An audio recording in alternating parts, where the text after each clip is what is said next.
The scene is set, a desolate, rocky wasteland, stretching as far as the eye can see. But this isn't just any wasteland, the very ground groans and shifts, a chilling sound echoing through the desolate peaks. Even the birds know something's up, circling ominously above the jagged rocks, their cries swallowed by the sheer scale of this place. Then, bam! A lightning-fast strike explodes into action, blood flying as an unseen force connects. And just like that, a radiant blade slices through the chaos, delivering a knockout blow. A hooded warrior, cool as ice, brushes off the entire squad, telling them he's got better things to do and they should all come at him at once. And who is this absolute legend? It's Chun Ha-jin, the first elder of the righteous Heavenly Alliance, standing tall and unchallenged amidst the chaos. But the other hooded figures are not having it, one of them spitting out, "You're seriously gonna fight all of us after taking out our guys? Just a few guys? The audacity!" The hooded figures swarm, and one of them shouts, "Did you forget your mission?" But Chun Ha-jin, cloaked in shadow, doesn't even flinch, his eyes locked on his targets. No words, just action. He explodes into motion, his blade a silver streak, cutting down the first foe with savage precision. He's a whirlwind of death. Blood explodes as he slices through another, his momentum unstoppable. And with every strike, a chilling thought echoes in his mind, "I don't even remember how many I've killed so far." He grips his weapon tighter, already anticipating the next kill. Just a flicker of movement, and another one bites the dust. A desperate WUGH escapes a foe, but it's already too late. And just like that, the battle is over. Chun Ha-jin coolly states, "I simply cut down the pursuers that came after me. They're getting pushed back, again and again, their leader screaming they only have one enemy and can't let him win." But then, a chilling voice cuts through the chaos, declaring to Chun Ha-jin, "It's time to die." And he just thinks, "You want me to die?" Whoosh! A lightning-fast blur, his eyes flaring with an intense, blood-red glow. Because the freedom he's been fighting for, the freedom he finally found after 30 years, is right there, within his grasp. His foot slams down, a mere whisper of motion as he vanishes and reappears. Crunch. He absolutely decimates one foe. And another drops, Chun Ha-jin's voice a deadly snarl, "You guys are the ones who are going to die, you bastards." He unleashes an explosive attack, a primal scream tearing from his throat, "I'll kill every single one of you if that's what it takes to get my freedom." And just like that, he carves a path of pure devastation through the remaining enemies. Chun Ha-jin drops like a stone, a blur of pure speed, right into the thick of the enemy formation. But before they can even land a hit, his sword is already there, deflecting a blade with lightning reflexes as the enemies scream, "Right now," and "Don't let him get away." A deafening clang. The impact sends shockwaves through the air. The enemies are absolutely stunned, their jaws dropping as they shout, "WHOA, how could this be?" But he's not done yet. He's a blur of motion, deflecting every single blade coming his way, a one-man army. His blade is a force of nature, a shimmering wall against their desperate attacks.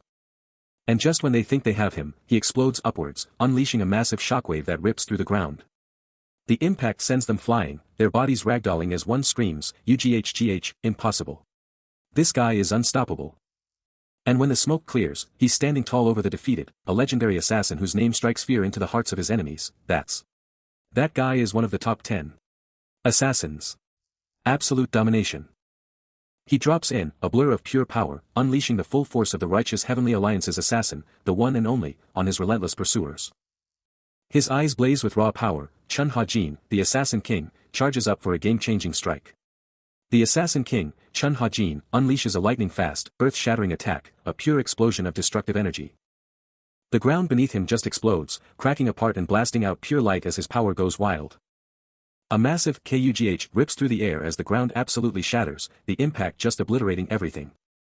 Enemies down, weapons scattered, he just walks away from the chaos he created. He surveys the absolute carnage he just unleashed, and all he can think is, "Ugh, I'm tired."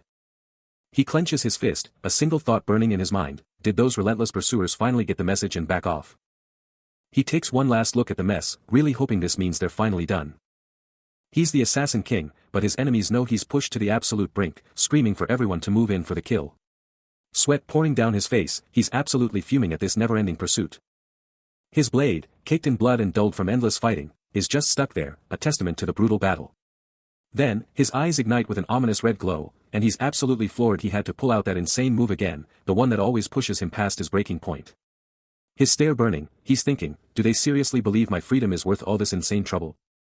Suddenly, one of the goons screams in agony, as the sheer, crushing pressure from the Assassin King's power becomes too much to handle. A dark, crimson aura explodes around him, his eyes burning with pure, unadulterated power, and he just embraces the searing pain, channeling it into an unstoppable resolve. Then, with a primal scream, he vows to wipe them all out, unleashing a devastating, sweeping attack that sends enemies flying like ragdolls. A blinding, explosive wave of pure energy detonates from him, absolutely obliterating every single enemy left in a cataclysmic burst of power. Ugh! The Assassin King, Chun Ha-jin, stands alone in the wreckage, the weight of his power pressing down on him. He knows the whispers, the legends, the title of Assassin King, but a deep, weary breath is all he can manage.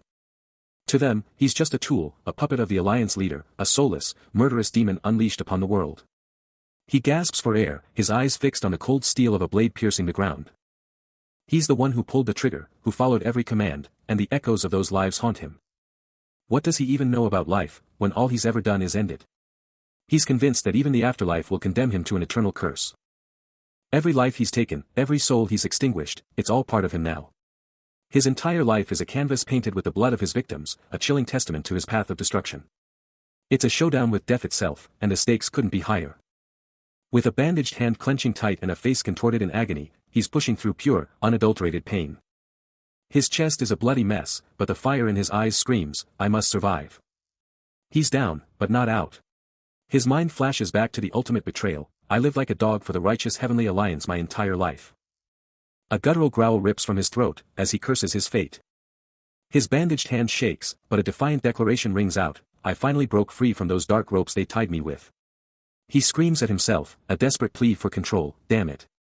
Get a grip, Chun Ha-jin." His bloody hand clenches, his face a mask of pure, unyielding resolve, refusing to give in to the pain. His bloodied hand scrapes against the unforgiving stone, every single movement a brutal test of will. A heavy, echoing thud reverberates through the dark, twisting cavern. As he pushes past his limits, an insistent voice in his head screaming, "You're almost there." But a haunting flash of a grizzled, scarred face, eyes wide with raw desperation, rips through his mind. He refuses to stop, grinding forward, the relentless internal chant echoing, "A little more, just a little more." He knows there's a hidden sanctuary, a secret place where he can finally heal, recharge, and truly become a free person. Later, under the cloak of a moonless night, he's tearing through a dense forest, each gasp for air a battle. "Hang in there, just a little more," he grits out, his body screaming in agony, but his spirit unbroken. Until finally, his legs give out, and he crashes to the ground, gasping, but still fighting. This old dude is seriously losing it, clutching his head, totally freaking out about how hungry he is, like he's gonna go crazy before he can even heal up. He's been surviving on literally nothing but wild berries for a whole week, and the hunger is absolutely crushing him. Just staring up at that full moon, all he can think about is devouring some delicious dumplings. But elsewhere, a cloaked figure is absolutely tearing through the moonlit forest, leaving a shimmering trail of glowing particles. Then, with an explosive burst, he launches himself into the air, a cloaked blur of pure speed, leaving glowing streaks behind. A lightning-fast, whistling maneuver slices through the air. And then, a devastating, tearing strike erupts with blinding energy. And just like that, Chun Ha-jin stands triumphant over a defeated, shadowy foe, proving his technique is so incredibly skillful, it's literally called the best assassin's move. The old man's face contorts in agony, a guttural "UGH" tearing from his throat. But then, a cloaked figure descends like a phantom, eyes blazing with electric blue power, a ghostly white aura swirling around him. He's a blur in the sky, crashing down onto the barren earth, sending shockwaves and debris flying. A deafening crash as he slams into the ground, the impact shaking everything. As the dust clears, he stands, sword ready, and a voice screams, "That technique." Then, a massive, sweeping arc of pure, devastating blue energy erupts from his blade, carving a path of destruction as he follows through, the very ground fracturing under the immense power. The attack culminates in an earth-shattering, blinding explosion of blue light. The very earth is still shaking, absolutely rocked by the sheer force of that impact, with debris raining down around a fresh, massive crater. We're talking about a martial prowess so insane, so utterly dominant, it's enough to grab the attention of literally anyone who's anyone, and it just dropped like a bomb. The entire forest is still shimmering with the afterglow of that sword aura, a chilling reminder of the raw power that just went off. An elder, his face half hidden, is absolutely stunned, his eyes practically popping out of his head, completely blown away by what he just witnessed. And just like that, the cloaked figure, Chun Ha-jin himself, sticks the landing with a quiet tack, his arrival now impossible to ignore. The eye-patch elder, now clearly visible, is still reeling, his mind screaming that this power is definitely the strongest in the Central Plains, and he knows exactly what that means. Then, from the bottom of that massive crater, the elder finally breaks the silence, looking up at the figure and calling him Lord, but there's a definite edge to his voice. He quickly apologizes, saying he didn't recognize him right away, especially after all the drama with his death. But that respect vanishes instantly as he challenges him, asking if he seriously thinks the elders of the steel, blood, and iron fists are just gonna let him waltz back in after a decade, then drops the ultimate diss: "You're still too young." The elder glares, throwing down the gauntlet. Can this young upstart really take on someone who's already worn out countless martial arts masters? With a face twisted in pure resolve, he screams that he'll tear Chun Ha-jin apart, even if he's already running on fumes. But before the old man can even blink, Chun Ha-jin is gone, a mere streak of speed. Then, a devastating, sweeping attack explodes from his spot, a blinding white arc of pure power tearing through the space between them. The elder barely gets his arm up to block the hit, the sheer force of the blow shaking the very earth. His face twists in agony as he's violently launched backward, the impact echoing like thunder. But before he can even think about recovering, Chun Ha-jin is back on him, a relentless, unstoppable flurry of attacks. The elder barely whips out his sword, deflecting a strike with a desperate clang, sending a shower of sparks into the air. But it's all over. Chun Ha-jin stands triumphant, his blade dripping with blood, the battle decisively won. He drops in with a final, devastating strike, his blade absolutely shredding the elder's guard and sending blood flying. A primal scream rips from the elder's throat, as that hit lands with bone-shattering force. His body just folds, a foot slamming down hard, and another scream rips through the silence. He hits the dirt, his screams dying out into a ragged, desperate gasp. The blade, now absolutely drenched in crimson, just drips, drips onto the barren ground. Every single drop a brutal testament to the swift, decisive end of this epic showdown. Then, with one last, impossibly smooth motion, that blade is expertly pulled back. The elder's hand trembles, reaching out in utter defeat, as Chun Ha-jin looms over him, the battle decisively over.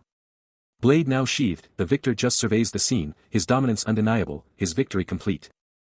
The grizzled old man, looking absolutely done, calls out, demanding to know if the spectacle is finally wrapping up. Sweat drips as he practically yells, "Seriously, just come out already." Suddenly, chaotic, thorny vines erupt, pulsing with an eerie pink energy, signaling something seriously powerful is about to drop. His eyes sharpen, realizing he's facing off against none other than the legendary, secret demon queen. Then, she appears. A woman radiating power, yet with a calm smile, steps out from the glowing vines, casually reminding the old man it's been 6 whole years. But then, her eyes lock onto someone else, a chilling greeting escaping her lips for Chun Ha-jin.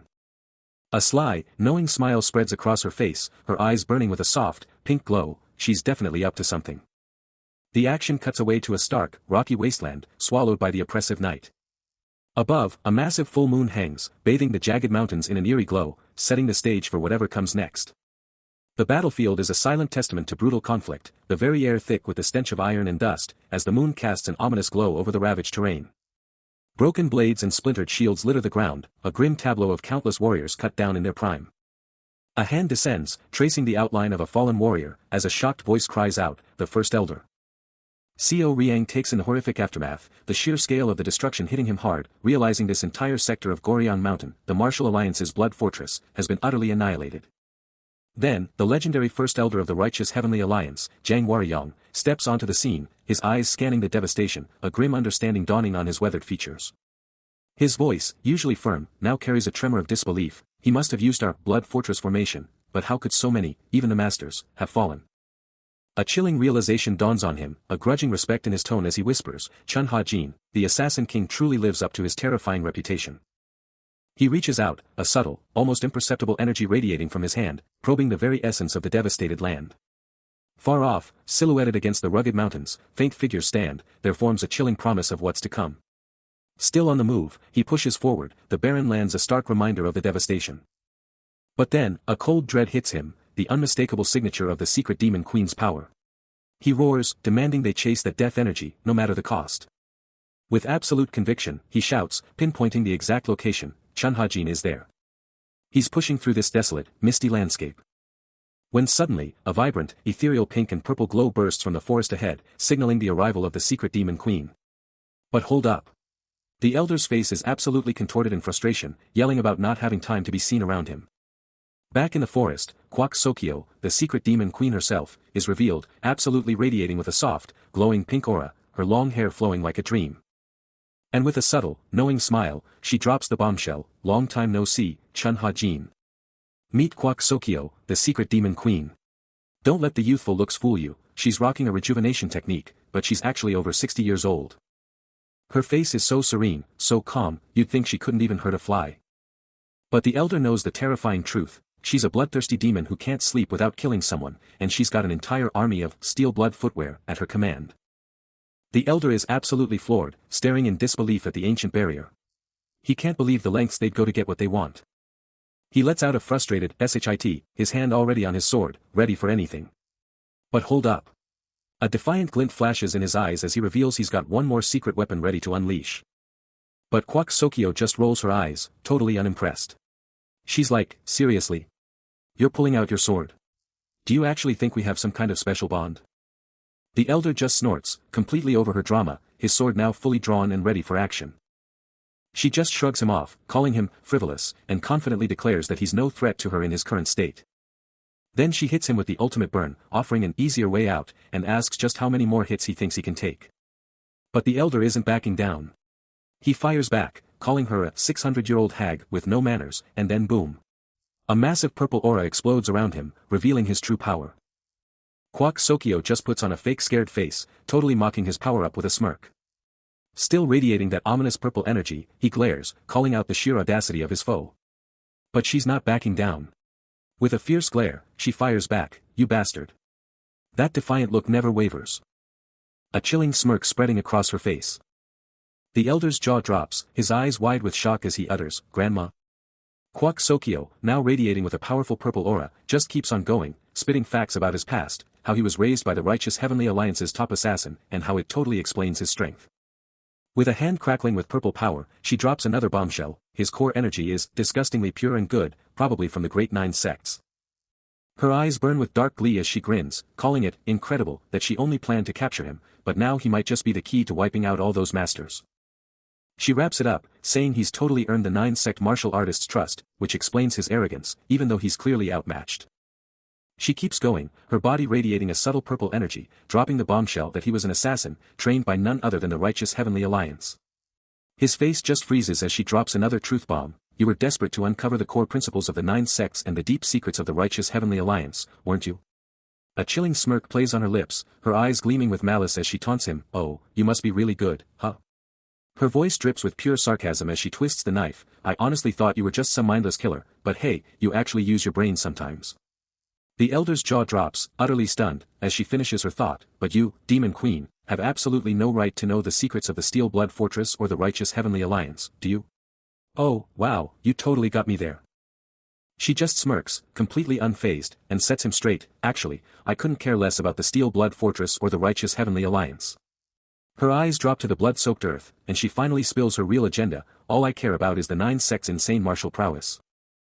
The iconic emblem of the righteous Heavenly Alliance burns into his thoughts, a stark reminder of the power she's after. She closes in, her voice dropping to a terrifying whisper, "Spill the beans, and I'll let you walk away alive. What do you say? Sounds like a pretty sweet deal, right?" The elder lets out a frustrated tsk. Wondering why there's so much scum in the Great Lakes, but his subordinate quickly clarifies it's not an easy situation. Then, a chilling thought hits him, a shocked "ah," as he questions if the infamous blood parasite is behind it all. And the one dropping these bombshells? Kwak Sokyo, revealing the terrifying truth of the blood parasite. The elder can only stare, reeling from the sheer horror of this parasitic revelation. Betray the righteous Heavenly Alliance, and this is your fate. A brutal, bloody end for all traitors. The blood parasite isn't just a threat, it's the ultimate judge, ensuring every betrayal is punished. The voice cuts deep, a stark reminder, "I saved your life, but you threw away my mercy. Now, your very existence is owned by the Aider of the righteous Heavenly Alliance." This terrifying entity is the true power behind it all, its dark presence throbbing with menace. The legend himself, Chun Ha-jin, is about to make a move. But there's a catch. He's trapped, unable to ever truly abandon the righteous Heavenly Alliance. The elder is reeling, realizing the blood parasite means no escape. Live or die, you're bound to the Alliance, no matter who you are. Pure, unadulterated fear flashes in his eyes. But then, the demonic empress, Kwak Sokyo, drops a bombshell. She controls the blood parasite, and get this, she can actually remove it. The elder is absolutely floored, his mind blown by this insane revelation. And then, the ultimate question, so, what's it gonna be? She stands before Chun Ha-jin in a haunting, misty forest, making him an offer he can't refuse. I can set you free. But there's a price. She wants him to teach her the hidden martial prowess. Kwak Sokyo just lets out a soft, dismissive sound. Her golden eyes narrowing, a silent question just hanging there. Meanwhile, the elder, face twisted in pure anguish, demands to know when the righteous heavenly alliance will ever forgive him, thinking his escape is the reason for all this unending fury. A faint smirk plays on Kwak Sokyo's lips, like she's just mocking his desperation. She confidently proclaims herself one of the top 10 strongest martial artists, and Chun Ha-jin's gaze just locks in, absorbing every single word. The elder's eyes go wide with pure disbelief, as Kwak Sokyo drops the bomb. She mastered expelling the blood parasite 5 years ago. She then explains she deliberately took her sweet time training for it, a brutal image of a bloodied, bandaged hand flashing, hinting at the sheer, agonizing effort. A vision of the cloaked assassin, Chun Ha-jin, with a bird perched on his shoulder, flashes through his mind, a memory of his past self. He silently laments, thinking he had almost aged out of ever achieving that kind of mastery. The elder's face twists in pure rage, practically screaming, "Are you seriously gonna hand over the blood parasite of the 9 sects?" But Kwak Sokyo, her golden eyes blazing with pure defiance, shuts him down instantly, calling his whole rant bullshit. His fury absolutely exploding, the elder snarls, "You think I don't know exactly how messed up you are?" And as a faint, otherworldly glow starts radiating from her, Kwak Sokyo fires back, dropping the bombshell that she's been training for 3 decades just for those bastards. The elder's face twists into a desperate, determined snarl, swearing he'll never be fooled by anyone ever again. But Kwak Sokyo's aura explodes, a dark, crushing energy swirling around her as she coldly orders him to get lost. Her hand glows with raw power as she lays down the ultimate threat, "Fight me now, and you might just keep your pathetic life." Meanwhile, the elder is absolutely livid, thinking, how dare she talk to me like this when I'm practically on my deathbed. His eye, wide with pure terror, gives away everything as he tries to brush off her threat, muttering, "Don't even worry about it." Kwak Sokyo's hand absolutely crackles with dark, ominous energy as she drops her final, brutal line, making it crystal clear, she is not some pathetic fool like him. She'd never tolerated annoyance, and now, with her golden eyes blazing, she laid down the law. The elder wasn't spilling any martial princess secrets to her. Her voice dripped with menace, promising that his face wouldn't make it out of this alive. As the elder let out a guttural scream, engulfed in a furious, crackling blue aura. Then, with a final, brutal declaration, Kwak Sokyo unleashed a devastating wave of purple energy from her hand. The elder's face twisted into a silent, agonizing shriek as the attack slammed into him. His features contorted in pure, unadulterated pain, the blue energy around him sputtering out. The sheer, overwhelming force of her assault sent him flying backward. His eyes wide with absolute terror and shock. Culminating in a cataclysmic explosion that swallowed him whole. After Kwak Sokyo's insane purple energy blast, the sheer power of it sent debris and glowing particles absolutely everywhere. Leaving behind a totally wrecked, smoke-filled landscape. The final echoes of that massive explosion just swirled away, showing off the absolute chaos left behind. But through all that smoke, Kwak Sokyo just walked out like it was nothing, standing tall over the elder, who was somehow still on his knees, refusing to give up. And she didn't even pause. Kwak Sokyo just kept coming, her weapon a blur as she drove him back even more. But hold up. The elder wasn't done. His hands suddenly exploded with this wild, crimson energy, trying to hit back against her insane combo. But it was no use. A guttural cry ripped from his throat, his face twisting in pure agony as her power just absolutely crushed his last-ditch effort. Kugh. His whole body just got twisted up by her unseen power, showing everyone just how brutally dominant Kwak Sokyo really is. He's rocked by the impact, his body contorting as the sheer power of the blow slams into him. His eyes flare with pure, unadulterated shock, as he grapples with the impossible truth of his assailant. The first elder. Since when was he here? This is insane. No time for questions, only pain, as that brutal blue energy rips right through his arm, painting the air crimson. A primal scream rips from his throat, his body twisted into an impossible shape by the sheer, overwhelming power. The assault just keeps coming, each hit a brutal explosion of blood and pain. He lets out a pained groan, his face contorted in pure agony, as the relentless barrage just keeps on coming. Then, with one final, devastating push, he's sent flying backward, his body spinning out of control. His weapon goes flying, clattering to the ground, as blood splatters everywhere. And the blood just keeps dripping, a chilling reminder of the sheer devastation unleashed. The elder's face is a mask of pure agony, eyes burning crimson with fury, as a chilling voice mocks him, "What a sight now that you've lost your limbs." Kwak Sokyo looms over the defeated elder, sword still in hand, the very ground soaked in his blood from the brutal assault. His face is a bloody mess, the sheer brutality of the attack laid bare. And there it is, his severed hand, a gruesome trophy of the carnage. Then, a horrifying kwaak rips through the silence. And the elder's face twists in a scream of pure, unadulterated agony. Kwak Sokyo, utterly merciless, stares down at him with a chilling grin, declaring, "Oh my. I should pluck your head off, too." A raw, primal kkuaak tears from his throat. His face a horrifying portrait of pure, unyielding torment as the nightmare continues. Kwak Sokyo's face contorts into a terrifying, victorious grin, her voice dripping with pure malice, so that you may never utter anything else ever again, she screams, towering over the utterly broken elder, another shadowy figure beside her. Her chilling, triumphant laughter rips through the air, punctuated by the sickening sounds of his final torment. Kwak Sokyo's golden eyes burn with sadistic delight as she snarls, crawl around in hell, like a parasite. Her horrifying cackle echoes across the desolate, blood-soaked ground, a final, mocking farewell to the dying elder. Then, a sudden, profound silence. Finally. As his vision blurs into a cosmic canvas of stars, the elder's last, desperate thoughts surface: is this truly the end? He only ever wanted to live an ordinary life.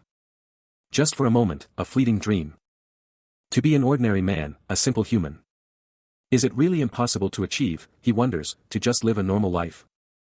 His mind flashes to the heavenly demon divine cult main sanctuary, a place of insane power and dark history. Seo Riang is just lying there, in so much pain, the sun hitting him as he struggles. His hand actually twitches on the red blanket, showing just how much he's fighting inside. He looks so tired, so worn out, but that fire for a new path is still burning strong. If he could just get one more shot, he thinks, his face twisted in silent agony. He gasps, a sudden, sharp intake of breath as the thought hits him hard, a desperate plea for just one more chance. And then, boom. His eyes ignite with a blazing crimson, his body, though thin, now radiating an insane, ethereal glow. Way up in the sky, a massive complex of red-roofed buildings just pops out of the hazy light, showing off the epic heavenly demon divine cult's inner sanctuary. Inside, someone's just standing on these super shiny tiles. And there's a smoking pipe just chilling, smoke swirling up. Then, an elder with an eye patch bows super low, giving a formal greeting, calling him the heavenly demon lord of the divine cult. The lord's dark, fancy robes just drape perfectly to the floor. And he brings that pipe to his lips, his long, dark hair looking totally cool around his calm face. Smoke just curls out, a fresh new vibe for the new boss. Back in the inner sanctum, the elder's gaze drops, his voice a deep growl, confirming he just felt a pulse, then quickly correcting himself, His face is dead serious, the tension absolutely palpable. But a subtle smirk creeps onto Chun Ha-jin's face, a flash of pure satisfaction in his gaze. Kneeling before the elder, he casually drops a bombshell: "Things are going better than I expected." Switching scenes, out in the desolate wilds, a spiky-haired companion asks, "Ha-jin, are you done?" Pointing at the downed enemy, the companion gasps in disbelief, "Why, you killed him? This guy?" But Ha-jin just chills, "Let's take a rest then." But the spiky-haired companion, looking totally stressed, immediately shoots back, "No way, we can't chill. The others are gonna be here any second." The blue-haired companion turns to his freaked-out buddy, asking, "Huh? What's that?" Then with a sly grin, "You wanna see? The mission's done, but the tension? Still thick enough to cut with a knife." One of the crew barely manages a shaky, "Oh okay," while another's eyes lock onto the brutal aftermath, a sharp, steely glint in their gaze. But then, the real talk drops. His companion, staring at the blood-soaked blade in Chun Ha-jin's grip, demands, "Did you carve it?" And then the ultimate question, "Ha-jin, aren't you tired of being an assassin?" The guy with the glasses, looking absolutely drained, spills his heart out, dreaming of ditching this whole scene for some fresh greenery. And then the woman with the long, dark hair, totally determined, chimes in with her own dream: to live, as free as a bird, no matter what it takes. Chun Ha-jin's hand, still covered in the grim evidence of their work, holds his blade tight, while the glasses guy doubles down, "I'm heading to the countryside, no matter what it takes." He's sick of this mud and stink of blood, shouting, "I want to go." "What?" The long-haired woman jumps in, "I want to go, too. To a place with green rural regions." But Chun Ha-jin shuts it down hard, "You can't. Don't even think about it." The glasses guy, desperate, begs, "Why not? Let's go together." Chun Ha-jin's answer is a stone-cold no. But the woman isn't backing down, screaming, "Take me with you," as he snaps back, "Shut up." And then we see the glasses guy, now sporting a nasty cut above his eye and blood streaking his face, his expression a raw mix of pain and pure frustration. A brutal stab to the chest sends Seo Riang reeling, his gasp echoing as Kwak Sokyo screams, "What the hell is going on?" But Chun Ha-jin's chilling voice cuts through the chaos, declaring he only saved their pathetic lives when they tried to escape. He forces them to look, this is the ultimate price for betraying the righteous heavenly alliance. Rain starts to pour, drenching the grim tableau, as Kwak Sokyo cradles a bleeding Seo Riang, Chun Ha-jin and his masked crew looming over them, utterly unfazed. A sinister, glowing heart-like object pulses with dark energy, as Chun Ha-jin reveals the blood poison will slowly, agonizingly, lead them to their demise. With a chilling gaze, he sneers, "You shouldn't have stuck your head out, boy." Chun Ha-jin's face twists into a demonic grin, his eyes blazing with dark energy, promising Seo Riang will never speak another word. Seo Riang's face twists in pure horror, his eyes bulging as the poison grips him. His body spasms uncontrollably, a final, agonizing fight against the end. A blood-curdling scream rips through the air as Seo Riang snaps awake, absolutely drenched in sweat. He frantically scans his surroundings, desperate to know if that nightmare was just a dream.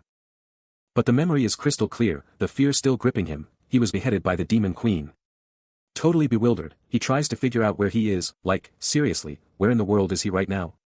He's in a super fancy bed, and get this, he feels totally refreshed, like he just had the best sleep ever. Then, his senses go into overdrive, he can feel someone else in the room. He whips his head around, and a gentle voice says, "Young lord, it's Anshua." A young woman, rocking some traditional threads, walks into the room, holding a tray with a steaming bowl. He's watching her every move, this mysterious girl who just brought him food, her actions smooth and totally calm. She's got this sweet smile, but her words hit different as she hands him the chopsticks, dropping a casual, "You know what's up if you cause trouble, right?" He just stares, his brain still fried from the nightmare, and fires back, "Who are you? And why are you calling me, young lord?" Her eyes go wide, totally caught off guard, as she stutters out, "Why young lord? It's me, your servant, Anshua." She glances down, then back up, a worried look crossing her face as she presses him, "What's with the act? Is something wrong? Young lord, cut the nonsense and tell me what's really going on." Anshua just turns and walks away, leaving him alone with his thoughts as the reality of everything starts to sink in. He tries again, his voice still totally lost, "Seriously, who brought me here?" Anshua's voice floats back, dropping a bombshell, "You've been here for a long time, young lord." The truth slams into him like a truck as he finally gets it, "You've been out cold for 6 months, cursed by blood, and only woke up 2 days ago." Seo Riang's brain just short-circuited. He couldn't process a single word, screaming internally, "What the hell is happening? 6 months unconscious. Did he die?" He was losing it, yelling at his attendant, "Stop messing with me and spill the truth." But Anshua, ever the calm one, just stood there, explaining to her lord that she couldn't lie, especially since he'd just woken up and was totally blanking. He caught his reflection in the mirror, but it wasn't him, it was a total stranger staring back. His eyes bugging out as he thought, "Who is this guy?" He looked down at his own body, and his jaw dropped, realizing, "This is me." Then, a chilling memory of a bloody blade hit him, confirming that none of this was a dream. And that's when the real question hit him, what is this incarnation? Seo Riang's mind is a total mess, a chaotic storm of broken memories and pure disorientation. He's fighting to understand what's real, and one question just screams in his head, how could this happen? But wait, Anshua is totally on the move, gliding through these ancient rooms, balancing a tray with some serious eats and a tiny cup. Seo Riang is still totally zoned out, staring into space, his epic long hair just flowing. These crazy, fancy surroundings are just making him even more confused, and he's screaming inside, "So where am I?" He's checking out the insane details on this old-school wooden door, and it's nothing like he's ever seen before. His eyes are bugging out, pure shock hitting him hard as this crazy new reality finally starts to click. This whole ancient, traditional vibe is blowing his mind, and he's totally freaking out, thinking, how can a place like this even exist in Murim? Outside, the epic tiled roof of the building just chills under a soft, cloudy sky, a whole different universe from his messed up memories. Seo Riang is totally alone at the base of this epic palace staircase, snow falling all around him, when suddenly, 2 figures start making their way down from the entrance above. Their footsteps hit the stone, echoing softly, and Seo Riang's attention is instantly locked on them, a massive question mark forming in his head, who are these guys? These 2 dudes, rocking some seriously formal robes, keep coming down through the snow, and you can't even tell what they're thinking from this far away. A subtle whisper of the wind carries their presence closer, making the tiny snow particles dance around Seo Riang's ear. Then, a close-up on one of them, a super serious guy with a dark beard and a topknot, staring straight ahead with laser focus. Seo Riang is just watching, and you can see the surprise and a little bit of worry flash across his face as they get closer. They hit the bottom of the stairs, and bam. The bearded guy just drops to one knee with a serious thud. And his voice booms out with insane loyalty, shouting that all demons are gonna fall before the third young lord, totally seizing the moment to celebrate his recovery. He bows his head super low, his whole body screaming respect. Seo Riang's mind is blown. Divine teachings? What even are these things he's hearing about? But hold up, the scene shifts. Inside some seriously fancy digs, people are on the move. This place is huge, with crazy detailed carvings and lanterns everywhere, showing off some serious old-school style. Every single step just echoes through this massive place, and all you hear is the swish of clothes. Two figures are just cruising down this epic hallway, where they're headed. Who knows? Then, boom. A fiery red energy explodes around Seo Riang's hands. It's the divine teachings of the heavenly demon divine cult, and he's ready to make all demons bow down. The stage is set, a massive, ancient hall, dripping with power and untold secrets. And right in the heart of it, the first royal guard of the divine cult, Mu Dam, is on his knees, bowing before the legendary demon lord himself. The demon lord stands, a shadowy, imposing figure, owning every inch of the colossal space. As Mu Dam prepares to deliver his message, from the depths of his hood, the demon lord's unseen eyes lock onto the kneeling guard. His voice cutting through the air with an undeniable command, "What brings you here today?" Mu Dam quickly reveals he has a critical report, and the demon lord's response is swift and absolute, "Speak." But then, a single, chilling question rips from the demon lord's lips, hinting at something truly massive, the third. Mu Dam drops another bombshell, confirming the situation but with a critical twist. As Mu Dam reveals the shocking truth, the target has completely lost their former power. And the reason? Total overextension, pushing their limits way too far. Mudam's face is stone cold as he drops this heavy intel. Then turns to the demon lord, asking the ultimate question, what's the plan for the now crippled heavenly demon lord? Suddenly, a raw memory ignites, Mu Dam, the first royal guard, in his absolute prime, charging into a brutal fight. Pure kinetic energy, a blur of motion and flowing robes. Then, a lightning-fast strike, his weapon tearing through the air, leaving pure chaos in its wake. As the candles flicker, a heavy silence descends, setting the stage for a crucial moment. Mu Dam, ever the loyal subordinate, looks up, ready for the next command. The master's hands are still, a silent testament to his deep thought. Then, his eyes ignite with raw power, and Chun Ha-jin lays down the law, giving a strict 3-month deadline. With an intense stare, he makes it clear, no more updates until the ceremony. The sheer power lingers. And the room falls into an eerie quiet. Mu Dam processes the order, his face showing unwavering resolve. Finally, with a profound bow, he accepts the master's word. Deep within a shadowy, ancient hall, epic architecture looms, setting the stage for something massive. And there he is, perched on a massive throne, dropping a cryptic line, "I sincerely hope." The tension is palpable as his cloaked figure remains perfectly still. And then, the mic drop, "That you may accomplish the great deed." Alright, let's talk about the heavenly demon divine cult. This 1,000-year-old evil sect that's been the source of all evil, dominating power for generations, existing for thousands of years as a true Mura master. And you see this cloaked figure standing over the defeated? That's the kind of overwhelming might we're talking about. Because when it comes to martial power, they are the absolute strongest.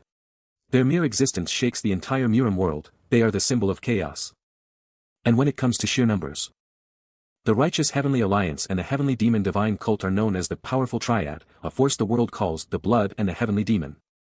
And just look at this. The cloaked leader stands over a gruesome pile of skulls, a stark, terrifying reminder of the cult's destructive path. This immense power is amplified even further by the sheer numbers of the Federation. Among them, the heavenly demon cult was the ultimate evil, a force that always was, and always would be. Then, a jolt. A new mind awakens, thinking, the most evil Jamang group. Confusion hits him hard as he asks, how did I even wake up here? Staring at his own hands, the truth hits him like a truck, did I actually get a second life? His eyes dart to the ancient buildings outside, and the questions explode, but why? Why is it the heavenly demon cult? He takes a beat, forcing himself to calm down, declaring, no, I need to stay calm. Getting up, his resolve hardens, I need to figure out what's going on and plan my next move. He tries to go full stealth mode, but this new body just isn't cutting it yet. But hold up, the strongest assassin of the demon cult just disappeared years ago, kicking off a brutal power struggle where one wrong move means you're toast. He's scoping out the scene. He's still blown away by the miracle of waking up after being blind, even if the word on the street is he lost all his martial arts skills. He figures if anyone else is still around, they've got to be loyal to the monstrous demon, and with that demon out of the picture, they're definitely gonna cause some serious trouble. Playing it smart, he decides to hit up the third young lady's rooftop, making sure they stay completely off the radar. From his new perch, he's still thinking about that monstrous demon and just how terrifying that guy really was. He's totally shocked, just thinking about how that monstrous being lived, like, seriously, how did anyone even survive living like that? And with a full view of the massive complex, he finally confirms it, this is definitely the demon cult. Trapped in a new body, Chun Ha-jin stares out, knowing he needs a master plan to break free from this prison. Last night's stealth mission. Just an hour, and this body was already pushed to its limits. Unbelievable. He can't help but smirk, looking at his own hands, thinking, honestly, just being alive right now. That's a win. But then he sees it, his reflection, this body is basically an ancient relic, an 80-year-old geezer. His eyes narrow at his frail hand. First things first, he's gotta get this body back in fighting shape. Alright, no more messing around. Time to get serious and see what he's working with. He drops into a meditative stance, a soft rustle echoing in the quiet room. And then, boom. A blazing red aura erupts around him, pure power radiating as he begins his recovery. He knew it. The 8 extraordinary meridians in this new body were totally messed up, a chaotic mess. But he was going to remove this small, rotten lump of energy, no matter what. His cultivation philosophy was crystal clear, seek truth amidst chaos, and blaze through every single conduit of life. With a serene, focused expression, he willed himself to bring forth truth, believing that by bestowing a single thought, the world itself would bless him with fortune. As his cultivation deepened, the sheer energy radiating from him caused the temperature inside the room to skyrocket. And not just hot, the air had gotten super damp too. With boundless energy now surging through him, he was ready to get rid of this last bit of crap. Then, a sharp, internal sensation hit, marking the critical moment. And then, a powerful, vibrant blue aura erupted from his body, signifying an epic breakthrough. That serene blue aura. It was the ultimate proof of his insane breakthrough, radiating pure power. He flashed back to his past life, recalling how he absolutely dominated the martial arts scene, mastering techniques from the 9 sects, and forged his own legendary, boundless technique. As a nobody, a true underdog, that technique wasn't just a skill, it was his only lifeline. And now, with that blue light practically exploding around him, he could feel that legendary power roaring back to life inside. Eyes still shut, a faint glow still clinging to his skin, he was just soaking in that sweet, sweet feeling of power returning. Then, a sly smirk crept onto his face as his eyes snapped open, a soft TSK barely audible. A deep, satisfying phew escaped him, his eyes dropping, taking it all in. He stretched, wondering, is this the absolute limit of my comeback? But then he grinned, nah, with this, I'll always be able to flash a smile. His gaze flickered, and a new thought hit him, seriously, it's so quiet here, it's actually kinda creepy. He's been in this new body for a while now, and the clock is ticking. But hold up, a doctor and attendant are already here, amazed at his recovery and ready to discharge him. Still, the chilling memory of that terrified girl haunts him, a brutal reminder of just how messed up the original Co Riang was. Even an attendant, shaking like a leaf, brings him herbal medicine, clearly terrified. And then it hits him, the original Co Riang was literally called the monstrous demon. That explains everything. Seriously, this guy was a total jerk with a trashy personality. So, until he figures out this crazy new world, he's gotta play the part of Co Riang perfectly. Meanwhile, outside, the world is huge. Massive, mist-shrouded mountains stretch as far as the eye can see, with jagged cliffs and ancient peaks just waiting to be explored. 3 months flash by, and the scene shifts to a majestic estate bathed in moonlight. But inside, a tense conversation unfolds, with one voice demanding, 3 months, and he's consumed it, yet absolutely nothing has happened. The long-haired figure, looking surprised, confirms, actually, his body is healing at an insane rate. The other man, a bearded figure in a hat, can barely contain his shock, exclaiming, wait, didn't you explicitly state that ingesting that martial arts trace would be fatal? Closing his eyes, the long-haired man admits, why yeah, that's exactly what I said. But this is beyond weird. Co Riang. His eyes snap open, a realization dawning as he declares, he's completely blown past all my expectations. Dong-un Chan, the 4th young lord of the heavenly demon divine cult, takes a moment, pipe in hand, to process the unbelievable turn of events. Still reeling, the bearded man looks to him for guidance, asking, so, what's the game plan now? But Dong-un Chan, now gazing out a window, abruptly changes the subject, more importantly, when is Rin arriving? Rin's arrival is imminent, expected around noon. And just like that, the mysterious Rin reacts, a silent, that's confirming the weight of the moment. But elsewhere, under the cloak of night, a chilling command echoes, something big is about to drop. Keep watching, keep reporting. The reply is swift, understood. A full moon illuminates the night. A silent witness to the unfolding drama. And as the sun rises, painting a serene chamber in warm hues, the stage is set for what's next. Meanwhile, the raw power is undeniable as a fist clenches, mana practically exploding from it. Every ounce of energy is focused. And Seo Riang, now a beacon of golden energy, pushes his limits, his hands blazing with an incredible, concentrated power. Seo Riang kicks off his training, his moves sharp and precise as raw energy starts to swirl around him. Foot slams down, locking him in place, ready to unleash pure power.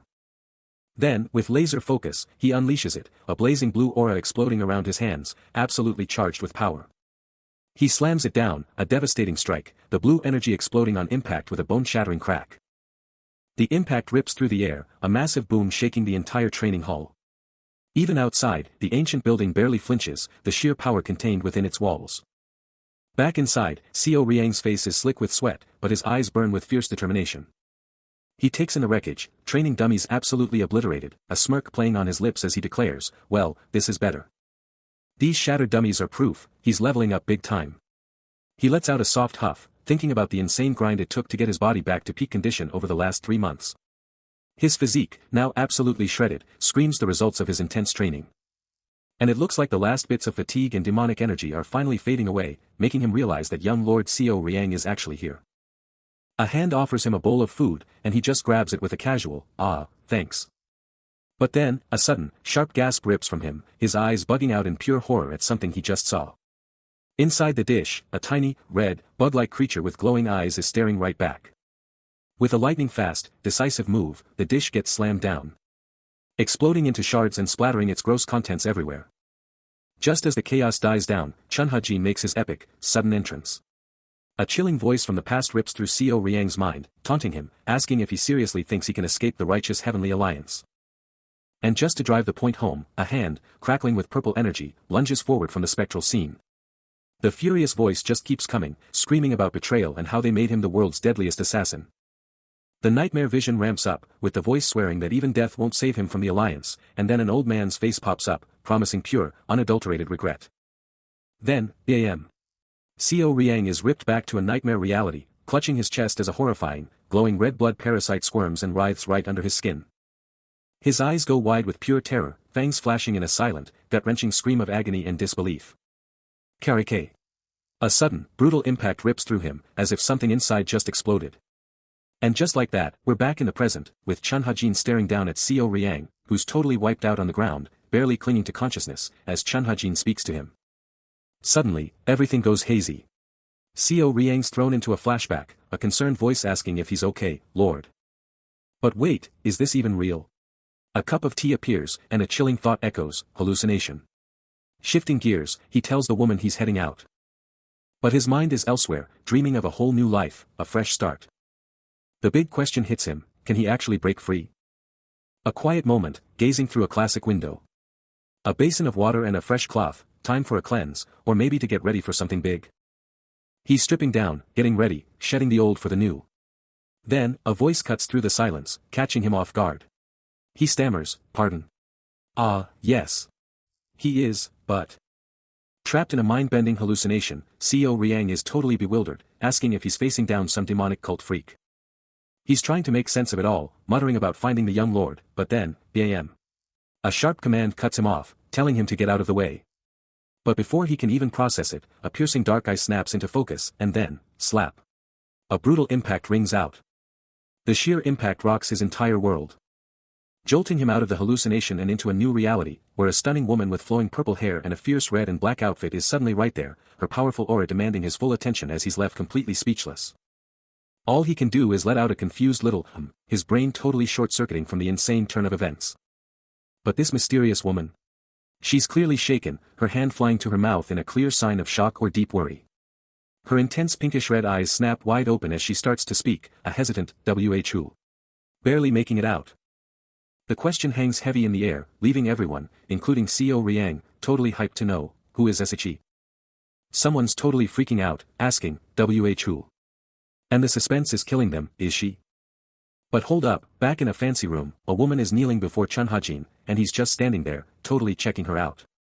She's getting up, and he's just like, Then she gets all up in his space, touching his chest, and drops a line like, you look better than I thought. But in her head, she's totally panicking, screaming, think, Chunhajin, of a way to get out of this situation. He's just standing there, and the woman is practically begging him to move, asking if he's really gonna make her wait for tea. But when things get this intense, there's only one option, run. The woman's like, sorry, gotta bounce, got an urgent thing, but then she's yelling, where are you going, third young lord, as a KAP echoes. He just points, a silent, powerful command that needs no words. Then, a harsh, grinding noise erupts. His face set in a look of pure determination. Two serious guys are just watching, their faces showing just how intense this whole thing is. A beat of silence, a shared understanding. And just like that, Chunhajin is out, with his two guards right behind him, leaving that whole scene in the dust. The mysterious woman in deep red lays down the law, telling Co Riang to stand down and let things unfold. The tension is palpable. He just stands there, unmoving, absorbing her words. Then, a softer command, please, sit, she insists, clearly seeing his internal struggle. A beat of silence, a heavy pause. She doubles down, urging him to simply wait it out. He finally agrees, but she hits him with the truth, he's got no other move anyway. He knows it, deep down. He's got no choice but to play along, even though his gut screams something is wrong. His face tells the whole story, a mix of frustration and reluctant acceptance. Manhwa commands him to follow her. As the scene shifts to a serene, empty chamber. He challenges her, demanding if she truly expects him to betray his own people. But she fires back, reminding him of his past, of fleeing the divine cult, a memory that clearly pains her. She vehemently denies lying, claiming she hasn't slept a wink since this whole ordeal began. The individual in question is a demon, a key operative for the religious internal enlightenment facility, and none other than the daughter of the formidable Jiaxa family within the demon cult itself. Then, a vision of power, a regal figure with dark, flowing hair and eyes that burn with a fierce red glow appears. A true heroine, hailed as a heavenly talented disciple, a master of her craft, and personally acknowledged by the divine cult's chief. And if that wasn't enough, she's also the fourth young lord's younger sister, a revelation Manhwa confirms with a reluctant, why yes. He confronts Manhwa, demanding, why did she even come looking for me, given our relationship? Manhwa, clearly stumped, can only manage, I don't know. But here's the kicker, they've actually met up countless times in just 1 month. He drops the bomb, that means our relationship is, at best, totally average. Ouch. As he casually walks away, he throws out a quick, thanks for the help today, as always, while Manhwa, noticing his face, can't help but ask, is your face okay? Without even a glance back, he just tells her, your face is super swollen, so go get some rest. Talk about cold. She lets out a tiny, shocked sound, ah. Yes. Her face flushes bright red as she practically screams, why young lord? She's absolutely reeling, thinking, did he seriously just go crazy? Meanwhile, he's internally firing back, you're the crazy one. A swift, almost imperceptible movement cuts through the tension. Manhwa is still reeling from Co Riang's savage honesty, but she's gotta know, is he actually okay after everything he's been through? But he just stares back, flipping the script with a cold, hard question, what are you doing here? Her eyes widen in shock, he's actually asking her. This isn't the Co Riang she knows. His chill vibe is totally throwing her off, it's like the fire in his eyes has gone out, nothing like the intense third young lord she's used to. But Manhwa's got the intel, it's confirmed, he actually recovered his internal energy after that insane chi blockage. Co Riang just brushes her off, saying there's no need for games between them, and he's not wrong. But Manhwa isn't backing down. She whips out a document, declaring it's a contract that ties both their destinies together, a game-changer for their shared ambitions. A sly grin spreads across her face as she challenges him, you remember this, don't you? Co Riang's eyes lock onto the contract, his face a mask as he processes the weight of this unexpected revelation. Manhwa drops a bombshell, revealing the insane amount of cash poured into the Wonder Drug Project, nearly 1,000 niang. And that's not all. She's also borrowed over 2,000 niang from others, but she's totally covering the interest herself, because, you know, they're close. But hold up. As he clutches the document, the words, Wonder Drug and investment hit him like a truck. Manhwa then spills the tea, the fourth young lord's younger sister is the one backing her with serious funds for this whole project. Co Riang is absolutely fuming. What in the world is this person even thinking? Meanwhile, Manhwa's mind is racing. If Co Riang's sister, who's loaded right now, is actually running the Wonder Drug Project, then she's about to. He keeps reading, and the contract hits him with a twist. It claims she played the victim, nullifying their deal because he supposedly exploited her chi blockage, and now she wants her money back. His grand plan to build his rep and stack his wealth. It's all crashing down. He lets out a heavy sigh, utterly baffled by the sheer nerve of this youngster. Anhwa's eyes narrow, calling out the shady dealings going down. Seo Riang, without even flinching, just casually agrees to the massive payout, leaving Anhwa completely stunned. He then demands she get all the writing gear ready. And Anhwa just bows down, no questions asked. He's already walking away, dropping the bomb that he's leaving this whole place anyway. But Anhwa's mind is racing, knowing he's got some seriously high-level connections, which explains why he's so chill about the money. But wait, there's more. He stops dead in his tracks, dropping another bombshell, his thoughts showing he's totally over her games. His face turns stone cold as he lays down the law: if she can't pay up, she's gonna have to come running when he calls. And Anhwa? She just smirks, knowing exactly what that means. Being treated like a loyal dog. Seriously? His eye twitches, barely perceptible. But the question burns: is she really going to treat him like a dog? This whole situation is seriously getting on his nerves. With a determined stride, robes rustling, he lays down the law: the contract ends when he gets paid, period. And until then, they're gonna show each other some respect, like proper contractors. But Anhwa? She just hits him with a smirk, a knowing, almost taunting smile. And Seo Riang? He's left to wonder: respect, huh? He's like, wait, you want me to be in charge of this contract? Anhwa's totally taken aback, a silent what hanging in the air. Then, a subordinate drops into a deep bow, shouting, yes, young lord. Anhwa, quick to recover, fires back: why are you suddenly asking for the commander? The subordinate, still bowing low, makes it crystal clear: the divine cult answers only to you, third young lord. Then, he cautiously asks, why did you suddenly call for me? Seo Riang holds up the contract, locking eyes with Anhwa as they both scrutinize the terms. His face tightens, a fierce determination burning in his eyes. The subordinate, clearly nervous, stammers, third young lord. It's not my place, but the carriage for your body is. Seo Riang cuts him off, dropping a bombshell: I'm going to the demon lord. Anhwa is on the move, getting that carriage ready and sending the message straight to the demon lord's palace. Her eyes narrow, making it clear: the third disciple is coming to see the demon lord himself. The grand demon god's palace awaits under the night sky, and the message is on its way, no doubt about it. The carriage is prepped and ready to roll, just waiting for the green light, then it's go time. Seo Riang is caught off guard, Anhwa's voice cutting through the air, and you can practically feel her worry. But Seo Riang isn't backing down, his face set in stone, demanding to know why she's not pushing back, ready to face the demon lord and prove the contract's worth. Anhwa's face is pure panic, her eyes practically screaming: is he seriously trying to get them killed? But Seo Riang doesn't flinch, his stare intense as he fires back: what kind of answer is she even hoping for from the demon lord? Anhwa just looks away, still totally freaked out, leaving us all wondering what's next. His gaze is intense, unwavering. Anhwa faces him, her anxiety practically radiating off her. Look, if the demon lord finds out, I'm exiled, okay, she blurts out, but if he knows you're with me, you're toast too. He just shrugs it off. That's my problem. What about your problem?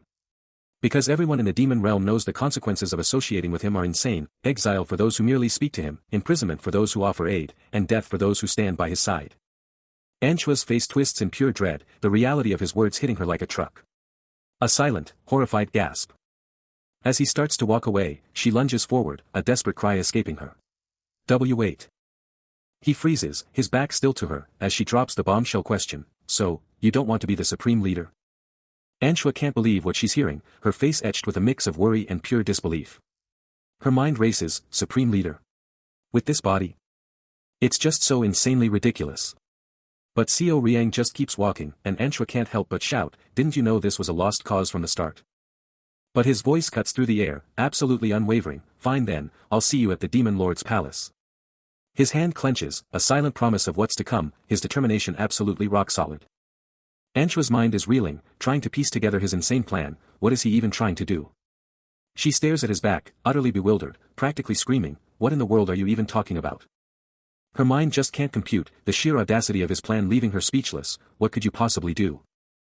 He's standing there, absolutely locked in, his eyes burning with conviction. As Anhwa, totally fed up, practically screams, asking if he's seriously doing all this just to keep her from facing the demon lord herself. As he presents some kind of contract. Just rip this thing up, she practically begs, reaching for the document. Do it with your own hands. But Seo Riang? He just holds that paper, completely unmoving, his resolve unbreakable. She can only watch, her long hair a silent testament to her turmoil. Someone's calling out to Hajin, asking if he's seriously not tired of this life. Before they just straight up declare they're out, heading to the market for some fresh greenery, anything to escape this nasty smell of blood. Hajin's just standing there, surrounded by his cloaked crew in some barren wasteland, totally locked in. Then, one of his guys, a dude with dark, swept-back hair, looks down and asks, "Is that seriously everyone?" He looks up, totally sure, and says, "Yeah. We searched everywhere, top to bottom, and couldn't find a single ant." But then another subordinate, a dude with a scar on his cheek and some gray in his hair, cuts in, "They betrayed the divine cult, committed treason. There has to be someone still hiding in the population, right?" The scarred subordinate and his soldiers are standing in front of a village, and one of the generic soldiers just snaps, "Yes, SIR." His hand, already a bloody mess, is screaming in agony. He's on his knees, staring at the damage, and the grim reality of his situation is hitting him hard. No matter how much he wraps it, the blood just keeps coming, a brutal reminder of how exposed he is. Blood drips down his face, and his expression is pure agony and desperation. His eyes are bugging out, a silent scream tearing through him, as the full horror of his situation crashes down. But just like that, he snaps back, roaring, "Move aside." He barely gets the words out, before an invisible power absolutely decimates him, sending a shockwave of pain through his body. He's airborne, blasted backward like a ragdoll. Blood explodes from him, as he's still flying, completely out of control. He's moving like a blur, trying to recover from that last hit. But a new, white-haired challenger is just watching him, a chilling smirk on their face, their eyes practically glowing with pure menace. And that blade, crackling with raw power, is already swinging. This guy is fast. Then, bam. Another hit sends Chun Ha-jin reeling, his body getting slammed back by an invisible force. The impact is so massive, the very ground explodes, sending debris flying everywhere. That white-haired attacker's blade flashes again, a deadly arc of light tearing through the air.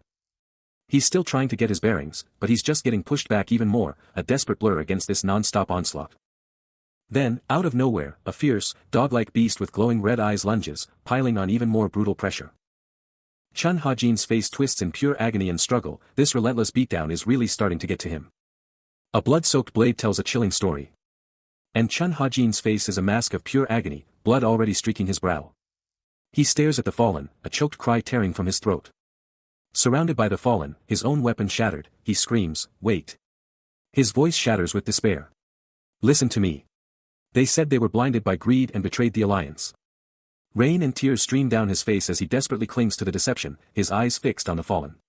"They said they were traitors who betrayed the alliance. I really didn't know." His voice cracks, a raw, desperate plea for absolution. "I really didn't know." The gaping wound on the victim's chest screams the truth he can no longer deny. As Chun Ha-jin's face contorts into a horrifying mask of pure, unadulterated despair, his scream ripping through the desolate air. Is his entire life just about taking lives? Just a job? The chilling memory of snatching a life away, it all comes rushing back. A brutal reminder of his grim purpose, to commit murder, day in and day out. Then, a haunting voice cuts through the haze, demanding, "Chun Ha-jin, what do you even know about life?" As he stares at the life draining away, he thinks, how could any human truly understand? But a different victim, the white-haired assailant, unleashes a chilling final curse, "I'll haunt you from beyond the grave." As he clutches his bleeding hand, the curse rings true, "Your very existence will bring death to everyone you hold dear." His eyes tell a story of torment, a past that just won't let go. But a chilling whisper cuts through the silence, a damning accusation, "You have murdered." Meanwhile, far from the inner turmoil, a majestic palace looms, shrouded in an almost mystical haze. Its incredible bridge stretching out like an invitation. As a solitary figure approaches its grand entrance, their destiny unknown. Inside, opulence reigns, with lavish drapes cascading from towering ceilings. All bathed in the soft, inviting glow of a single lantern, illuminating a truly magnificent chamber. Then, a subtle stir, a rustle of hair, hinting at a new beginning, or perhaps, a rude awakening. The chamber was bathed in a soft, ethereal glow, highlighting the opulent robes and setting the stage for what was to come. An attendant, ever diligent, presented a magnificent cup, his voice echoing with a question that hinted at deeper machinations. "The third requested to see you, say." But as a tender hand reached out to soothe him, a primal growl tore from his throat, a raw testament to the power surging within him. His gaze snapped open, eyes blazing with an otherworldly luminescence, glowing motes of energy dancing around his face as his true power awakened. The attendant, recognizing the sheer magnitude of the moment, dropped into a profound bow, his voice filled with reverence as he declared, "Yes, my lord." Then, with a fluid motion, the attendant poured a mysterious liquid from a flask. the milky elixir swirling into the waiting cup.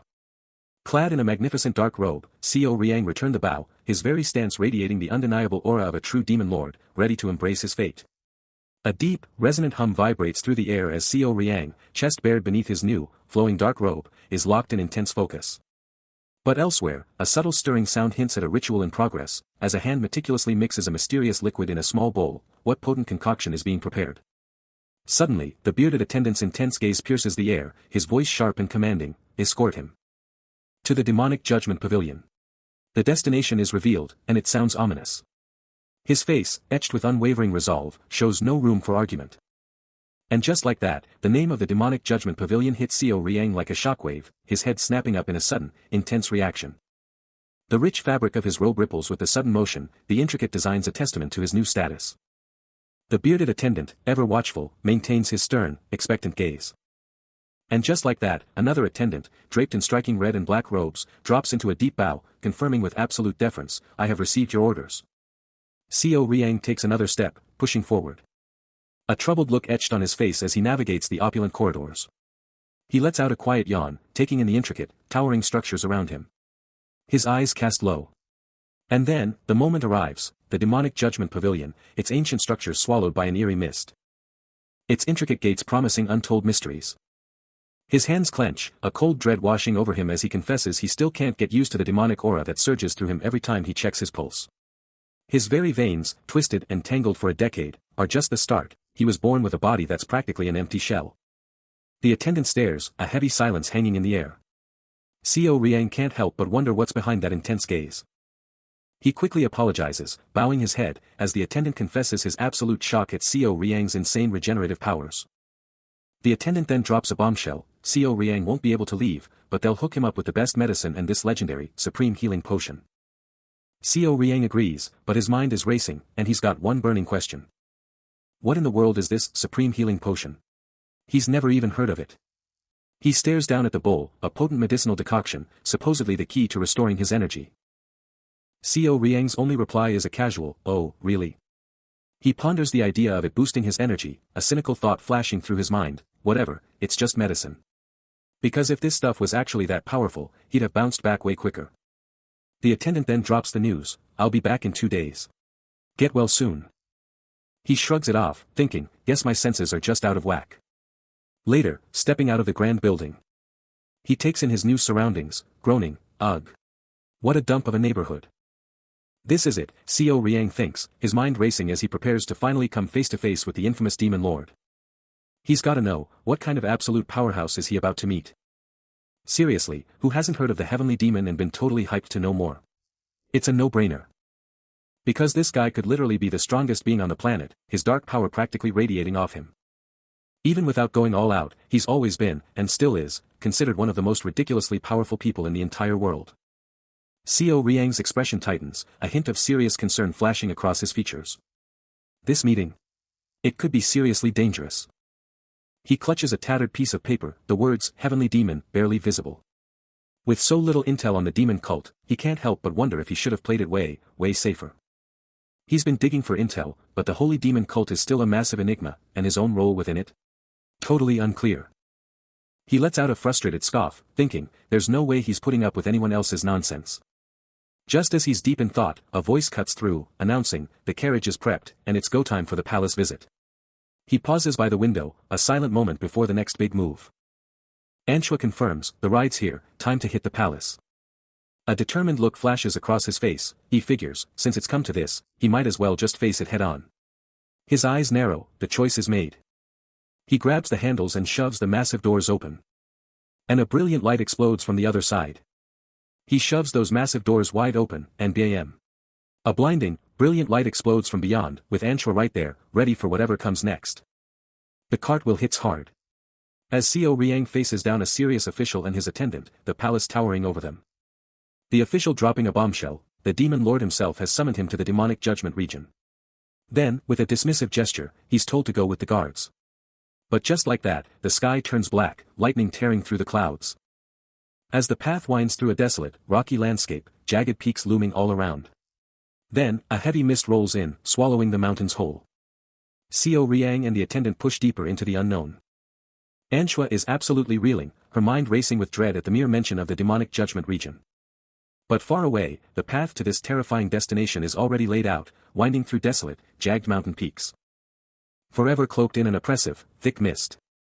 But the one who summoned him, the demon lord Chun Ha-jin, is already here, chillingly calm in his grand chamber, taking a slow, deliberate sip from his cup. A sinister smile playing on his lips as he muses that the alcohol tastes sweeter than ever. This is the very essence of his demonic power. But the journey continues, the relentless rhythm of footsteps pounding against ancient stone. As Seo Riang pushes onward, climbing the treacherous mountain path, his destiny awaiting him at the summit. The ultimate challenge loomed as the path plunged into the very core of the demon cult's territory. And Chun Ha-jin, the demon lord himself, stepped onto the ancient stairs, instantly recognizing the sheer, overwhelming scale of this headquarters. A bead of sweat betrayed his inner tension, his gaze sweeping over the suffocating environment. A chilling echo of a past, inescapable trap set by the righteous Heavenly Alliance and the Steel Blood Fortress. He locked onto the shadowy figures, masters of their craft, strategically positioned on every single towering rock formation. A stark realization hitting him, elite masters had completely locked down the entire area. More ominous shapes materialized from the cavern's oppressive darkness. Confirming his worst fears, he was deep inside a dragon's pool and a tiger's den, a death trap. But his resolve solidified, a grim determination in his eyes, knowing full well that one wrong move meant instant annihilation. He's finally here, at the foot of an epic staircase, carved right into a mountain, leading to some seriously imposing architecture. They make it to the top, and his partner just drops it, "We're here." He just stares at the giant, super-detailed door, a silent, "What now?" hanging in the air. His partner turns, looking a little confused, like, "Wait, wasn't this supposed to be the demonic experiment pavilion? This is not a pavilion." The whole entrance just pulses with this weird, unseen energy. He's thinking, okay, gotta play it cool. Can't act like I know everything, gotta stay humble. He's locked onto that entrance, the pressure building, knowing that every single move I make could literally decide the fate of my school and the demon cult. His partner, cutting through the tension, just says, "Enter." Chun Ha-jin takes a deep breath, locking in, telling himself, "Alright, focus up, Chun Ha-jin." The moment of truth arrives. A voice booms, confirming they're now face to face with the demon lord. But then, reality itself shatters around them. Leaving Seo Riang with that signature intense gaze. As shimmering energy swirls around his flowing brown hair. Then, bam. The world warps, revealing a jaw-dropping vista of misty peaks and serene beauty. A total 180 from the grim reality they were just in. He's now strolling down a vibrant path, surrounded by a forest exploding with colorful flowers. His eyes practically popping out in total shock at this insane new world. Huh. He's looking around, and one thought hits him hard, he was positive it was still winter just moments ago. But the air is warm, and the entire landscape, with a deer chilling by a stream, is screaming spring vibes. With birds chirping like crazy, he's totally lost, thinking, am I even awake right now? He's standing there, next to a cute little rabbit, and it all clicks for him, the impossible truth of this place hitting hard. His eyes pop wide open as he finally figures out what's going on, it's gotta be an illusory formation. The realization just sinks in, yeah, definitely an illusory formation. He's surrounded by this insane flower field, and he knows there's no way this is real, his own power couldn't even dream of making something this perfect. He just lays back in the lush grass, totally surrounded by this vibrant greenery, and for a second, he almost forgets his entire mission, just soaking in the peace. But then, his mission snaps back into his head, ripping him right out of that peaceful moment. He's taking in the stunning, blooming landscape, totally blown away by how real this illusion technique actually is. And then, out of nowhere, an unseen force is like, "Hey, over here," literally pointing him in the right direction. His eyes are bugging out, a total shocker moment as he just goes with the flow. Then, bam. A massive pavilion just pops into existence in the distance, and he can't tear his eyes away. It's absolutely drenched in this soft, otherworldly light, and the details on this thing are just insane against the fake sky. He's getting closer, and then it hits him like a truck, that pavilion literally just spawned out of thin air. His eyes are laser-focused, peeling back the layers of this beautiful lie. But wait, inside the pavilion's shadows, he spots a faint outline, someone's definitely in there. All around him, the cherry blossom petals are going absolutely wild, like the illusion itself is freaking out because he found something. He's still pushing through this wild, trippy illusion, with petals just raining down everywhere. His feet just gliding over the lush green, crushing these beautiful white and purple flowers underfoot. But then, this weird feeling hits him, like his feet are just moving on autopilot. He's looking around, a little freaked out. And it hits him, he's not even walking himself anymore. His face gets serious, a total mix of, what the heck, and I'm gonna figure this out.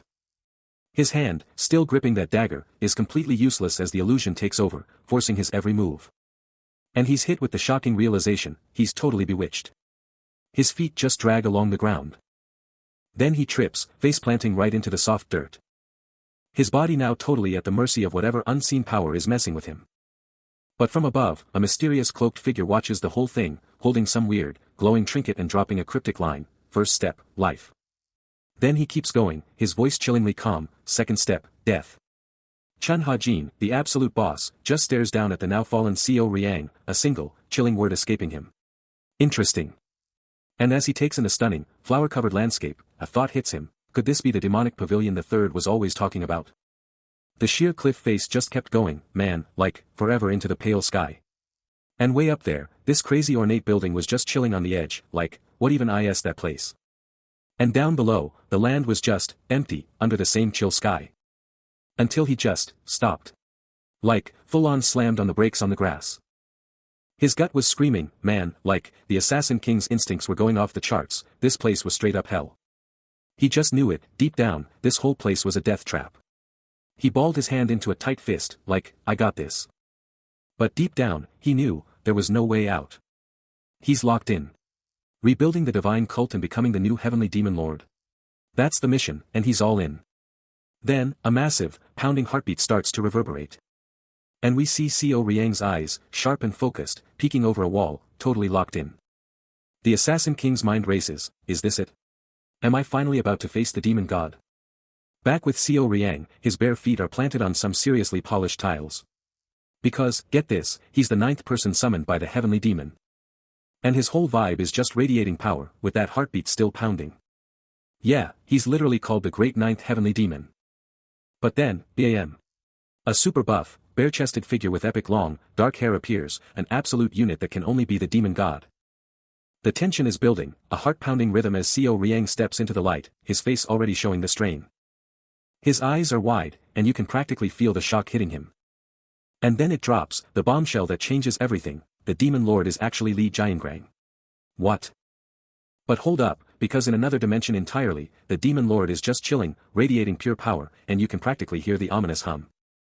His epic boots are planted right on this insane, glowing symbol, and you just know something huge is about to go down. Li Jiangrang's gaze is absolutely piercing, full of raw power and ancient secrets, as he scopes out whatever's coming next. You can see the intensity in his jaw, he's totally ready for whatever's about to walk through that door. Then, his voice, deep and commanding, cuts through the air, asking if the third young lord has finally shown up. And that insane, demonic symbol on the floor. It's practically vibrating with energy, hyping up this epic showdown that's about to go down. A junior attendant stands ready, while the elder figure responds with a crisp, yes, sir. But the younger attendant senses something's off, asking, is there something bothering you? The elder just gives a cryptic look, his thoughts hidden. He walks up to a huge, fancy door, then corrects himself, apologies. I have misspoken. He turns, heading down a massive staircase, leaving the grand entrance in his wake. His voice booms, filling the massive halls as he starts a story from way back, all about the demon lord's rule. He drops a bombshell, in all that time, only 2 people have ever stepped foot inside the demonic judgment pavilion. His eyes narrow, remembering, the first time was like, 23 years ago. That was a huge deal, when the Lord took in his very first disciple. The elder drops another bombshell, are you talking about him? His very first disciple. The young man's mind races, wait, was that the first young lord? No, the elder man declares. Then clarifies, the first young lord only became the demon lord's disciple 20 years ago. The young man's eyes widen, you're telling me there were others before him? Unknown figures. The chilling truth is laid bare, and that mysterious, unknown disciple. They met their end in the demonic judgment pavilion. The scene flashes to a gruesome sight, a body, utterly shredded, skin torn apart, with a shocking exclamation mark punctuating the horror. The young man, utterly stunned, can only stammer, so the demon lord. The elder cuts him off with a sharp. The ominous demonic judgment pavilion looms, leaving the young man to ponder, then who else could have possibly entered this terrifying place? Get ready for a bombshell. The general strategist, a total brainiac who climbed the ranks with pure smarts, is about to drop some serious lore about the legendary demonic judgment pavilion. This dude, who literally outsmarted everyone, is holding a scroll, ready to spill the tea on a massive secret. And the crowd goes wild as he reveals the shocking truth, the second person to ever step foot in that terrifying demonic judgment pavilion was none other than the third young lord. Xiao Riang's jaw practically hits the floor, completely blindsided by this insane revelation. The strategist even confesses that the third young lord was the only one who ever truly put fear in his heart. His eyes are laser-focused, a mix of dread and grudging admiration etched on his face. With the ominous entrance of the demonic judgment pavilion looming large, he can't help but wonder if the third young lord, the one he feared most, will actually make it out alive. The revelation hits him like a truck. Xiao Riang's jaw drops, his hands flying up as pure, unadulterated shock washes over his face. But wait, who's this? A new challenger appears, long dark hair flowing, muscles rippling as he casually sips from a fancy bottle, a confident smirk already on his face. That piercing gaze, that undeniable aura of power, this guy means business, and he's not afraid to show it. The divine teachings are the ultimate truth, an undeniable force that will make all who oppose them bow down. In a super peaceful, traditional courtyard, the vibes are totally chill, with green everywhere. A dude in fancy robes is totally bowing down, giving his respects to the demon lord. Hands together, showing ultimate respect. And the demon lord, a woman with epic hair, just casually tells him to rise. The kneeling guy looks up, totally caught off guard by the blunt command. But wait, Chun Ha-jin, looking ripped with his long black hair, is just chilling, watching the whole thing with a bottle in hand. A smirk spreading across his face as he drops the line, "Nah, this is the Chun Ha-jin everyone's been talking about. He's been acting different," she thinks, the one who took down the elder. But he's not even emitting any chi, so those claims have to be fake, right? Even so, she can feel the insane spiritual energy he's packing. He's literally the world's strongest martial artist, a title that should only belong to the heavenly demon. The demon god, chilling on his throne, is the real deal, the ultimate power move. He's got power that literally goes beyond half immortals and hangs with the gods, so why isn't he trying to become the heavenly demon already? She lets out a shocked gasp, the sheer scale of this guy's power is just mind-blowing. Then, a brutal slap cracks across her face, whipping her head back as she screams, "Damn it. I'm freaking out just hearing about some human, Chun Ha-jin." A delicate stream of liquid pours, filling a small, ornate cup with precision. He watches, captivated, a soft question escaping his lips as the cup is presented.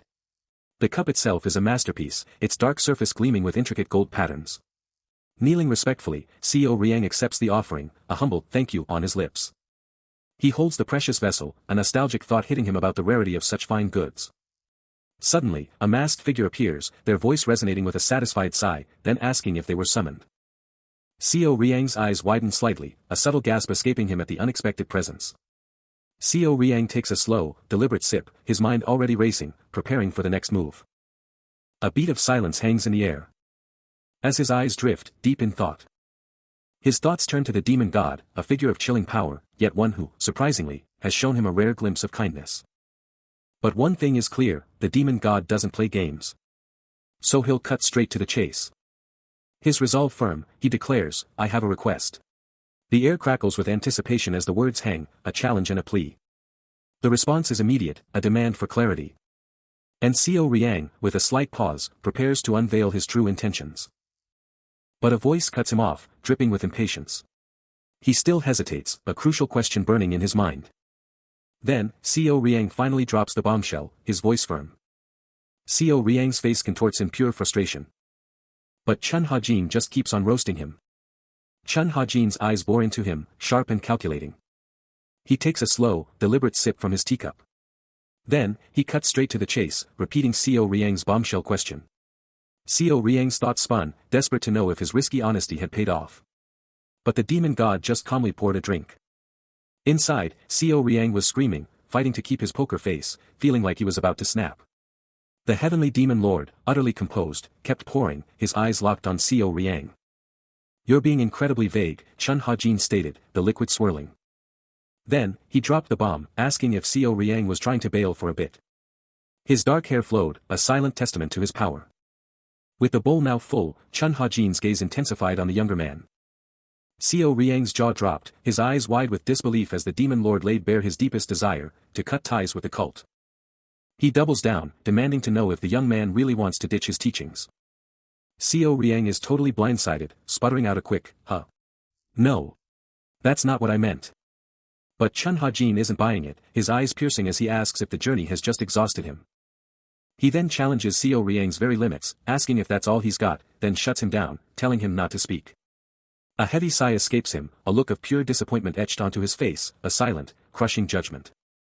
Seo Riang's mind races, a single, desperate thought screaming through his head, he's totally screwed. But then, a surge of defiance. Seo Riang's face hardens as he finally blurts out, he's not trying to cut ties. Chun Ha-jin muses that it hasn't been long since he got his own power back, so he figures he should just say whatever he wants to. He turns away, admitting it's not as easy as it sounds, but he figured it was better to just get it all out there. Seo Riang, unwavering, locks eyes with him. A subtle gesture punctuates his resolve. He briefly wonders about an excuse. Chun Ha-jin's gaze intensifies. A gasp escapes Seo Riang. He falters, caught off guard. But far away, in his lavish domain, the demon god seethes with rage. He finds the whole thing. Back in the heart of the cult's domain, Seo Riang wastes no time, laying out his bold request, permission for an outing from the elder of the heavenly demon lord himself. But the reply is sharp, dismissive, as Chun Ha-jin cuts him off with a cold, so. With an intense stare, Chun Ha-jin makes it clear, there's no room for distractions right now. Panicked, Seo Riang's mind races, desperate to conjure a suitable answer under the intense scrutiny. He fumbles for words, blurting out that he just wanted to see him. A nervous flush creeps up his neck, as he quickly adds, it's been a while, master. Chun Ha-jin's gaze sharpens, his face a mask of inscrutable intent.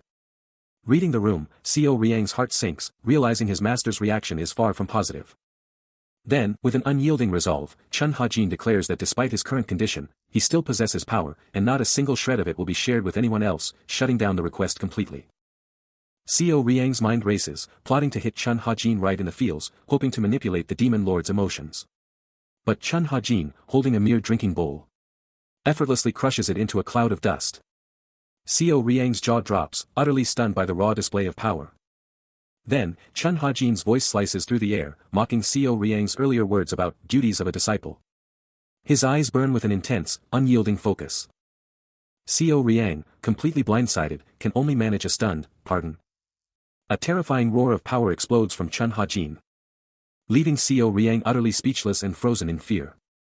Seo Riang's face contorts in pure shock and dread. As he faces Chun Ha-jin, the air crackling with an unbearable tension. Chun Ha-jin's eyes blaze with an unholy blue, his voice slicing through the quiet, if you know your duties. He presses on, his stare like daggers, you shouldn't have appeared before me with that body.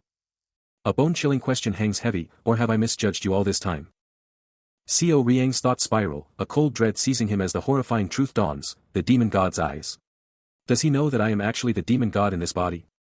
Chun Ha-jin's presence is immense, radiating an overwhelming power that shatters all pretense. The sheer force of that gaze crushes Seo Riang, leaving him completely exposed.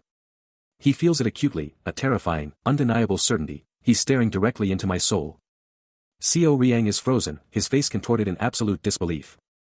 His mind races, frantically searching for any possible excuse, any way out of this impossible trap. A raw, primal fear flashes across his features, his eyes wide with pure terror. He can't process it, he, the demon god, caught so utterly off guard. The crushing reality hits him, his true identity, his bloody past, the countless lives taken, the abandoned duties, all exposed, all laid bare. What did he miss?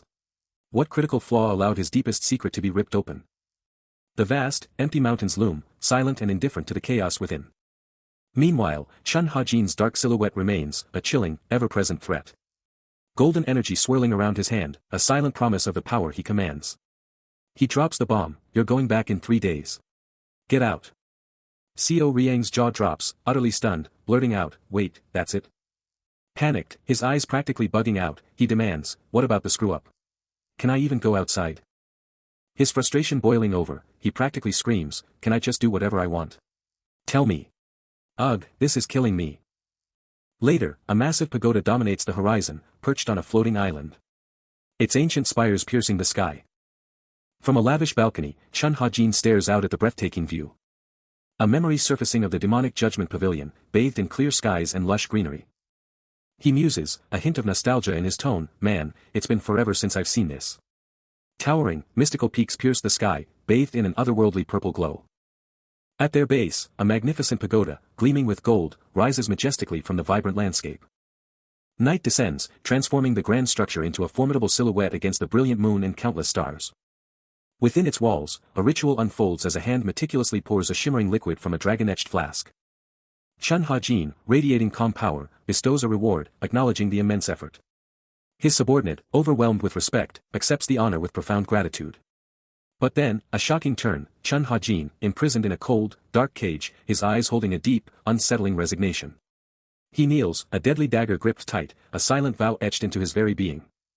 And as a cloaked figure stands motionless, a chilling question echoes, what's going on with the third? A man in a dark, embroidered robe is just sitting there, holding a bowl, when suddenly, it hits him. He was supposed to be recovering at home, but now he's trapped in a cage.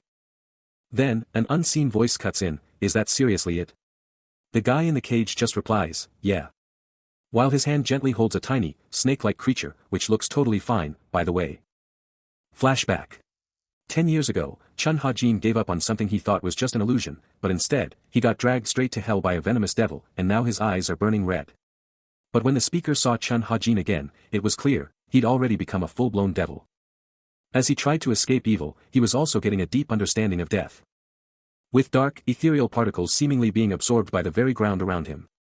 Seo Riang, the great ninth heavenly demon, stands in solitude, his gaze fixed on something far above. Elsewhere, the general strategist watches, his face a mask of grim calculation, every muscle in his jaw tight with unspoken intent. But it is Chun Ha-jin, the assassin king, whose piercing gaze holds the secret of a place where evil itself faces judgment, the terrifying demonic judgment pavilion. Within its hallowed, yet horrifying, halls, the demon lord himself presents the accused, and the judgment, absolute and final, is rendered by his will, and the very structure of the pavilion, a chilling testament to its core purpose. This isn't just any structure, it's the demonic judgment pavilion, a place of absolute, terrifying power. Step inside, and it rips away all pretense, exposing every hidden evil, even the darkest corners of their subconscious mind. But what happens if the accused fails to satisfy the demon lord's cruel whim? The outcome is beyond horrific. In that instant, fueled by the demon lord's malevolent will, the pavilion's demonic formation springs to life, attacking with savage force, a nightmare made real. The moment a murderous thought crosses their mind, they are instantly ensnared and devoured in the most gruesome manner imaginable, their existence erased by the ravenous, monstrous tendrils. He reveals the chilling truth, this is a formation technique that rips open your very soul to expose your true intentions. A terrifying, top-tier creation that only the demon lord himself possesses the power to unleash. Later, the scene shifts as Chun Ha-jin, the demon lord, demands to know if the solitary bamboo grove is being meticulously cared for. The answer comes swiftly, yes. Personnel from the Court of Elders are dispatched every other day to maintain it. He's informed of the grim statistics, an average of 5 casualties monthly, but thankfully, no deaths in recent months. His gaze fixed, he holds a small, ornate wooden box, which he then opens with a soft bang, revealing a gleaming ring nestled inside.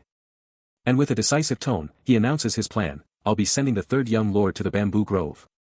A shocking revelation sends the third young lord reeling, collapsing in utter disbelief. A monstrous rat, a harbinger of dread, skitters across the cold ground, a terrifying glimpse into his future. Suddenly, a shadowy figure with electric blue eyes manifests, their voice laced with disbelief, "To the solitary bamboo grove." But the true mastermind, Chun Ha-jin, watches with a ruthless, unyielding gaze.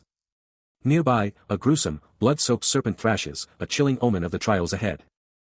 Seated on his dark throne, Chun Ha-jin delivers the final, chilling confirmation, that's right. The mysterious observer's shadowy form expands, echoing Chun Ha-jin's words with a sinister chuckle, it's the perfect place to get some fresh air. The shadows swirl around them, and their eyes ignite with an intense, electric blue glow. A terrifying, unknown power radiating from their very being. Those piercing blue eyes, still burning bright in the darkness, continue their silent, chilling surveillance. But elsewhere, a bizarre, two-headed lizard slithers into view, a truly unsettling sign of what's to come. And there he is, the third young lord, gripping one of those grotesque lizards, forced to trek through an unforgiving bamboo maze. His voice, raw with fury, rips through the silence, a desperate cry against the demon lord's brutal decree. In a moment of pure, unadulterated rage, he sinks his teeth into the creature's tail, a primal scream trapped behind his clenched jaw. The colossal bamboo stalks pierce the sky, an oppressive, endless prison, and he can't fathom why he's been banished to this godforsaken wasteland. His features twisted in a mask of pure anguish and fury, he screams into the void, desperate to understand what crime earned him this brutal, solitary banishment. Dangling helplessly amidst the towering bamboo, he's just a solitary speck, swallowed whole by the unforgiving green abyss. And beyond the suffocating grove, the world dissolves into a desolate, misty void, a terrifying glimpse into the grim fate that now awaits him. He unleashes a primal scream of pure rage. "Demon Lord, you asshole! His venomous shout, however, is swallowed whole by the colossal, glowing bamboo forest, leaving him a solitary, tiny speck staring into the endless, misty abyss below. A furious cry of "Demon Lord! You, asshole!" absolutely shreds through the dense, glowing forest. The vibrant blue particles of mana absolutely shimmering in the disturbed air. The angry shouts of "asshole, asshole!" absolutely reverberate across the vast, mountainous landscape. As Seo Riang, clearly exasperated, wonders aloud how this could possibly be the perfect place for fresh air, muttering "Ugh, bastard asshole, pretty shit," under his breath, totally fed up.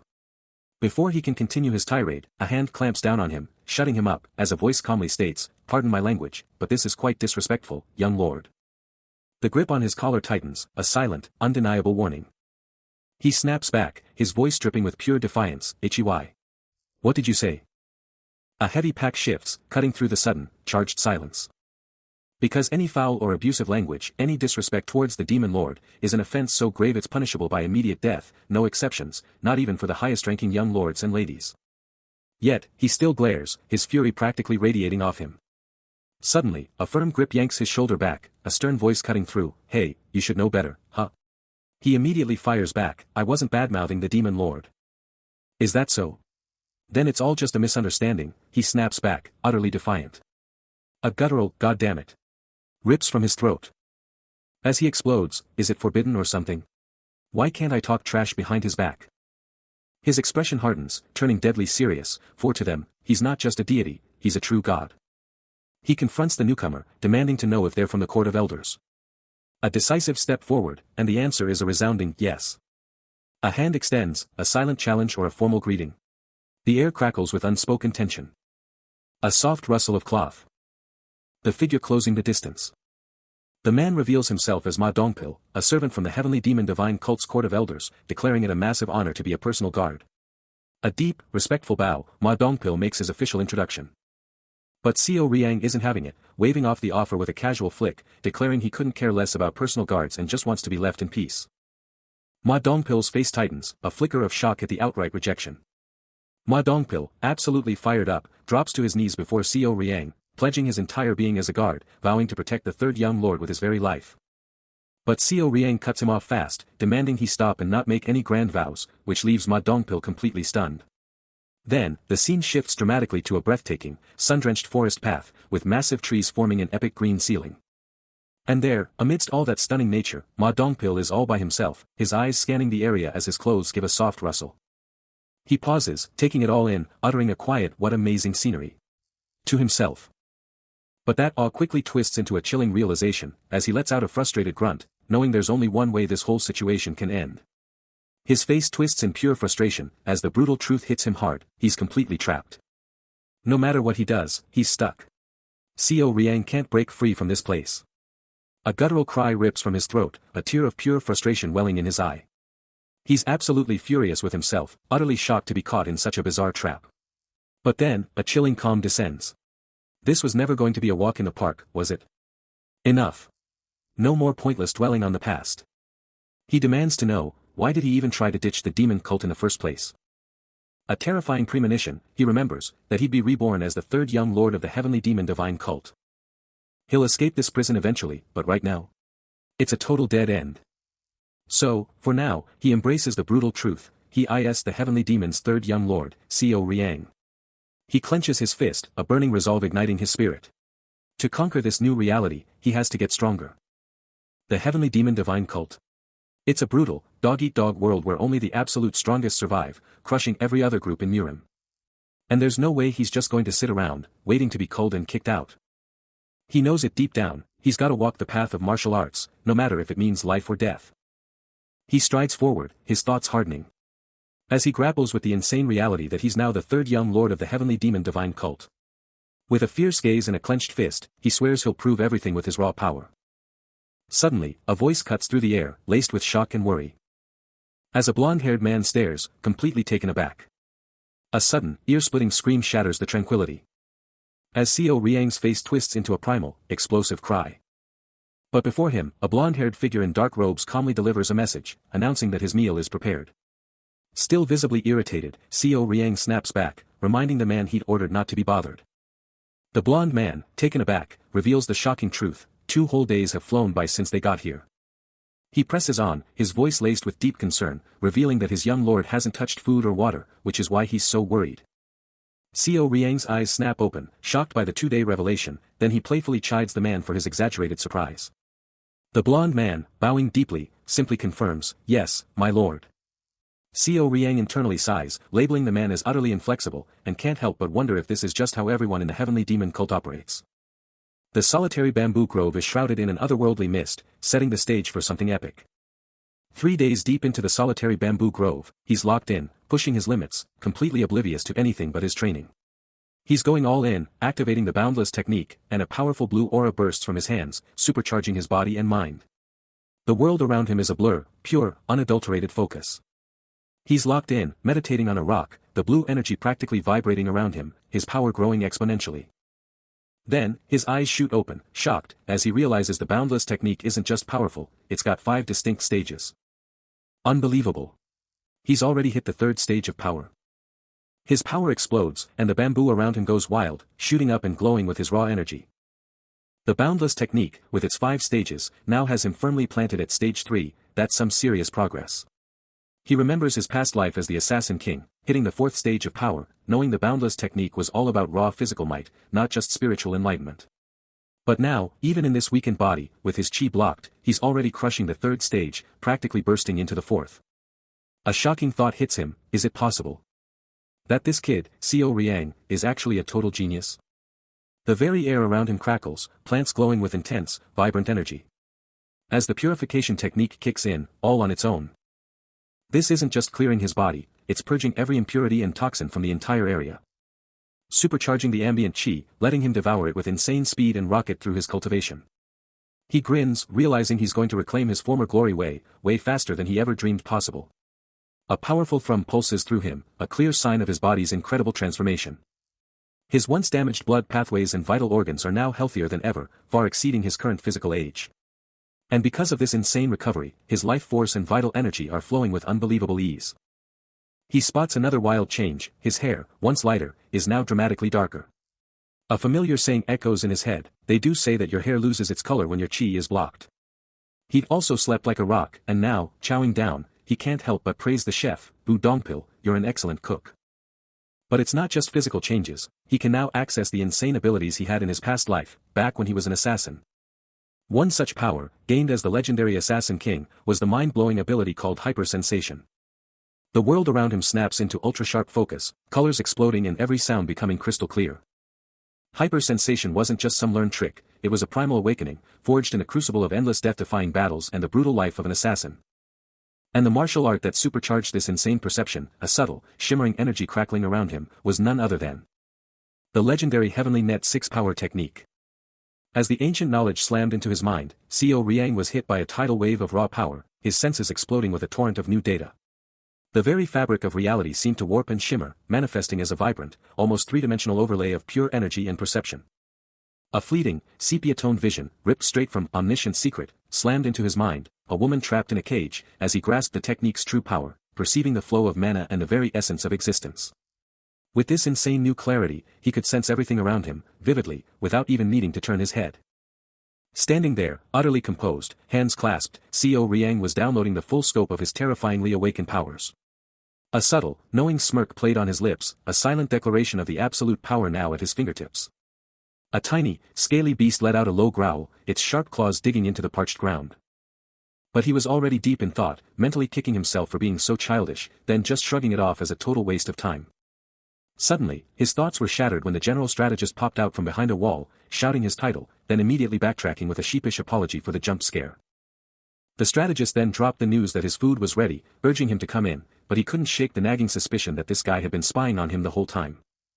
Strolling along, the strategist threw down a playful gauntlet, teasing about who'd come out on top in their little game, and the strategist just coolly confirmed his allegiance. But he wasn't buying it, totally convinced the strategist was just putting on an act to keep tabs on him. High above, birds cut through the pristine sky, their cries a sharp counterpoint to the calm. But the general strategist had bigger plans brewing, his true impact on the story about to explode from this point on. With a final word, he simply ordered, time to head back. The general strategist was leading the charge through the bamboo forest, with Seo Riang right on his heels. Inside Seo Riang's head, Chun Ha-jin's eyes were practically burning with a violet glow. as he was totally locked in on his current situation. He knew if he could just tap into the Assassin King's experience and knowledge, this weak body would be back to full power in no time flat. Meanwhile, the general strategist was still leading the charge, eyes laser-focused forward. Then, out of nowhere, his eyes shot straight up, a clear shockwave hitting his face. He kept staring into the heavens, his face getting super serious. The bamboo forest around him started to buzz with some kind of unseen energy. As faint, glowing particles just started floating through the air. He blurted out, "Is that a ghost?" The general strategist's face was totally shocked and worried, his usual calm completely shattered by whatever was happening. A soft breeze kicks up, sending leaves swirling. As Xiao Riang stands, his long hair whipping around with an unseen power. Then, a massive surge of spiritual energy explodes around him, forming a wild vortex of wind and light as he feels his power surging back. The heavenly demon's training is paying off, and he's regaining his full potential. His eyes burning with resolve, he's ready to push the limits. Can he finally take to the skies? The power around him explodes again. And he effortlessly floats into the air, his two martial prowesses fully restored. Even with his power back, he's still held back by unseen bonds, but he's determined to shatter them. Only one last obstacle stands in his way. He lets out a fierce grunt, unleashing a torrent of martial arts, white energy absolutely exploding from his every move. His hand connects with absolute precision, unleashing a devastating impact. This is the Dark Shadow Guandao, an elite martial art forged from the combined power of the 10 great sects. A confident smirk plays on his lips, these 3 basic martial arts are just the warm-up. He lets out another powerful shout, pushing his practice to the limit, mastering the techniques he's absorbed from the legendary Assassin King, Chun Hajin. He launches himself skyward, feeling his power surge. He knows he'll be back to full strength in no time flat. Perched high on a bamboo branch, a shadowy figure watches, a single thought cutting through the air, wait. Am I even allowed to learn the Dark Shadow Guandao? Back on the ground, the practitioner's expression turns stone cold, his mind consumed by thoughts of the heavenly demon divine cult. He declares his true identity, I'm the third young Lord Xiao Riang, not Chun Hajin. And he's certain there was a demonic art he was originally meant to master. Still watching from above, the observer can't help but wonder, what exactly is that power? Xiao Riang's eyes snap wide open in pure shock. As an unseen force slams into him, sending him careening with a bone-jarring whump, leaving him utterly disoriented in a vast, misty void, where endless, ominous rows of wooden stakes pierce the bleak horizon. Shaking off the shock, he shouts out, "Hey, Dongpil." Suddenly, Ma Dongpil bursts from the ground, completely caught off guard, exclaiming, "Yes. You called for me, young lord." Still reeling, he blurts out, "Damn it, you scared me." Xiao Riang then declares, "There's something I need to ask," and Ma Dongpil, ever loyal, instantly responds, "Ask away, young lord." Xiao Riang, lost in contemplation, delves into the wisdom of his masters, questioning if there's a profound secret he's still missing. Deep in thought, Xiao Riang can't help but wonder if he's truly absorbed everything his masters had to teach. Ma Dongpil, picking up on the heavy atmosphere, quickly apologizes, feeling like he didn't give a good enough answer. Xiao Riang presses on, repeating his core worry, what if he just doesn't learn demonic arts, like he's been saying? Ma Dongpil's expression darkens as he ponders, if that's even an option. His thoughts turn to the consequences, the young lord would be seriously unhappy if Xiao Riang didn't master the demonic arts. That displeasure alone, is a massive problem. Xiao Riang's eyes narrow, his brain clearly in overdrive. The bamboo whispers around them, and Ma Dongpil calls out his name. Xiao Riang responds, and Ma Dongpil reminds him of the library mandate. A messenger drops the bomb, it's the third young lord's direct order. The mission? Bring back all the secret demonic arts he can get his hands on, a direct order from the top. Xiao Riang takes it all in, his eyes burning with a mix of thought and determination. And then, a subtle, knowing smile plays on his face. The library, filled with ancient, forbidden knowledge, now beckons. Ma Dongpil double-checks, is this really what the young lord wants? Xiao Riang's answer is a firm yes. Xiao Riang kneels, acknowledging his master, and the order is officially sealed. The general strategist's mind races, questioning if the third young lord truly grasps the gravity of his own choices. Is he just messing with everyone, trying to stir things up for his own twisted amusement? But the third young lord just sits there, chilling, his face giving absolutely nothing away. Then, the general strategist gets down on his knees, bowing low and apologizing, admitting he was totally out of line. But the third young lord just stares back, dropping some serious wisdom, a real master knows the weak and protects them, no matter what. The strategist remembers the old lord's warning about power-hungry people, and wonders if anyone even got what the previous lord was really trying to do. The third young lord just takes it all in, his face a total poker face. The strategist finally spills it, admitting he has no clue if the third young lord even remembers his own past. Right from the start, the third young lord was a total genius, but also super greedy and arrogant, treating everyone else like dirt. The general strategist watches the third young lord, his mind already racing, processing the latest intel from Ma Dongpil. He's analyzing every move, every word, trying to figure out if this is the same guy who once ruled the divine cult, or if he's a completely different beast now. Is this the same person, or a total reboot?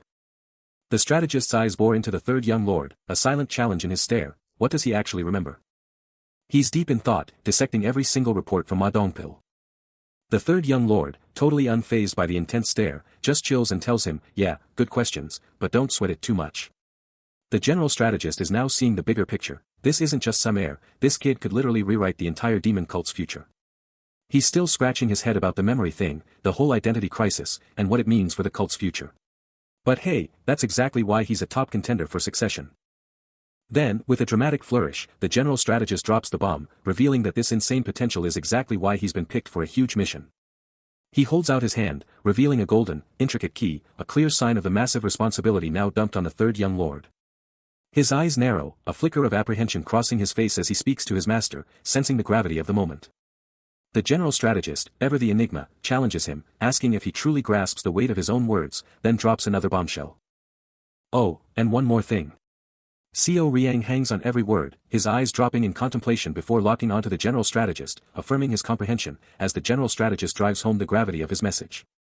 The general strategist's gaze sharpens, a chilling question hanging in the air. You know how dangerous the bamboo grove is, don't you? He shifts his gaze, a subtle challenge in his tone as he declares, I'm sure you'll crush it, but don't forget to brief the third young lord on everything, ASAP. His words resonate with undeniable authority, underscoring the mission's critical nature. This duty is paramount, you must serve him with everything you've got. Xiao Riang executes a deep, unwavering bow, his commitment clear, responding with a firm, yes, master, I'll remember. The general strategist observes him, a complex thought playing across his features as he ponders the next move, muttering about dispatching someone to the bamboo grove. The general strategist's mind zeroes in on the legendary, solitary bamboo grove. A demonic forest that predates even the heavenly demon divine cult's arrival on the 100,000 mountains. This ancient grove was the real culprit. A place that had devoured countless demonic humans for over a millennium. Even though this incredibly powerful demonic forest wasn't huge within the divine cult's lands, it was the key to their meteoric rise, making them one of the strongest in record time. Legend says it bestows the ultimate gifts upon the chosen few. But for everyone else, it's a one-way ticket to oblivion. And this was the exact spot where the third young lord had already been killed for the second time. The general strategist, a man who faced the brutal demonic judgment pavilion, now grapples with his own history. His mind races to the deadly solitary bamboo grove, a chilling question echoing, what horrors lie in wait there? Elsewhere, under the pale moonlight, the towering bamboo grove looms, silent and watchful. In a hushed chamber, a voice starts counting, 1, 2, 3, 4. Xiao Riang's eyes snap open in shock, a single word escaping him, 17. He points to the mountain of ancient tomes, utterly bewildered, why did you bring this many? Chun Ha-jin, cool as ever, simply states, it's not a lot. Just the best ones, for you. Xiao Riang can only stare, this is not a lot. Xiao Riang's face contorts in pure agony, his mind screaming, seriously? I have to master demonic arts now. A book cracks open, Xiao Riang groans, no, and Chun Ha-jin confirms, looks like demonic arts, alright. He knew he had to conquer them, no matter the time, but the sheer mountain of demonic arts texts felt like an impossible challenge. He needed to approach them with an open mind, he mused, as Chun Ha-jin presented him with an overwhelming library of texts, confirming their identity as the forbidden demonic arts. Every single tome, brimming with arcane symbols, held the key to unimaginable power. The sheer scale was mind-boggling, as these were the legendary 10 great demonic arts of their sect, and the burden of mastering them settled heavily upon Xiao Riang. As Chun Ha-jin clarified that these sacred texts were exclusively for the second and third young lords, Xiao Riang could only muster a weak, really. Chun Ha-jin pressed on, detailing how these demonic arts were so incredibly powerful that even a master from the demonic judgment cult would find them challenging, making them almost impossible for an ordinary person. Catching Xiao Riang's piercing stare, Chun Ha-jin questioned the reason for such an intense look. He swiftly apologized, confessing that he felt like he was witnessing a completely new facet of his young lord, an unexpected transformation. Then, with a touch of apprehension, Chun Ha-jin probed, asking if Xiao Riang genuinely had no recollection of these ancient, secret texts. A heavy hand slams down on a book, the sheer, crushing weight of all that forgotten knowledge hitting him hard. He spins to face his only hope, calling out to Ma Dongpil with a desperate plea. He lays it all out, reminding the elder that his memory was completely wiped after that brutal chi deviation, leaving him a blank slate. And as if that wasn't enough, he'd been demoted to the third young lord. Grabbing his head in sheer agony, he screams internally that he has to do something. His voice cracking with raw desperation, he confesses his urgent, burning need to relearn every single demonic art he's lost. Pointing to the insane mountain of texts, he practically begs for help. With a fierce, unwavering gaze, he declares Ma Dongpil his last, best hope. Still pouring out his soul, Co Riang lays it all out, begging for weapons from the Daybreak Armory so he can finally train up. Watching the young lord practically break down, Ma Dongpil can't help but think, what is he even crying about? A sudden flashback hits him, showing Chun Hajin's fierce declaration, I will support you with my life, young lord. But in the present, Ma Dongpil is just thinking, seriously, what am I supposed to do with this guy? Meanwhile, miles away from all that drama, a serene bamboo grove is dotted with mysterious stakes. Tiny, shadowy figures cling to the bamboo, their silent watch adding to the grove's eerie calm. Then, a deliberate stride, as someone makes their way through the silent grove. The blonde-haired warrior stops, his intense eyes lost in thought as light dances through the bamboo. He presses on through the thick bamboo, deep into the legendary grove where the Assassin King makes his home. Then, a quick look up, his journey seemingly at an end. Co Riang, deep in thought, pored over ancient texts, his mind already racing. But elsewhere, the general strategist, radiating fierce determination, swore an oath, vowing to protect the young lord's focus at all costs. With a surge of purple energy, he declared his mission, to bring back the young lord's requested weapons with absolute speed. His hand tightened on his sword, a silent vow, he would remain vigilant, ready for anything. Then, with a determined stride, the strategist ventured into the desolate, ash-choked world, his mission now underway.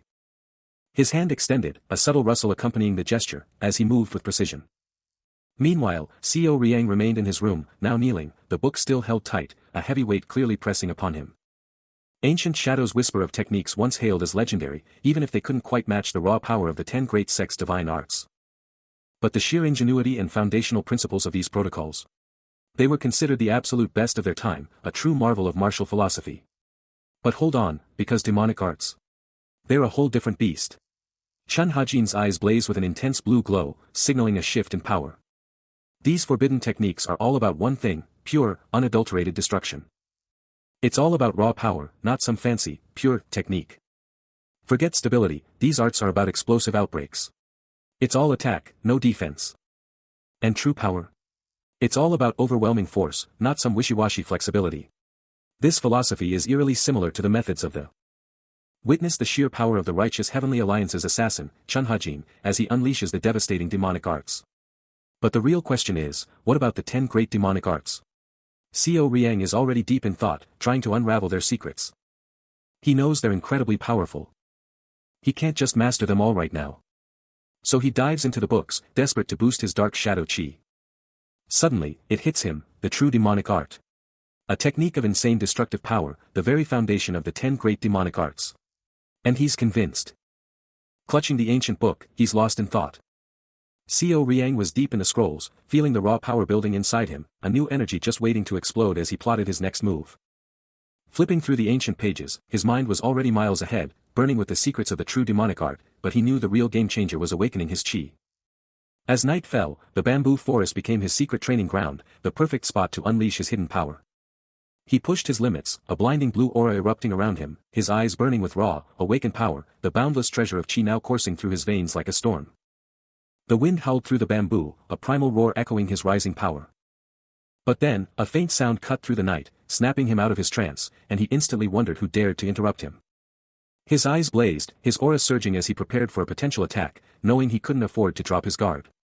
Just outside, 2 guys were chatting, one with wild red hair, the other blonde, totally oblivious to the power nearby, wondering where their buddy was. The red-haired one pointed out the blonde looked like a local, and the blonde was just worried because Dongpil hadn't shown up yet. Co Riang, still processing the distant chatter, decided he'd pushed himself enough for one night, ending his intense session with a final, controlled breath. Suddenly, a sinister shadow begins to form, its presence chilling, as a voice cuts through the silence. Chun Hajin whips around, his face a mask of calm, as the chilling question rings out, "Are you back already?" Then, from the inky blackness, a pair of terrifying, glowing red eyes ignite, unleashing a primal, earth-shattering roar. Hajin's eyes narrow, his determination burning, as the monstrous entity makes its move. A colossal, shadowy claw lashes out from nowhere, forcing him into a desperate dodge, just barely escaping total annihilation. The assault intensifies, a whirlwind of crimson and obsidian energy, moving at impossible speeds. He attempts to retaliate, but the sheer, unbridled power of the monster's strikes is too much, his defenses crumbling instantly. Then, with one last, earth-shattering blow, Chun Ha-jin is absolutely pulverized into the ground, the very earth splintering from the force. The shadowy monster looms victorious over the shattered bamboo forest, its raw power leaving nothing but absolute destruction in its wake. Still reeling from the devastating blow, he can't wrap his head around how something so seemingly weak could have unleashed such raw power. His body is still airborne, a testament to the sheer force that just slammed into him. The colossal, shadowy beast continues its rampage, leaving a trail of pure destruction in its wake. But then, his eyes snap open, locking onto the monster with a look of utter shock. As he finds himself face to face with a single, intensely glowing, bird-like eye.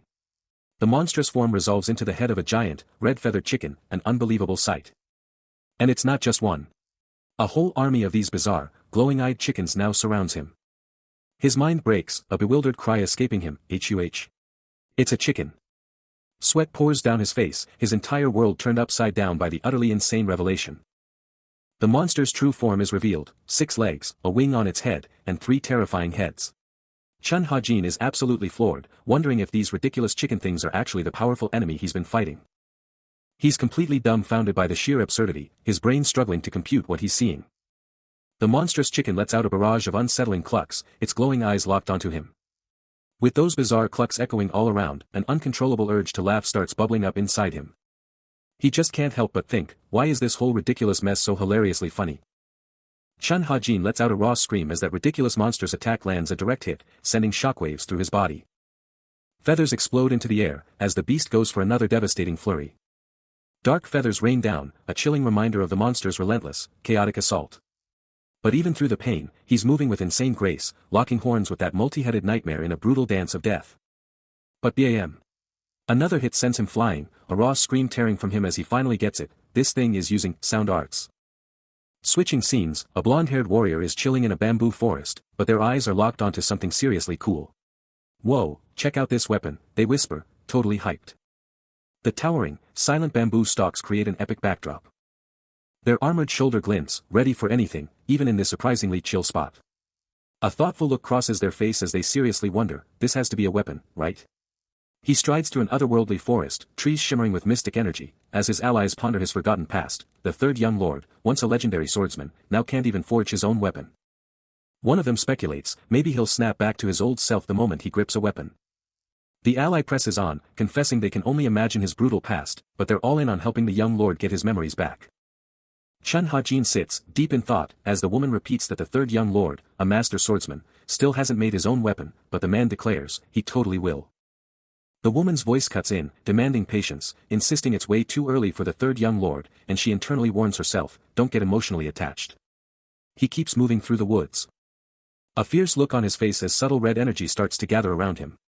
When out of nowhere, a powerful, metallic stench hits them, a strong scent of blood. His eyes snap open in shock as a voice screams, "Young lord." A piercing, guttural cry erupts from the red, feathered creature, signaling immediate danger. A massive, scaly green hand clenches, its sharp claws digging into something unseen, a clear sign of its monstrous power. Seo Riang, his expression hardening, acknowledges the creature's presence, ready to face the threat head-on.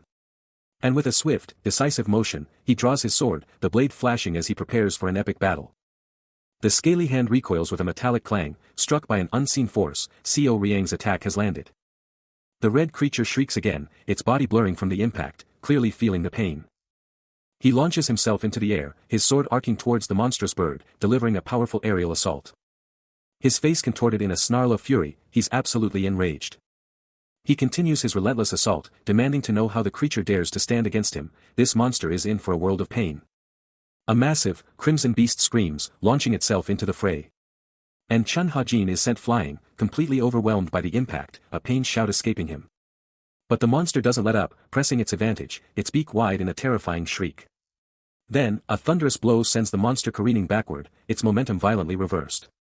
Chun Ha-jin unleashes his hidden power, a dazzling blue-purple aura erupting around him as he activates the last shadow power technique. His gaze intensifies, eyes burning with a furious red glow, veins bulging as he activates his second form, hypervision. As the chaos rages, Chun Ha-jin shields Seo Riang, confessing, "They're too many. I can't protect you and fight at the same time." But Xiao Riang, with unexpected fire, snaps back, who's to say I can't protect myself? I'm not as weak as you think. He was a dark blur, a whirlwind of motion amidst the chaos, tearing through the monstrous bird creatures in an aerial ballet of destruction. Every move was pure precision, every dodge a masterpiece, as he carved a path through the enemy, feathers exploding everywhere. Then, a sudden, blinding flash of insight. His hypervision sliced through their defenses, exposing a pulsating, glowing core deep inside one of them. Found it. That's IT's weakness, he declared. Pure, unadulterated resolve etched onto his face, his eyes blazing as he roared, "This is the END." Power surged through him, and he exploded forward, leaving a crimson impact in his wake. His polearm became a deadly extension of his will, a lethal arc of steel tearing through the very air itself. Another brutal impact, more blood exploding as his attack found its mark. The weapon plunged deep into the monster's furry hide, impaling its vital core with absolutely devastating force. As the monster crumpled, he stood unyielding, his eyes burning a fierce red, the polearm still impaled, a brutal testament to his unwavering resolve. A brutal strike just landed, blood exploding across the weapon. While a cloaked figure blazes through the absolute chaos. Debris just rains down, the air choked with the dust of pure destruction. Amidst the shattered remnants of a structure, Chun Ha-jin stands, and someone screaming, "Young Lord." He surveys the devastation, the once beautiful city bamboo garden now a total ruin, and someone screaming, "OHNO, the city bamboo garden." From above, the sheer scale of the damage is clear, the desperate cries for the "young lord" echoing through the absolutely ravaged landscape. Suddenly, a new figure, a blonde-haired swordsman, appears, his expression grim as he grips his blade. An unseen voice calls out to him, "Hey. Mr. Ma." The swordsman, Ma, looks down, a quiet acknowledgement escaping his lips, "You're back." The battlefield is a wreck. Shattered bamboo, fresh blood everywhere, and a hand reaching out from the devastation. Rushing in, face full of panic, Ma shouts, "Are you alright?" But Xiao Riang, absolutely drenched in blood, just stares at his hand, totally unfazed, asking, "What's all this fuss about?" He flashes back to the destruction, his home, the monster that caused it all, the sheer chaos of the battle still burning in his memory. Ma, still freaking out, insists on treating his wounds, but Xiao Riang just drops a bombshell, "This isn't my blood." That bombshell leaves Ma absolutely floored. And it's true. Despite the bloodbath, the young lord is totally fine, barely a scratch. He just stands there, amidst the carnage, a total boss, completely unfazed. It was the Azure Lotus, a beast as deadly as a leopard, that caused all this mayhem. The aftermath was insane, and Ma Dongpil couldn't help but press him, demanding to know if he'd soloed the whole thing or if there was a secret squad backing him up. But Xiao Riang just hit him back with a curveball, asking about some big pot and wondering why Ma Dongpil was even asking.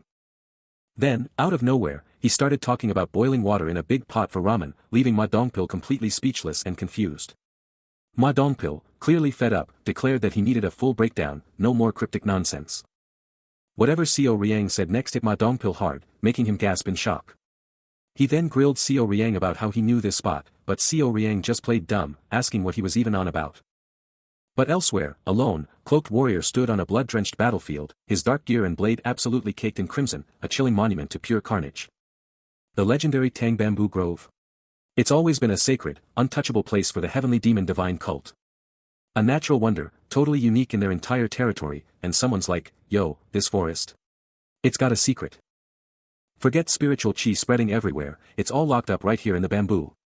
And because of that crazy circulation, the spiritual chi in this bamboo forest just kept getting more and more concentrated over time. One guy by the fire is like, "Dude, it's super thick and strong," and another chimes in, "But it feels like it's got some secret origin, right?" He goes on, saying this bamboo is way tougher and stronger than anything else out there, and that's exactly why this forest is so insane. Someone else asks, "So, is that why it's a sacred spot?" A guy with pointy ears thinks aloud, "So the bamboo grove is sacred, huh?" He remembers how they, as cult officials, just thought the bamboo was a little tougher than normal. And it's not just for show, items made from this special bamboo are actually used to create military bamboo armor. "Wait, you're telling me you can make medicine elixirs from this stuff?" a young man exclaims, utterly shocked. "No way, that's impossible." But the other quickly clarifies that most of the valuable medicinal trees are found deep inside the forest. Xiao Riang's eyes narrow, connecting the dots and realizing this problem also affects the forests of Zhanghayan and Tehayan. A steaming dish of food, overflowing with exotic ingredients, sits before them. The young man confirms that the rarest liquor is also found there. "What?" he shouts, "are you telling me there are even more of those bastards?" And get this, some of the mid-level masters are apparently as strong as the perfection-level masters. That's why they visit the forest twice a year, to harvest the divine bamboo with all the big shots, elders, guardians, and high-ranking executives. For them, he declares, a fierce determination burning in his gaze. And get this, the city bamboo garden is actually the safest spot in the entire heavenly bamboo grove. He's not just seeing a garden, he's seeing a fortress, a strategic stronghold disguised as a tranquil retreat. This isn't just some pretty park, it's a meticulously crafted defensive structure, built to repel anything thrown at it. And that octagonal wall outside? That's not for show, it screams impenetrable fortress, a clear warning to anyone who dares approach. He can't deny the sheer effort put into this place, it's way over the top for just a guard, so he shrugs it off, no need to stress. Suddenly, a voice breaks his concentration, pushing a bowl of food his way, telling him to chow down. The dish, looking interesting, is proudly announced as perfectly cooked, but he's definitely got some doubts. He's just staring at this culinary nightmare, seriously questioning if it's even food, or if someone's playing a prank. A wave of pure revulsion washes over him as he mentally screams, is this even food? Chun Ha-jin, seeing his horrified expression, playfully scolds him, reminding him that he can't always feast like a king, and sometimes, you just gotta eat what's in front of you. He takes a long, noisy slurp from his bowl. As Chun Ha-jin gently offers him another, asking if the food is still unappetizing. His thoughts drift to the garden, recognizing it as the source of a powerful energy. And he resolves to master the demonic arts as quickly as possible. Even while eating, his mind analyzes the octagonal wall formation, noting its professional construction and functional design. Chun Ha-jin observes that he's already taking over his duties, but Seo Riang simply states he's merely doing what needs to be done. Intrigued, Chun Ha-jin asks if he studied formations before, to which Seo Riang hesitantly denies, then dismisses his own answer as an excuse. He continues to eat, internally acknowledging that formations are indeed a subject of martial arts study. Ma Dongpil drops some serious knowledge, stating that this isn't just some casual read-up kind of skill. But Chun Ha-jin's mind races back to the fact that Seo Riang devoured over 10 books in a mere 3 days. He can't help but blurt out, how did he know all this stuff already? Ma Dongpil, completely missing the point, just deadpans, are you done clucking yet? A little flustered, Chun Ha-jin confesses, he's got a weak stomach. But when he gets serious, he unleashes an aura that's absolutely unapproachable. And get this, even after losing his martial arts and his package, he barely even seemed frustrated. Then, out of nowhere, a massive burp rips through the air, courtesy of Seo Riang. Chun Ha-jin, completely thrown off, now thinks, there's definitely something he's missing here. In a moment of quiet resolve, a monumental decision is forged. He states with conviction, I've decided to master demonic arts. But there's a catch, I can't keep training with this body. To wield the true demonic arts, I need to completely overhaul my physical foundation. The legendary Dark Shadow Chi, a demonic art so secret it was never even released, was forged by fusing the hidden techniques of the 10 great sects, a testament to his past as the Assassin King. On the flip side, the true demonic arts are the absolute core of all demonic arts. How he masters them will completely redefine his chi's very essence, power, and quality. A thought sparks in his mind, what if I could supercharge my underdeveloped Dark Shadow Chi by integrating the true demonic arts? It's a fundamental truth, just one drop of ink in pure water will corrupt the whole thing. Just like ink bleeding through water. Demonic arts are just like that. Especially the true demonic arts, which are all about blending the forbidden secrets of the 10 demonic styles from the heavenly demon divine cult. So, to truly unleash the potential of the nascent Dark Shadow Chi, which is barely a generation old. In a mind-bending, shimmering void, a deep thought drops, could this all just be fate? With an intense stare, Seo Riang gets ready, announcing it's go time.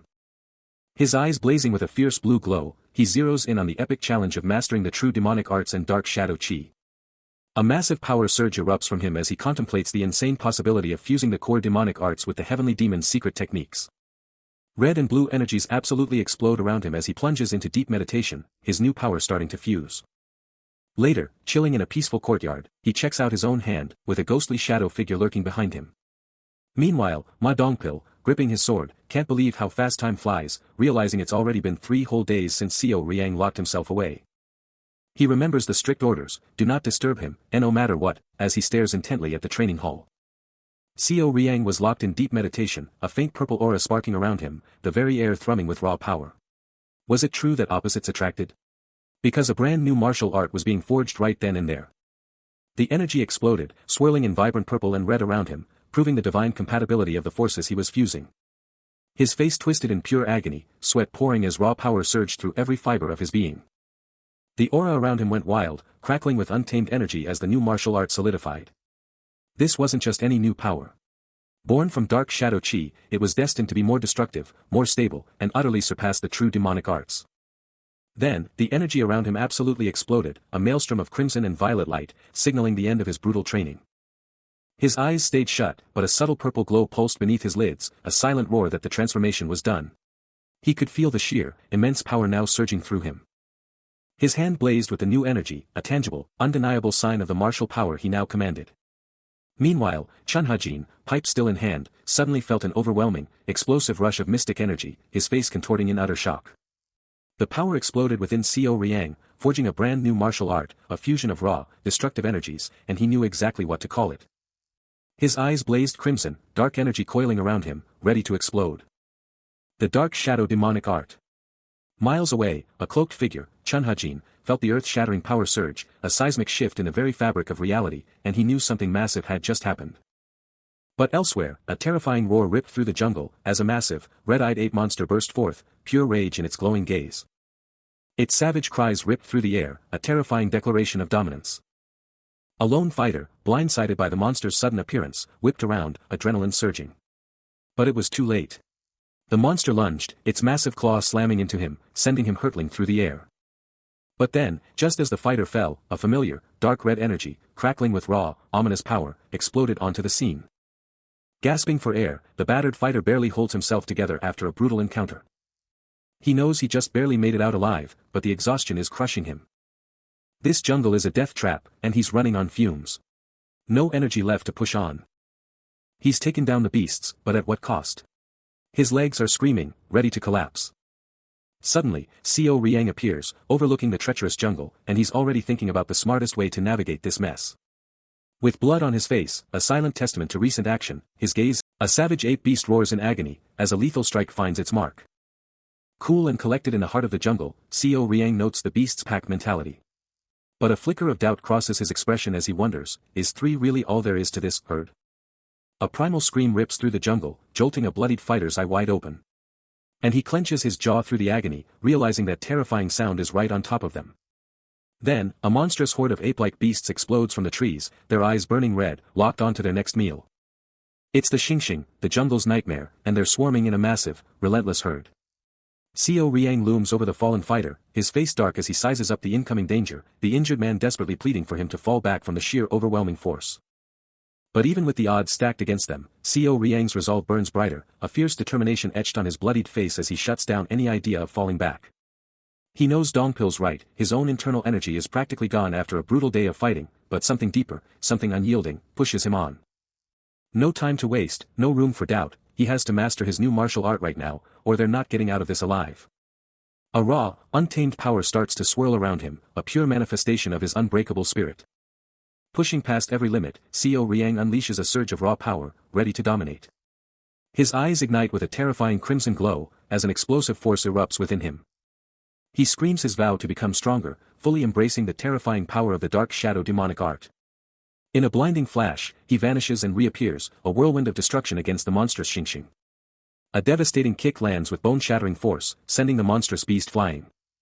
Dark, malevolent energy erupts around the shattered creature, as it slammed into the earth.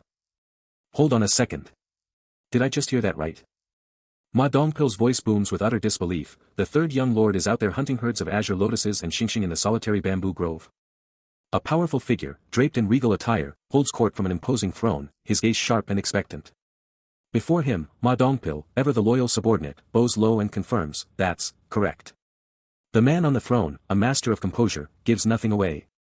Before coolly stating, how fascinating. He then delves deeper into the strategic implications, analyzing the power dynamics. If he had mastered the Black Dragon, it would have been difficult for him to escape the beast's hideous cries. Ma Dongpil's composure cracks slightly. The camera pans to 2 arcane tomes, their wisdom deemed inadequate for the current challenge. Neither of them suit him. Red Phoenix might be better, but it's still not enough to satisfy the heavenly demon either. The powerful figure then offers a strategic. His eyes narrow, revealing the true challenge ahead. It would be hard to master Red Phoenix in his state right now. The demon lord takes a slow sip, his mind racing. Did he truly fail to master the dragon arts? Or did he snatch forbidden demonic arts texts from the secret library? Kneeling before him, Xiao Riang's eyes glow faintly red as he admits, my apologies, demon lord. I have failed to meet your expectations. Desperate, Co Riang begs, please kill me. The demon lord, seeing his broken state, simply orders, rise. He then reminds him of the ancient knowledge, remember the 5 secret texts passed down to the demon lord's direct lineage? Co Riang stays bowed, hanging on every word. The demon lord continues, offering a lifeline, you have the authority to access the secret library. With a spark of hope, Co Riang replies, yes, my lord. The demon lord then declares, then, I will respect your decision.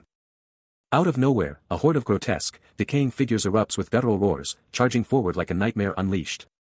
But before they can even blink, Co Riang drops in like a meteor, his blade a lightning flash, tearing through the front lines. The shadowy creatures scream back, a chorus of pure rage, their numbers seemingly endless. A bloody scratch on his cheek is nothing, Co Riang's eyes are locked on, pure determination burning.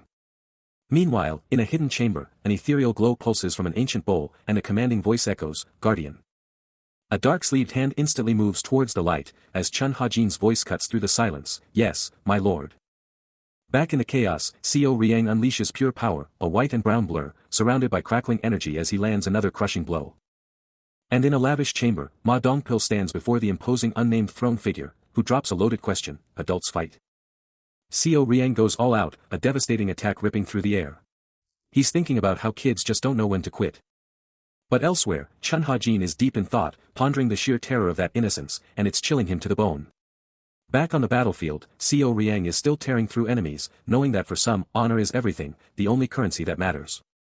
Chun Ha-jin's eyes narrow, the weight of his thoughts heavy as he contemplates the exact moment a child transforms into a man, when they finally grasp the true power of battle armor and unbreakable endurance. Suddenly, a monstrous roar rips through the air, and a terrifying, hulking creature bursts onto the scene.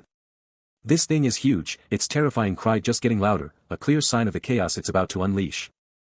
But Co Riang isn't backing down. He slams his sword into the monster with a crushing blow, and a desperate shout cuts through the battle, Mr. Ma. Watch out.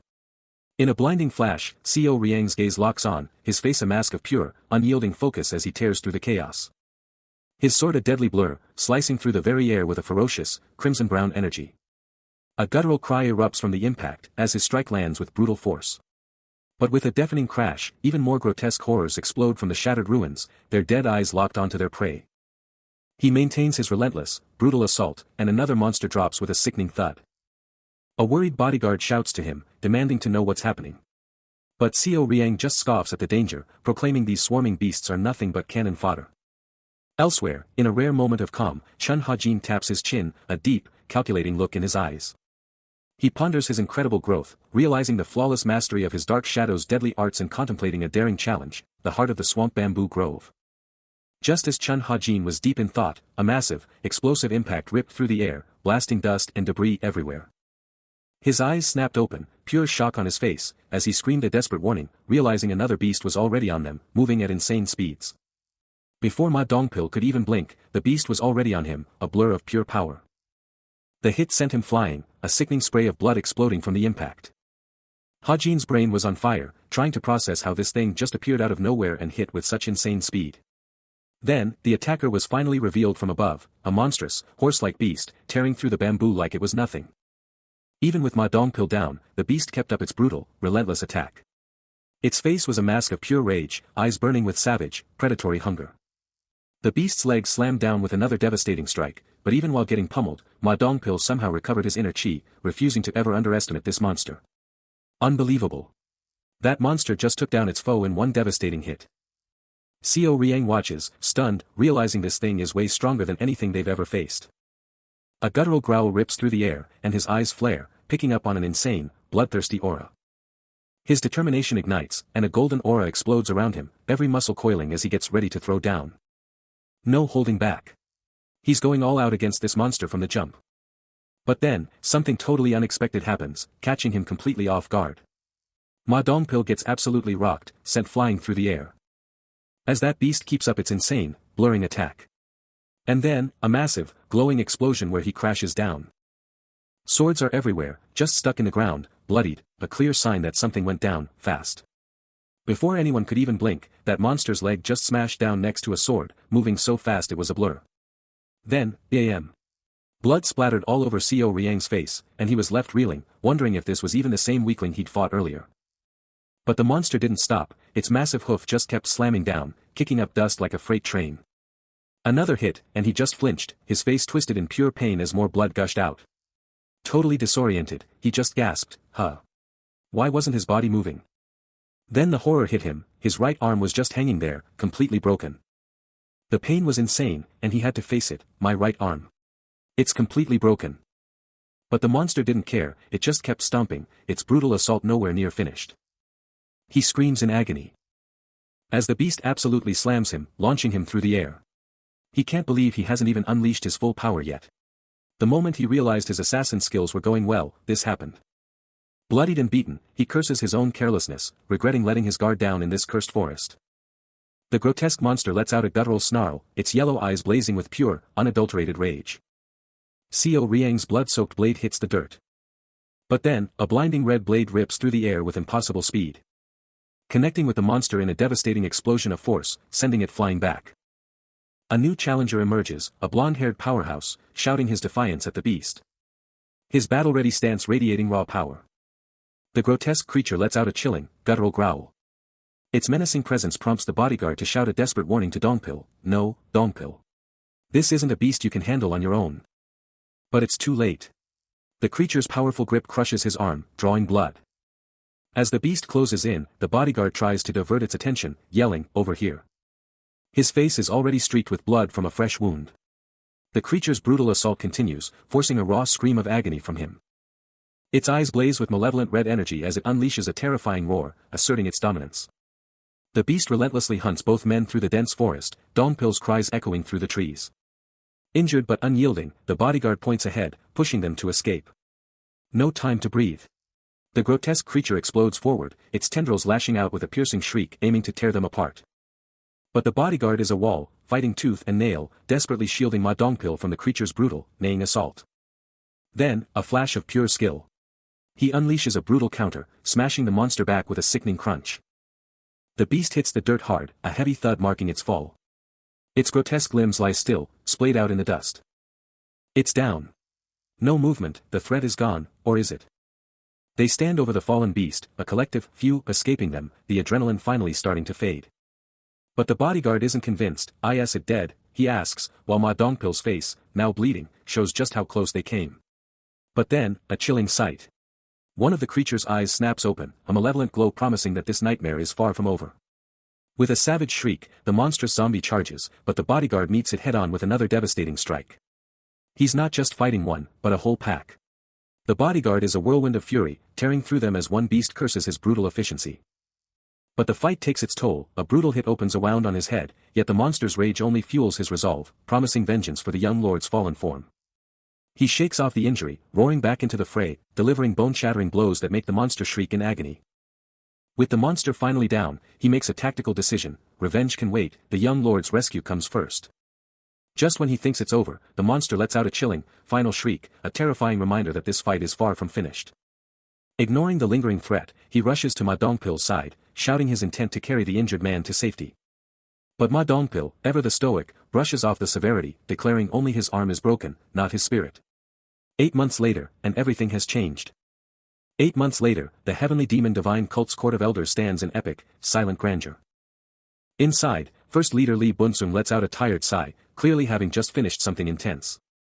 As a junior martial artist steps up, ready to take his place so he can finally catch a break. Meanwhile, Second Leader Jia Yang is all about that tea ceremony, preparing it with precision.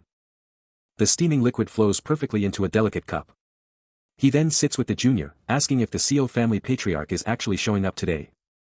A question that catches Lee Bunsung off guard, making him wonder why such a big shot would even bother meeting with the cult leaders. Ji Yang then drops a bombshell, spilling the rumor that the young lord of the heavenly demon divine cult and the Seo family lord's disciple are getting married. Making the junior wonder if it's even one of the lord's actual disciples. The heavenly demon divine cult's lord lays down the law, declaring that if he treats his followers like family, their loyalty will be absolutely unshakable. He doubles down, making it clear that this is the secret to their absolute devotion. Jia Yang, processing the Lord's words, acknowledges these are the cult's heavy hitters, but then drops a bombshell question: is the Lord seriously bringing in another disciple? The Lord doesn't even flinch, confirming he's already got 7 disciples under his wing. Ma Dongpil takes a contemplative drink. The Lord keeps dropping hints, suggesting the number could hit 8, maybe even 9 disciples, leaving Jia Yang completely baffled and demanding to know what he's talking about. Ma Dongpil's eyes practically pop out of his head at the sudden mention of the third young lord.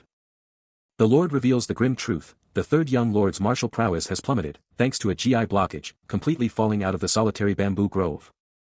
Honestly, at this stage, it's no exaggeration to say he's completely out of the running.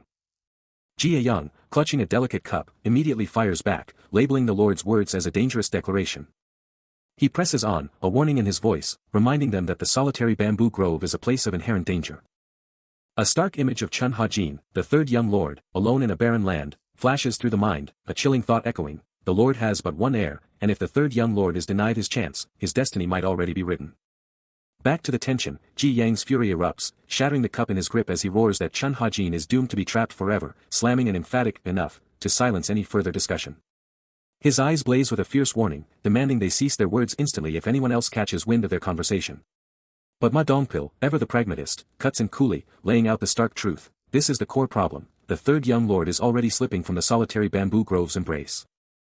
He challenges Jia Yang, demanding to know if he truly doubts that the master of the heavenly demon divine cult cherishes the third young lord, as a nervous subordinate quietly calls out to the first leader. Ma Dongpil persists, his voice a steady counterpoint to Jia Yang's simmering frustration, who pointedly averts his gaze, refusing to meet his eyes. Meanwhile, a shadowy figure with dark hair stealthily peeks from behind a door, intently listening in on their hushed discussion. Ji Yang is absolutely fuming, demanding answers from Ma Dongpil, wanting to know his true intentions for being there. His eyes drop, while Ma Dongpil just sits there, back turned. Ji Yang's face totally changes as Ma Dongpil finally speaks, dropping some serious truth bombs that shake him to his core. The dude's head is still turned, but his voice cuts through the tension as he finally reveals himself, confirming he's the third leader, Ma Dongpil. Ji Yang is absolutely losing it, shouting that he just cannot move against the third young lord, no matter what. But Ma Dongpil drops the ultimate bombshell, revealing this whole crazy situation has been going on for 8 months. Inside a classic estate, a hushed conversation is about to go down. A hand extends a small bundle of herbs, questioning if it's enough, and the first leader quickly confirms with thanks. Ma Dongpil, watching the scene, asks what the deal is with these cave pine tea leaves. While Jia Yang, kneeling, clarifies he's just executing the young lord's commands, vowing to make him regret sending them back. He then reflects on his intense workload, convinced that his hard work will pay off, so he just has to push through. Li Bunsung, nearby, suggests they grab a drink and catch up, but Jia Yang regretfully declines, citing his busy schedule. Taking the hint, Li Bunsung acknowledges that if Jia Yang's swamped, there's no changing it, and he'll just have to tackle the tough work by himself. With a quick motion, Jia Yang pulls his hair back, tying it into a tight ponytail. With Jia Yang geared up for action, Li Bunsung sends him off with a final, heartfelt "take care, seniors." He confirms, without hesitation, that he's already executed the young lord's commands, leaving no stone unturned. But Jia Yang can't shake a nagging worry, asking if he is really living safely out there. Li Bunsung quickly calms his fears, confirming that despite the circumstances, he is at least in good health. Elsewhere, a bodyguard strides through a lavish hall, muttering to himself about how incredible the first and second leaders truly are. The unnamed bodyguard was a total blur, absolutely tearing past ancient temple grounds. Just a streak as he absolutely shredded through the dense bamboo forest. He felt incredibly light, a feeling he just owned with a sharp, confident gaze. He thought to himself, man, I'm way stronger than I was just a bit ago, his boosted power just launching him forward. Every single stride was proof of his insane new power, just a blur against the whole landscape. A satisfied grin on his face as he kept up his insane pace. Then, out of nowhere, a faint rustle shattered the silence, some subtle movement in the undergrowth totally snagging his attention. He slammed to a stop, body instantly tensing, eyes laser-focused on the ground. Dropping into a low crouch, he got ready for whatever was about to pop out of the rustling bamboo, all his senses on high alert. His senses are screaming. The bodyguard picks up on heavy, uniform steps, instantly knowing this isn't some random animal. That presence is getting closer, and the tension is absolutely insane. Then, in a flash, he whips out his sword, the steel flashing like lightning. A chilling sense of danger hits him hard, and he instantly locks into a battle-ready stance, sword up and ready. His blonde hair, pulled back tight, doesn't even budge as he zeroes in on whatever's coming. His eyes narrow, a chilling resolve hardening his expression. Out of nowhere, a young man rockets in with a brutal aerial kick, screaming, "Young lord," as he goes for the kill. But the bodyguard's counter is lightning fast, a young woman goes down hard, blood exploding across her face from the devastating blow. He stands victorious over the defeated young lord and the injured woman, his voice slicing through the forest's silence, dropping a chilling reminder of his past warning. The bodyguard tries to leave, but Seo Riang isn't having it, demanding to know why he's not at the cult base. Suddenly, a monstrous voice cuts in, ripping into Seo Riang for calling himself a young lord and risking his neck. Seo Riang, internally cringing at the sight of the nose-with-a-mouth monster, aka Red-Eye from the heavenly demon cult, confesses his early return was just an excuse to ditch his duties and explore. Confronting the bodyguard, Seo Riang lays it all out. He couldn't just chill at the cult base, not with his father-in-law's promise hanging over him. Then, with a flourish, he introduces the creature on his hand, Dongpa, as his fiancé, as the creature impatiently asks when it's going back. The bodyguard's face contorts in pure exasperation, barely managing to choke out Seo Riang's title in utter disbelief. The bodyguard, seeing Seo Riang's arm is totally fine, tells him to cut it out, but Seo Riang just whines, please. Flashback to Dongpa, aka Mr. Ma's cat, constantly getting pampered by Seo Riang, demanding food from his mom and young lord over and over. With Dongpa perched on his shoulder, Seo Riang ponders the last 8 months, questioning if he's gone overboard with the pampering and admitting how ridiculously comfy life has become. Deep within the cult's ancient halls, a small fire crackles, its warmth a stark contrast to the chilling thoughts of a vigilant guard. Meanwhile, a mysterious, glowing light blue energy form drifts through the air. As Jia Yang, the second leader, can't help but reflect on the young lord's insane power. He's still reeling from the fact that Seo Riang took down Alushu without a scratch. But the grim reality of their current location hits him hard. This place is crawling with monsters even peak masters can't handle, and he can't just stand by as the young lord's guard. The ethereal glow intensifies around a delicate hand. And suddenly, Seo Riang lets out a sharp gasp, completely startled by an unseen presence. Then, from behind him, Jia Yang's voice cuts through the silence, casually asking if he's finished.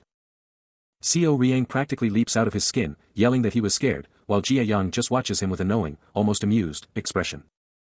Jia Yang, always on guard, lays down the law to the young lord, acknowledging his power. But making it clear, no solo missions into the danger zone. He's holding him to his word. But Seo Riang is in his own world, letting out a frustrated groan, fixated on the clock and what his next move should be. Ji Yang, confused, asks about this time he's talking about, and Seo Riang is genuinely shocked that he's been out of the loop. Then, with a stone-cold face, Jia Yang drops the bomb, this place just got dangerous. Seo Riang, scanning their surroundings, demands an explanation, a chill starting to creep up his spine. He takes in the scene, realizing just how utterly mysterious this whole area is. This isn't just any land, it's supercharged with spiritual energy, a sanctuary for mystical bamboo and epic spiritual beasts. Ji Yang reveals the spiritual energy here isn't just about the land, it's twisting the very hearts of the people. Despite all their hard work, he stresses, these challenges are no joke. These gangs of spiritual beasts, he warns, aren't something you can just sweep away in a day. Seo Riang processes the info, it's way more complicated than he imagined. The spiritual bamboo and beasts. Totally adapted. Humans. Not so much. In the shadowy bamboo forest, glowing red eyes stare out from the darkness, unseen threats are everywhere. Meanwhile, an injured guy with a bandaged arm confronts Donpil, challenging if he can really fix something this messed up. Donpil, looking intense, explains how a bone displacement and muscle tear should take months to heal, but the injured guy drops a bombshell, it only took a week, totally shocking Donpil. The injured man then drops another bomb, his brutal lion fight injuries were gone in under 2 hours. The unnamed individual, a living testament to impossible healing, now grimaces, his body pushed to its absolute limits, sweat pouring down his face. His fist clenches tight and a voice reveals the secret, when the skin breaks, the body heals the wound. But then, a chilling question echoes, what if the healing process is pushed to the absolute extreme? The answer explodes into reality as his flesh rips and bulges, muscle and bone exposed, throbbing with an unholy, blinding light. Then, with a deafening boom, his hand mutates, sprouting razor-sharp claws and fur, a monstrous transformation. But across the land, in a completely different scene, Seo Riang's face tightens with worry, his mind grappling with a different kind of danger. Back to the horror, the injured man's struggle intensifies, his jaw locked as the grotesque transformation pushes him past his breaking point. Ji Yang's voice cuts through, revealing the terrifying truth, the spiritual grove's environment, while offering growth, is utterly incompatible with the human body. The ethereal glow of the bamboo forest illuminates Seo Riang's face as he asks the chilling question, are the spiritual grove's healing powers actually turning into poison? The spiritual grove, a place of immense power, was about to explode with energy in just a few months, but here's the kicker, it was also totally toxic to humans. Jia Yang drops the bomb, revealing the demon lord already knew the grove was a death trap and never planned to use it himself. A grim look crosses his face, as he declares the demon lord wouldn't let anyone else even sniff the place. Xiao Riang ponders, remembering the demon lord never said a word about the grove before he vanished. Jia Yang, totally shocked, asks if Xiao Riang actually thought the demon lord was just chilling for months because of the grove, but Xiao Riang quickly shuts that down. Jia Yang's face is a mask of confusion, as he tries to wrap his head around it. A scroll, neatly tied, rests on the ground, a silent testament to the demon lord's mysterious request. Turns out, the demon lord just used the spiritual grove as his personal chill-out spot, not for some epic master plan. Jia Yang, still reeling, asks if it was even okay to bother him with something so minor. Jia Yang drops a bombshell, revealing that if they'd only known the demon lord's real plan, they could have hit the spiritual grove way earlier, before the harvest even began. He lays it all out, the demon lord just used the spiritual grove for fresh air, never planning to harness its power or let anyone else touch it. Jia Yang's face tightens, realizing the demon lord's request was just a casual command to obtain the grove's power. And Xiao Riang, with a fierce glint in his eyes, declares he's going to make it happen. A powerful fist clenches tight, while the spiritual grove itself throbs with raw, otherworldly power. Its glowing particles swirling and crackling with insane force. From a bird's eye view, the massive complex and forest look deceptively peaceful. Alone, traditional buildings standing silent beneath the full moon's gentle light. Beneath the full moon's ethereal glow, a classic structure looms, its inner chambers softly illuminated by a lone, flickering lamp. Within, hushed movements resonate as bare feet glide over the wooden floor, a hand deftly manipulating fabric. A steady rhythm of rubbing and wringing permeates the space, water cascading from a cloth gripped by powerful hands. A classic pipe sits close, steam rising, as Chun Hajin confesses internally, sleep eludes him.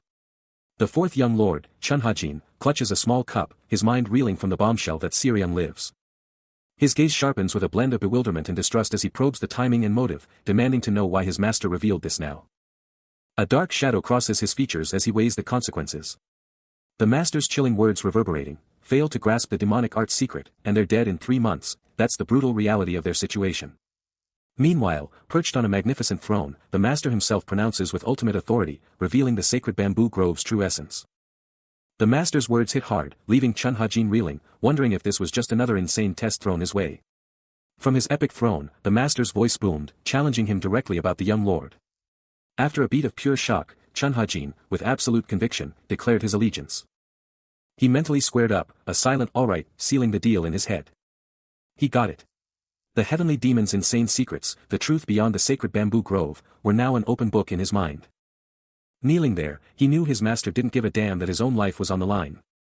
It was like the master wanted them to truly get it, this trial was the only way to claim his succession. A new thought sparked, what kind of crazy world was his master even aiming for? His eyes burned with resolve, as he swore to himself he'd finally see his master's vision. The enigmatic leader, a smirk gracing his features, surveys his domain, clearly plotting his next move. He confidently declares that the third party is totally crushing it. But then, a shocking thought hits him, who is this bastard, and is any of this even logical? His face twists in thought, as he grapples with the fact that his defenses were breached so effortlessly, hinting at a power level far beyond his own expectations. Elsewhere, a horrifying zombie creature is absolutely wrecked, its body a bloody mess. It screams in pure agony, its face a twisted mask of pain. It's getting absolutely annihilated, torn apart by an invisible power, leaving nothing but ruin. Meanwhile, the leader pivots, already strategizing how to brief the third party on this insane development. But then, his eyes snap open in shock, as something totally unexpected goes down. That initial surprise. It instantly morphs into a furious, guttural curse from the throne figure. While a woman splashes in a bath, his mind is already spiraling. He's fuming, wondering if all his painstaking efforts to take down that scoundrel were completely pointless. Towering over the bathing woman, his fury reaches a boiling point. With a terrifying snarl, he makes a chilling promise, the next time that target dares to show their face, he'll be the one to finish them, leaving nothing but a lifeless body. Chun Hajin lays out the goods, declaring. Here are the items you asked for. Xiao Riang is hyped, his eyes popping as he marvels at the super rare and expensive items Chun Hajin snagged, thanking him profusely for the epic care package. He then drops some knowledge, revealing that the TBA's aroma, brewed from the legendary Azure Lotus, is a spirit-repelling powerhouse, keeping those pesky entities far away. Chun Hajin chimes in, mentioning that even the cult's wailing woman in Yunnan has something similar. Before simply confirming, it's all here. Xiao Riang, totally stoked with the quality, immediately asks if he can hook him up with even better stuff next time. But Chun Hajin can't promise anything, leaving Xiao Riang to wonder why. Then, Chun Hajin drops a bombshell, the demon cult's palace pharmacy just ramped up production of their blood-healing lotion using the red eye this month. Seo Riang was hit with a realization: in all his time, no one had ever made him feel this way, and he had to stop and process it. Taking charge, he told Ma Dongpil to get the items ready, and Dongpil immediately agreed. But then, he dropped a bombshell, saying it wouldn't be needed because this was his final chance to help, all while looking at her, the heavenly demon, who was barely clinging to life for 3 months thanks to the supreme elixir, the ultimate immortality potion. These turbid elimination herbs were legendary for one thing: they literally wiped out any impurities in the body, just like their name promised. Still, he doubted they were enough to save her, desperately asking if there was anything else, like bloodroot, that could work. The problem was, the turbid elimination herbs were ridiculously powerful, so strong they even messed with demonic energy, which meant they were a huge risk for anyone with that kind of power. Sure, they might be fine for a normal person, but for someone injured, they were a death sentence. He knew any real doctor would say making a potion like this was impossible, but he still needed an answer, fast. He then asked his bodyguard if Dongpil knew about the silent pacifying needle, and the bodyguard instantly replied, of course. A powerful acupuncture technique, meant to supercharge the body's energy flow, is being unleashed on a warrior with a fierce topknot. This isn't his first rodeo, he's done this countless times before missions, a brutal warm-up to push his body to its absolute limits. Even though it's agonizing, the warrior recognizes this pain, a brutal memory seared into his very being. Seo Riang's mind races back to the supreme healing potion, a last-ditch effort that barely kept the heavenly demon clinging to life, its power ultimately overwhelmed by the sheer demonic energy. Then, his thoughts shift to the silent pacifying needle, a legendary artifact capable of taming wild internal energies, but who would be crazy enough to wield such a dangerous power? It had to be someone with serious clout, a top-tier executive or one of their most trusted disciples. The stakes are impossibly high. A sudden, chilling thought strikes him, his gaze sharpening with intense focus. But what if the unthinkable happened? What if it was a disciple? He ponders a demon working for the cult's brutal internal punishment facility, or even the daughter of the infamous Siaksa family, a powerhouse within the demon cult itself. A mysterious woman with piercing eyes reveals a shocking truth: she's the 4th young lord's younger sister. Elsewhere, a nervous servant stammers, confirming the presence of the 4th young lord bastard. A delicate tea ceremony unfolds, setting the stage for a crucial encounter. The servant bows low, offering the tea to a powerful figure, the young lord, insisting he drink it before it loses its chill. This is it. The reveal of Xin Hui, a name that carries significant weight. The sister's intense gaze locks onto him, her true intentions hidden behind a stoic mask. Unaware of the danger, Xin Hui calmly asks about the solitary bamboo grove, a place that holds unknown significance. But the sister's resolve hardens. She declares her deceptions have gone too far, swearing to prevent Xin Hui from entering the master's paradise, even if it costs her everything. As tensions simmer elsewhere, Ma Dongpil throws down a challenge, asking if the military office is really untouchable. But Jia Yang quickly counters, revealing the general strategist's organization is locked down so tight, even the demonic elders can't lay a finger on them. Ma Dongpil scoffs at the idea, convinced the military office isn't as untouchable as they claim, even if it's usually a nightmare to mess with.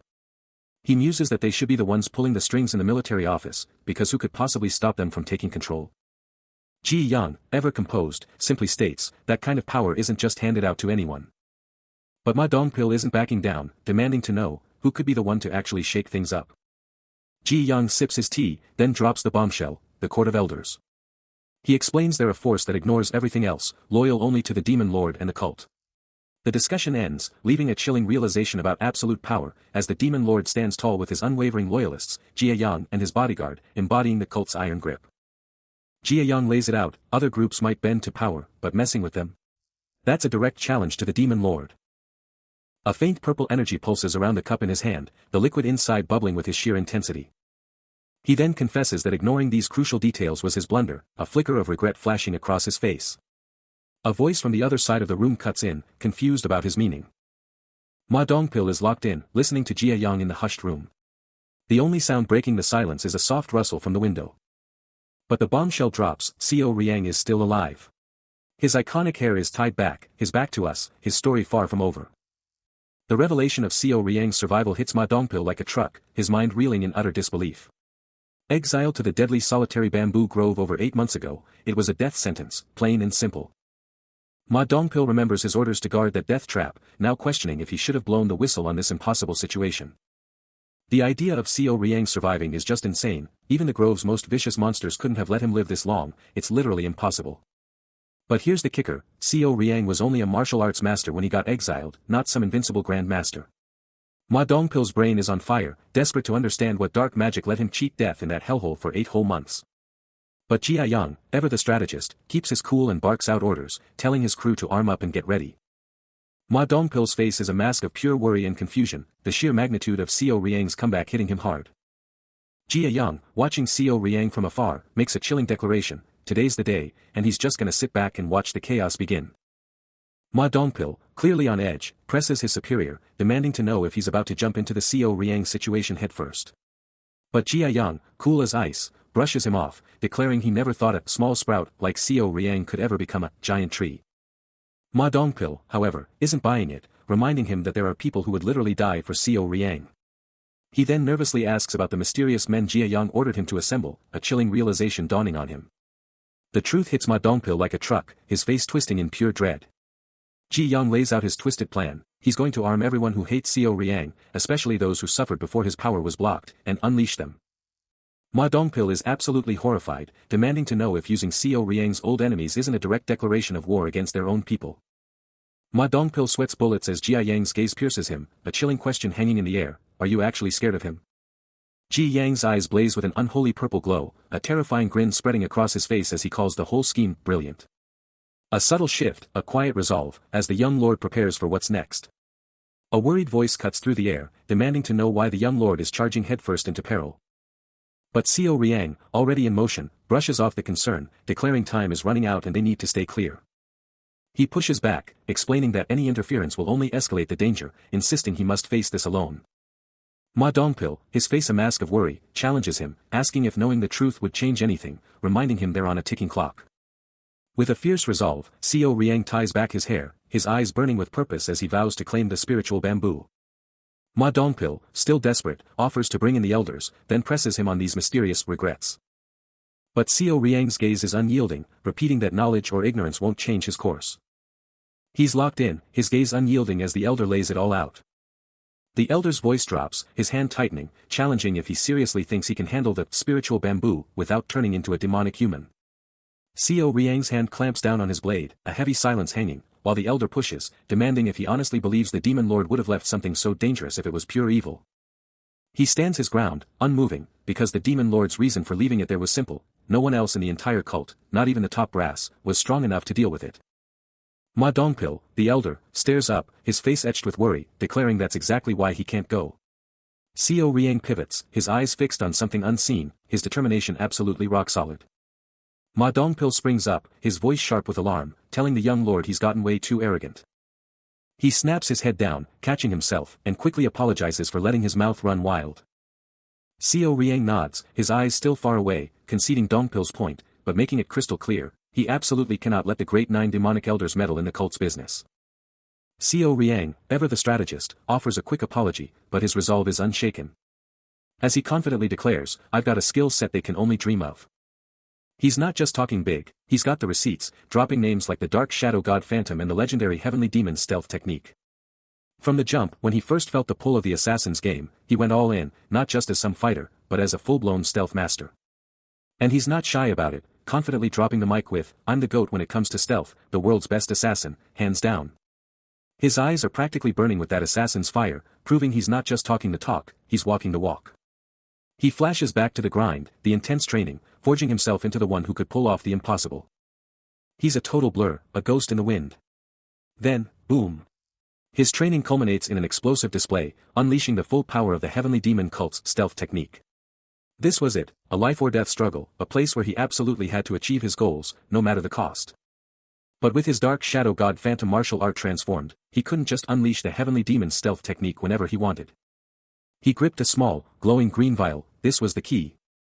That's right, he absolutely needed those turbid elimination herbs to suppress his demonic energy and unleash the Dark God Phantom. But there was a catch, after taking the herbs, he'd be out cold for a full hour. Knowing his vulnerability, he had to make sure no one found him, telling someone to wait while he handled it. But just as he was about to make his move, a familiar voice slammed through his plans, flat out refusing to let him go solo. Ma Dongpil, utterly frustrated, barked a direct order, but Chun Hajin was unshakable, swearing he'd follow, even if it meant going behind his back. His eyes burn with an unyielding resolve, ready to face whatever comes next.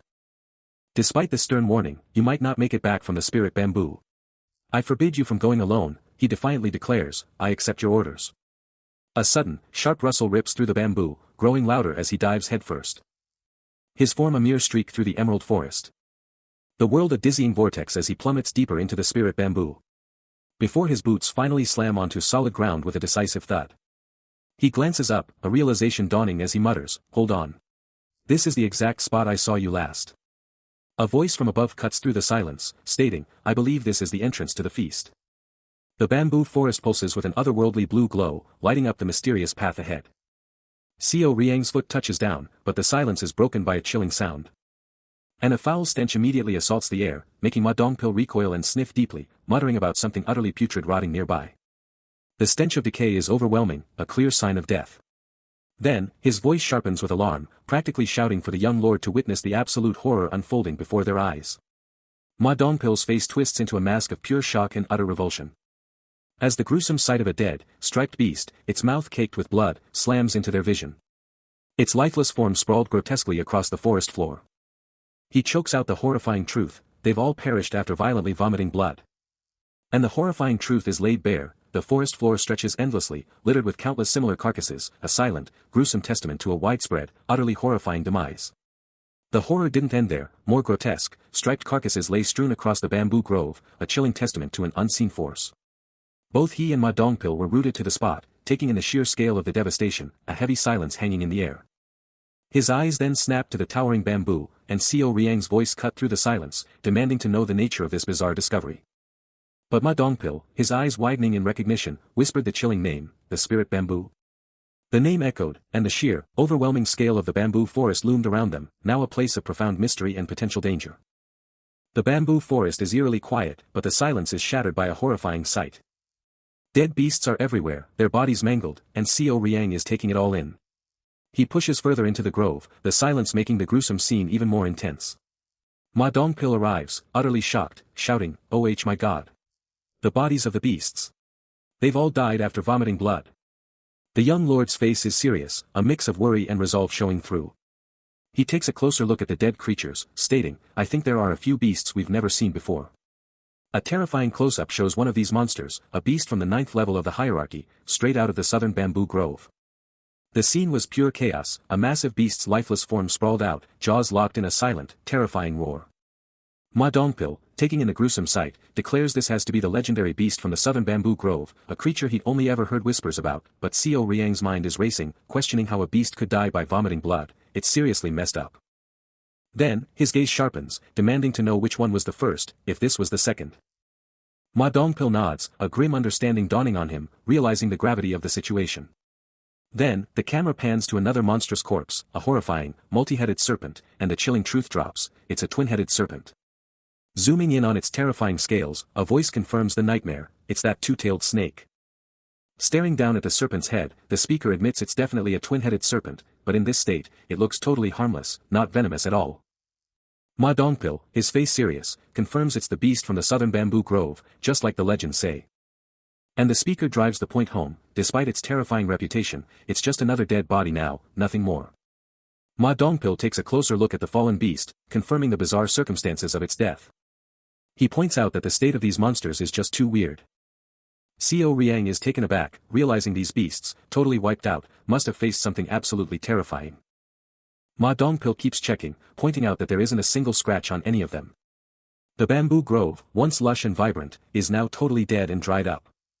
Seo Riang wonders, who on earth could pull off something like this?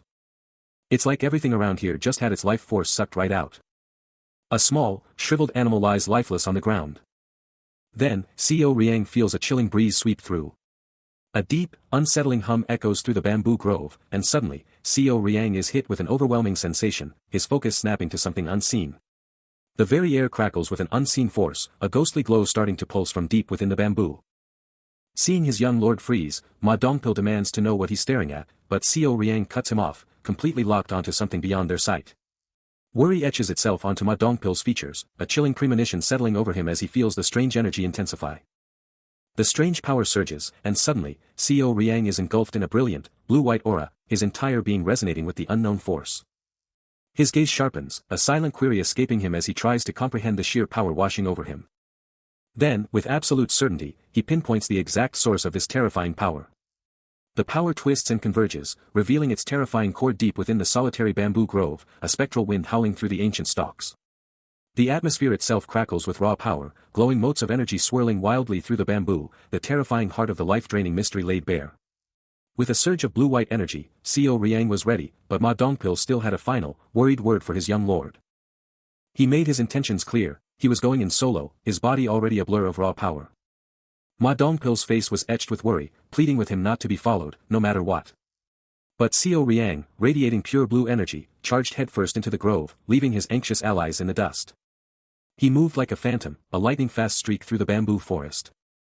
Then, his gaze sharpened, and he finally locked onto the source of all that power. And there it was, an ancient, glowing cylinder, radiating the very power that had been sucking the life out of everything. A deep, unsettling rumble reverberates, a sound that could be hunger or something far more sinister.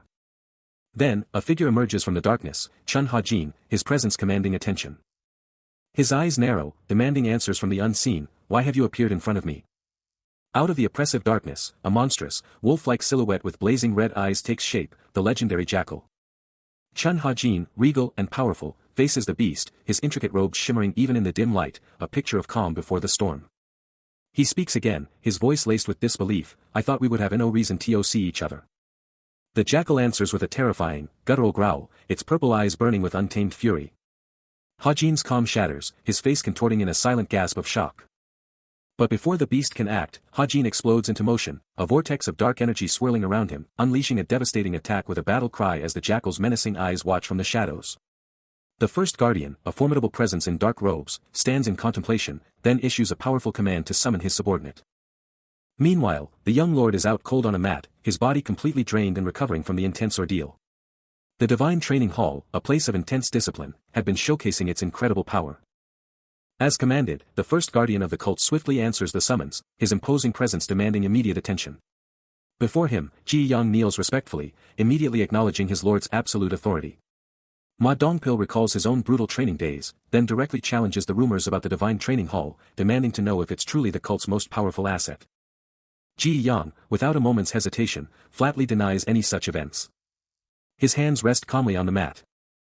As he explains that if such a critical incident had occurred, he would have reported it to his lord without a second's delay. Chun Ha-jin, with a calculating gaze, demands the next piece of the puzzle. Ji Yang, clutching a data slate, verifies the intel, confirming the third's decisive victory over the fourth young lord, just as he'd said. A low, considering hum rumbles from Chun Ha-jin, who then coolly observes the victor was quite the prodigy. Ji Yang readily concurs, admitting the candidate's youth and impulsiveness, but hyping his unparalleled feat of crushing the cult of heaven's 10 masters. He presses on, outlining the candidate's raw talent, battle-hardened experience, and no-nonsense attitude, declaring these traits make him the perfect fit for the third young lord title. Chun Ha-jin, still gripping the data slate, deadpans, oh, really? He then ponders that even if this guy doesn't snag the third young lord spot, or stays under Ma Dongpil's thumb, he's still a massive win for the cult of heaven. With one last, piercing question, Chun Ha-jin demands, so, is he the third, or not? Elsewhere, a mysterious voice queries the date, getting the cryptic answer, 1 day, till the full moon. Just 1 day until the full moon, and the fourth young lord's sister is locked in a deep, troubled gaze, her mind racing with the implications. She can't help but ask herself, was this the reason the jackal finally made its move? A silent, agonizing gasp escapes her lips, the crushing reality of her brother's downfall hitting hard. Meanwhile, Jia Yang, ever loyal, bows low, offering a solemn, apologies, my lord, recognizing her profound sorrow. But far away, Chun Ha-jin's mind is already calculating, dissecting the very essence of ambition, musing, third. Are you really so blinded by greed that you would walk to your death? He sits, a figure of dark power, his crimson eyes burning with an inner fire, a silent, terrifying testament to his absolute control. Meanwhile, Ji Yang, ever the steadfast attendant, gently takes her hand, a soft, golden glow radiating from his touch, a silent promise of support and solace. Chun Ha-jin's strategic mind keeps turning, weighing the odds, or with incredible luck. His gaze, sharp as a blade, sweeps across the distant mountain peaks, a chilling question echoing in his mind, will you run down the ridge of the mountain? The young lord holds court, Jia Yang and the fourth young lord's sister bowing low before his undeniable presence. But elsewhere, with a powerful whomp, Seo Riang touches down, a surge of blue energy radiating from his every step. Then, a shocking blue-green aura explodes around him, as he's hit by an overwhelming power from afar. The energy wraps around him, its sheer force making him demand, what is this insane chi? A blinding burst of blue-green energy erupts. Leaving him paralyzed and barely able to move, this chi is unlike anything he's ever sensed. But then, as the energy surges once more, a memory hits him, he's felt something like this before. His eyes snap to a distant pagoda on a mountain, and it all clicks, it's just like that time. He remembers it clearly, the very first time he crossed paths with Lee Chansang. He's fighting for his life, body twisting as an unseen, monstrous force slams into him. An aura so insane it instantly flashes him back to a terrifying memory. His face is a mask of pure agony, eyes slits against the crushing pressure. As a hurricane of pure energy, a force of nature, rips through the very air around him. This isn't just danger, it's the same level of threat he felt from Lee Chansang himself. But there's a massive reward waiting, a prize he's gotta get, just like the one that hooked him before. The energy vortex around him just keeps getting crazier, making him cough up blood, proof of the brutal internal damage he's already taking. But even through the pain, he's got one thought, he won't take this for much longer. Xiao Riang is getting absolutely overwhelmed by this insane, unseen power. He's thinking, how can I even fight this with my current demonic energy? But he's got a plan. He's pulling out the spirit elimination herb from the treasure chest and combining it with his health technique. Gulping it down, he chugs that herb like there's no tomorrow. And just like that, the herb kicks in. Green and white energy explodes through his entire system. The energy is going wild, transforming him from the inside out. He feels it. That demonic energy that was protecting him. It's fading away. A huge wave of relief hits him, and he feels so much lighter. He can literally feel the wind blowing right through his body. His eyes blaze with an intense purple glow, and he realizes this is it, the Dark Shadow Phantom.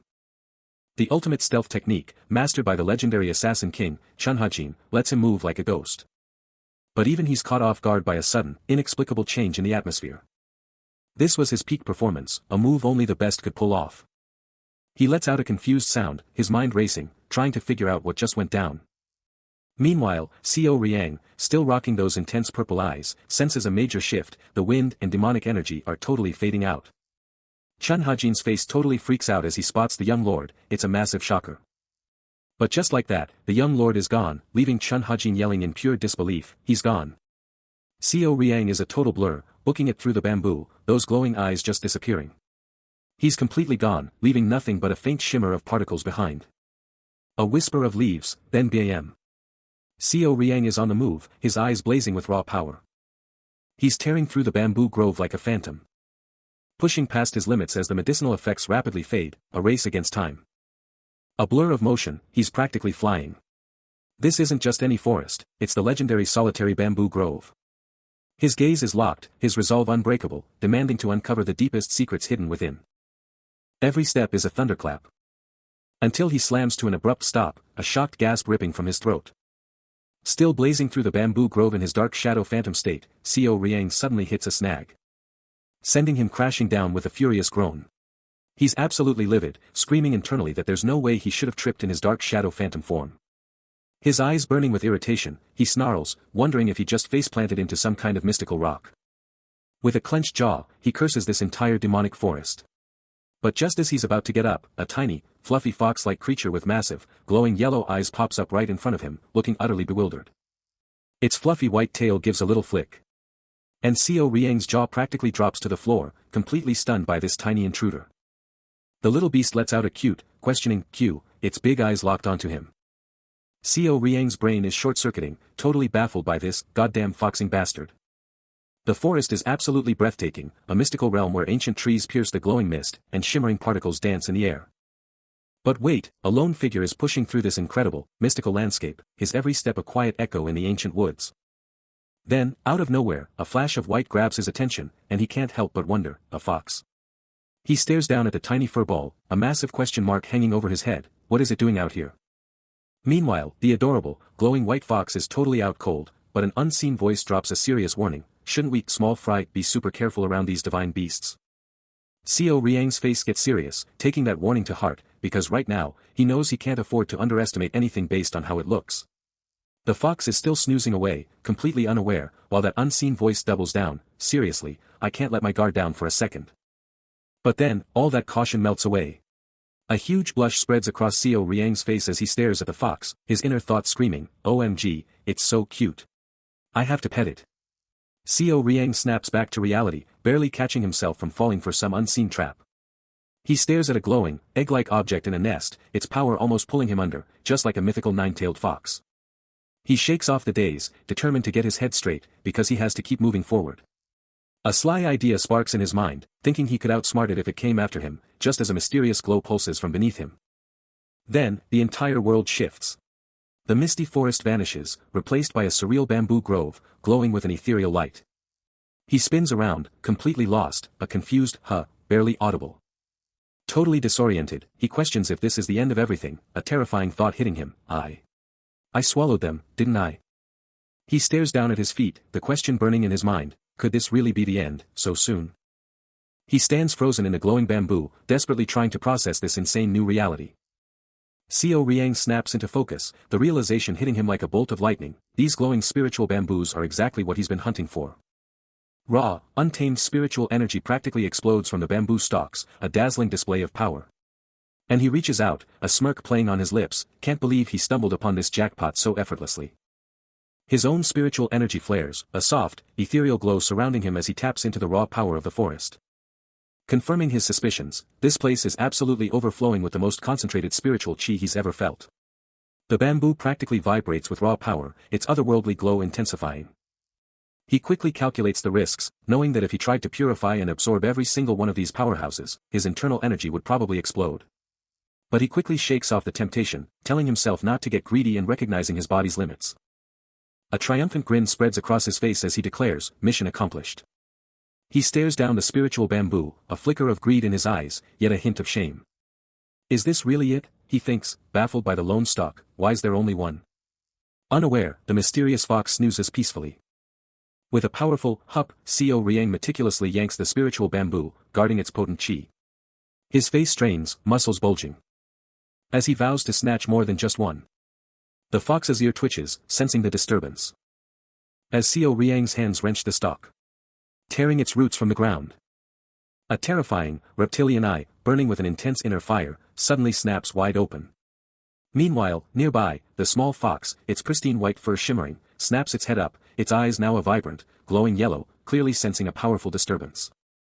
Still locked in a fierce struggle with the spiritual bamboo, he grips it with all his might, feeling its bizarre, soft texture, but it refuses to budge, stubbornly rooted deep within the earth.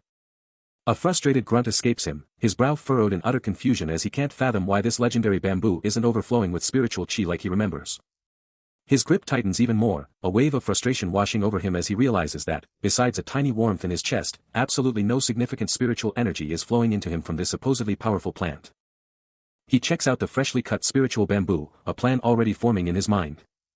He needs more, so he grabs his sword, ready to hack down a whole bunch of that spiritual bamboo. The whole bamboo forest is practically vibrating with energy, glowing with shimmering spiritual particles. He strides into the glowing grove, Seo Riang's sword already out, ready to get to work.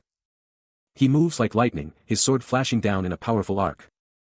But instead of cutting, his blade hits with a shocking clang, sparks exploding like he just hit solid metal. The spiritual bamboo, totally unfazed, just glows even brighter, mocking his attempt. Seo Riang's face twists in pure disbelief and frustration, like, seriously? Why won't it cut? He's totally replaying the move in his head, wondering if his swing was somehow off. He slammed his blade down with a massive impact. But the spiritual bamboo just wouldn't budge. Making him scoff in annoyance. TCH, seriously, this spiritual bamboo is on another level, huh? But he wasn't giving up, he went for it again. Delivering another massive hit. But the bamboo just laughed it off. Seriously. His frustration boiling over, ugh, this stupid bamboo is seriously getting on my nerves. Then, a thought struck him, and he channeled his spiritual energy, a fiery red-orange aura igniting his sword hilt as he remembered a core teaching. Let the sword follow the mind's will, and the sword aura move as a person would. He's going all out, declaring his move, preparing to unleash the devastating moon slash. His eyes blaze with pure power, he focuses, unleashing the devastating moon slash. A thunderous crack erupts as his crimson energy rips into the spiritual bamboo. The glowing red wound deepening, pushing through its impossible defenses. Slicing clean through with an explosive swish. But wait, as the energy dissipates, the bamboo stands strong, barely flinching. A frustrated clang escapes him, his shock evident at its insane durability. Yet he holds his stance, sword still pulsing with raw power, ready to go again. Then, a faint crackle, and a tiny, almost invisible fracture appears on the bamboo. It worked. Seo Riang, still reeling from his moon slash, now stands on the colossal spiritual bamboo, a low hum escaping him as he takes in its sheer scale. He reaches out, fingers tracing the unyielding surface, feeling its insane density, and he just has to say, "There you go." Whoa, this thing is weapon-grade hard. A quick tap confirms it's absolutely solid, a deep tongue reverberating from the impact. He settles down on the bamboo, taking a beat to process everything. The little fox, now chilling right next to him, listens intently as he declares, "Seriously, the more I dig into this spiritual bamboo, the more mind-blowing it gets." But then, his eyes snap wide open, a shocked, "Huh," bursting out as the fox gives a tiny whing. The tiny fox's ears twitch, its glowing yellow eyes locked onto something invisible, a sharp, sang-jang sound signaling its sudden alarm. In a flash, both Seo Riang and the fox jump back, totally freaked out, his perfectly matching the creature's sudden panic. The fox just stares, head cocked in pure confusion, a questioning gawoo escaping its mouth as it tries to figure out what just went down. He spins to the little furball, demanding to know if it's the fox he knows and when it even woke up. Then, correcting himself mid-sentence, he presses for how long it's actually been there. The fox, dropping with a soft flop, confesses it was totally entranced by the spiritual bamboo, so much so it completely missed his entrance. Stunned, Seo Riang demands clarification on, "Notice my arrival," a sudden alarm blaring in his head to stay sharp.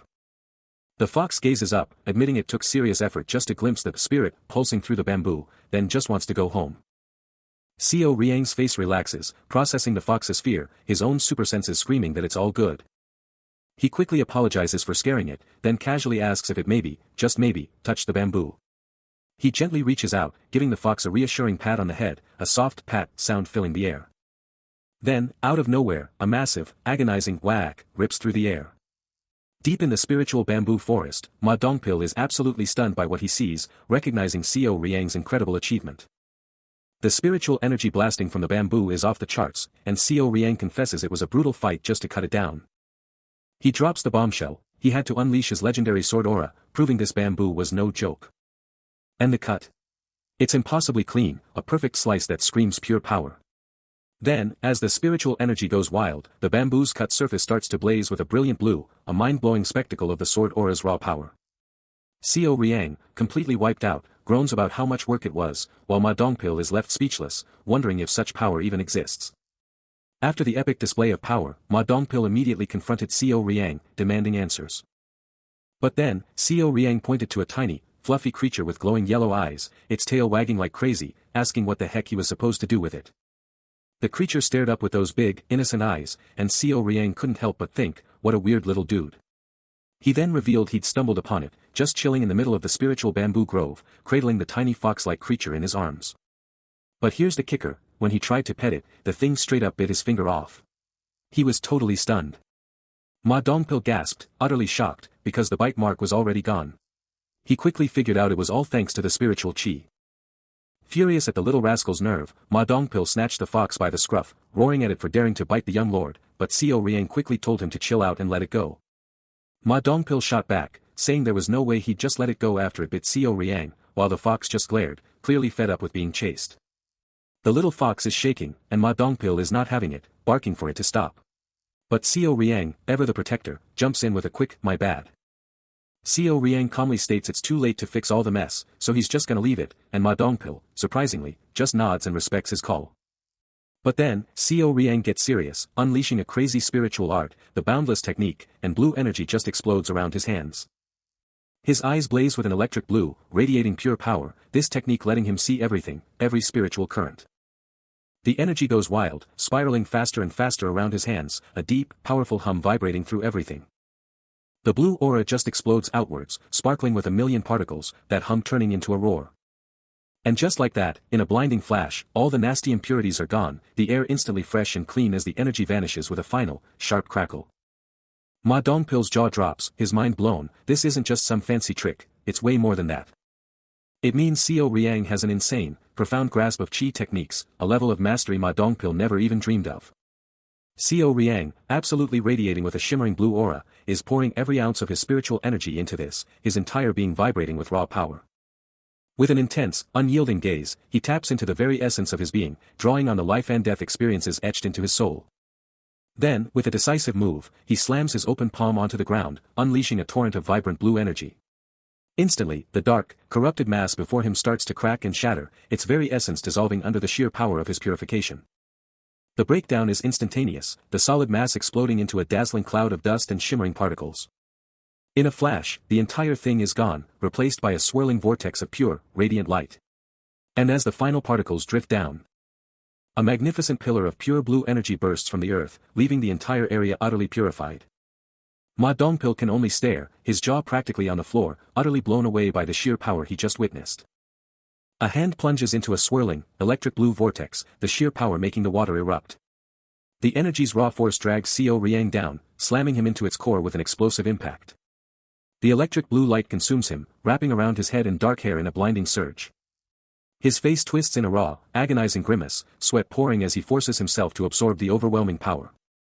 The blue energy explodes around him, a dynamic, living force churning with untold power.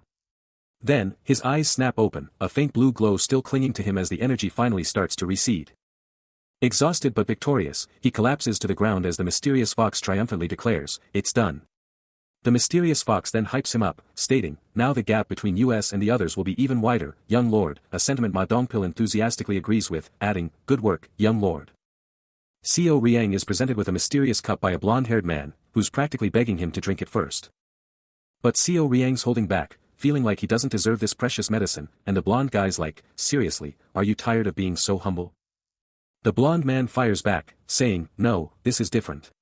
He insists it's only right for the young lord to be the one to drink it.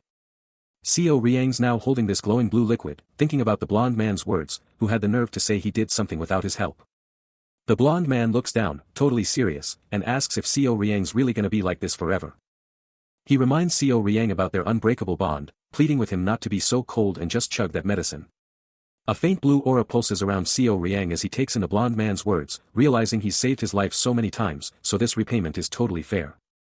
The blonde man, now with a gentle smile, makes it clear he's only giving him one shot, calling him, "young lord," with total respect. Xiao Riang looks away, a deep thought crossing his face, muttering about the blonde man being stuck in this shitty place all because of him. Xiao Riang gazes down, taking in the sincere words of his devoted subordinate, recognizing the immense effort he's put in. His subordinate declares with fierce loyalty, "I will protect you until the day my duty is over." Ma Dongpil drops into a deep bow, a powerful display of his unwavering loyalty. He presses on, his voice resolute, "No threat will be able to get their hands on you unless they first go over my dead body." Xiao Riang meets Ma Dongpil's gaze, as the man passionately declares, "Even when my life is over, I will never forget the grace you have bestowed upon me until the day I die." With a determined look, Ma Dongpil's thoughts echo his unwavering commitment, "The court of elders is not the right place for you, but, in my heart, I will always be loyal." The potent blue medicine splashes, its power now unleashed within. Xiao Riang's face twists with anguish, crying out, "You crazy bastard. Just take it, please." Ma Dongpil, with an almost terrifying devotion, shoves the glowing blue vial at Xiao Riang, who lets out a desperate, choked cry as he fights back. A sickening gulp, and the blue light from the vial pulses, casting an eerie glow on the bamboo, while a deep, unsettling growl rips through the silence. That growl explodes into a full-blown, terrifying roar, announcing a massive, unseen threat. Meanwhile, Chun Hajin's eyes snap open, a jolt of alarm hitting him as he feels the sudden, massive shift in the air. Clutching a glowing blue orb, a low groan escapes him as a chilling thought echoes in his mind, something is definitely coming, and the mysterious fox is totally confused. Then, the terrifying truth reveals itself, a horde of monstrous, red-eyed beasts burst from the darkness, their savage snarls ripping through the air. Above them, a massive flock of dark birds explodes into the sky, desperately escaping the chaos below. Chun Hajin stares up, his face etched with grim determination, demanding to know what the hell is going on. Across the forest, Jia Yang, kneeling in exasperation, throws his hands up at Li Chansang, shouting that he has absolutely no clue what's happening. Ji Yang's mind races, the solitary bamboo grove is absolutely overrun with beasts. Sweat drips as his eyes narrow, they're totally swarmed. From every angle, glowing, crystalline monsters close in. Shadowy claws tearing through the gloom. Ji Yang tightens his grip on his weapon, a fierce resolve in his eyes, it's time to end this, right here, right now. But Xiao Riang is still helpless, bound and gagged, his eyes screaming in terror, unable to utter a single sound. Ji Yang scoops up the young lord, bolting through the treacherous landscape, demanding to know if Dongpil has the escape route locked down. He shoots a confident look back, confirming he's got it, as Xiao Riang, through his gag, can only fume, calling him a detestable boy. But then, Seo Riang's eyes suddenly go wide with a new, terrifying realization. What could he be seeing? As the chaos mounted, the little fox stayed blissfully unaware, still chilling in the danger zone. Jia Yang, cradling the little furball, was shook it was still snoozing through all the madness. No way he was leaving it behind to get wrecked. Then, with a quick move, he yeeted the fox through the air, shouting for Dongpil to snag it. Dongpil, without even a second thought, made a slick catch of the little guy. Jia Yang told him to grab the fox and bolt, promising he'd be okay, and Dongpil, clutching the furball, vowed to stop anyone coming after them. The noise cranked up as a shadowy jackal and a fiery bird beast came tearing in. With Seo Riang still piggyback, Ji Yang peeked over his shoulder, just as the young lord let out a terrified yelp. His eyes flaring with pure defiance, Ji Yang mentally dared the beasts to bring it on. Then, a massive, fiery red aura exploded around him, his whole body just screaming raw, battle-ready power. Jia Yang digs his heels into the scorched earth, his voice a desperate roar, urging the young lord to get out of here. A blazing crimson aura ignites around his fist, his face a mask of pure rage as he clutches the fox, ready to throw down against anything that comes. But then, in an instant, his eyes snap wide, a chilling realization hitting him like a truck. Before he can even flinch, a blinding, supercharged fist explodes from nowhere, slamming into him with devastating power. The sheer impact sends Jia Yang rocketing backward, a streak of raw energy tracing his violent flight through the air. He's still airborne, completely out of control, unable to even think about landing. A guttural scream of pure shock and agony rips from his throat, the young lord's name a desperate plea as he spirals. Still desperately clutching the fox, he freefalls, gravity pulling him down hard. His face twists into a mask of pure agony and disbelief, utterly stunned by the lightning-fast, brutal assault. Just as the previous confrontation ended, an urgent cry pierced the air, "Young lord, watch out!" Behind you, as a terrifying, crimson-furred monster with blazing red eyes burst from the shadows, ready to strike. But before it could even touch him, Chun Ha-jin reacted with lightning speed, his gaze sharpening as he locked onto the new enemy. A powerful thrum echoed as his eye ignited with a terrifying, blood-red light, his true power awakening. Then, a blinding flash, and searing crimson slashes ripped through the very fabric of reality. The assault was relentless, a furious storm of glowing red blades. With a devastating, final surge, he roared, unleashing the legendary, heaven-splitting triple slash. Pure crimson power coiled around his arm, condensing into a single, cataclysmic strike. The impact was absolute, a sickening explosion of blood and raw power. And just like that, it was over, Chun Ha-jin standing triumphant over the utterly annihilated monster, its reign of terror ended. Chun Ha-jin, the master of hidden divine arts, can't help but reflect on the secrecy he's maintained. But he quickly snaps back to reality, knowing this isn't the moment for such distractions, it's time to train.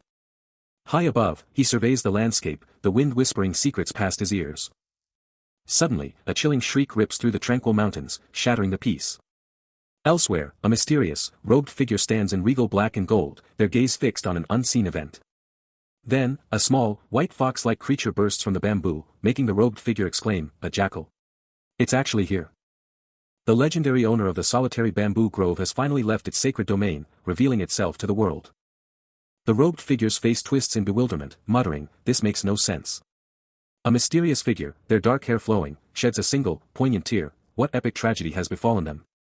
Then, a subtle rustling cuts through the silence, the bamboo forest itself seems to come alive with unseen movement. Mystical light particles shimmer through the towering bamboo, casting an otherworldly glow on their journey. Above it all, a breathtaking, ancient pagoda looms, its intricate design piercing the clouds from a treacherous mountain peak. The rustling grows louder, more insistent, a deep, resonant whisper echoing through the ancient grove. Suddenly, a blazing crimson streak slashes through the mist, a flash of raw power or incredible speed. Our mysterious figure, now in sleek martial arts gear, scales the bamboo forest, their ascent a blur of focused power. Their long, dark hair is pulled back in a tight ponytail, ready for action as they push higher. Finally reaching their goal, a shockwave hits them. Their hand flies to their mouth as they whisper in utter disbelief, "The third." Amidst a neon-lit cityscape, Chun Ha-jin, with his signature dark locks, can only reflect, a chilling realization dawning on him that this entire mess is his own damn fault. Then, a dramatic transformation. His hair pulled back, a new intensity in his gaze, as a voice declares, the sheer magnitude of his change. A stark reflection reveals him in a battle-ready pose, every muscle coiled for action. Shirtless and radiating a fierce crimson energy, the voice elaborates, it's not just a change, it's like he's a whole new, terrifying entity. He strikes with devastating force, sending a grotesque beast reeling, and the chilling truth drops, the very essence of the third in the demonic judgment pavilion is pure, unadulterated death. The creature's bloodied face twists in a primal, agonizing roar, its fangs bared in sheer pain. Enveloped in his blazing crimson aura, Hajin unleashes another brutal strike, cursing the monster as a foul bastard. He clamps down on the thrashing monster, which screams for him to "Let me out of here, you pieces of shit." Then, with a bone-shattering crack, his crimson-charged arm tightens, delivering a final, devastating blow. A heavy boot slams down with a brutal, decisive sound. A chilling voice, or perhaps a thought, echoes, "The third, have you seen to the underworld?" Eerie red symbols pulse and glow in the oppressive darkness, a deep, resonating hum filling the void. Standing victorious over the fallen beast, Chun Hajin's entire being still pulses with raw, crimson energy. His eyes, now blazing with an intense, dark glow, reflect nothing but grim, unyielding determination. Later, he pushes through a dense, shadowy forest, the very air crackling with glowing particles. The path culminates at a weathered wooden structure, bathed in an otherworldly, ethereal glow. A hand meticulously pours a shimmering, glowing liquid from a bottle into a waiting, ornate bowl. From a distant, opulent chamber, the fourth young lord's sister coolly declares, "I'm glad I called him to the demonic judgment pavilion." The fourth young lord's sister remains a silent, imposing figure in the lavish chamber, her dark robes a stark silhouette against the grandeur. But the scene shifts dramatically. A warrior sprints, his voice cutting through the air, jackal. A mystical white fox, its eyes blazing with an ethereal glow, processes a vision, a silent question hanging in the air, "What did you see in the third?" The fox's golden eye reveals a fleeting, dark reflection. The man's reaction is swift and telling, "Ha." The warrior stands tall, his dark hair cascading down his back. A colossal, snarling beast with fiery red eyes lets out a guttural growl, its presence undeniable. The warrior fixes his gaze on the formidable creature. A sharp question cuts through the silence. "Are you thinking of the solitary bamboo or something?" Suddenly, a monstrous roar rips through the forest, and a massive demonic beast explodes into action, jaws wide open. Blindsided by the ambush, the man can't believe it, he's getting attacked just for saying hello. But this thing is lightning fast, and he can barely keep up. His patience wearing thin, he lets out a frustrated groan, hating this cursed forest. Too slow. A brutal impact sends him crashing into the earth, kicking up a massive cloud of dust. The beast just watches, its eyes gleaming with cruel anticipation.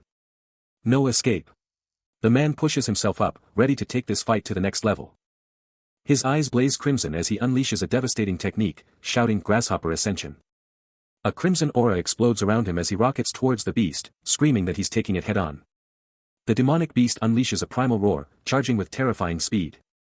But before it can even land a hit, Co Riang, eyes blazing red, unleashes a devastating counterattack, the impact shaking the very ground.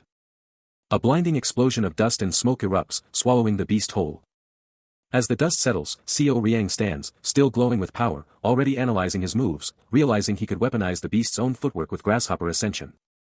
He lands with a soft tack, but a wave of disappointment washes over him. Was that all it had? His eyes dart through the bamboo, hunting for the beast.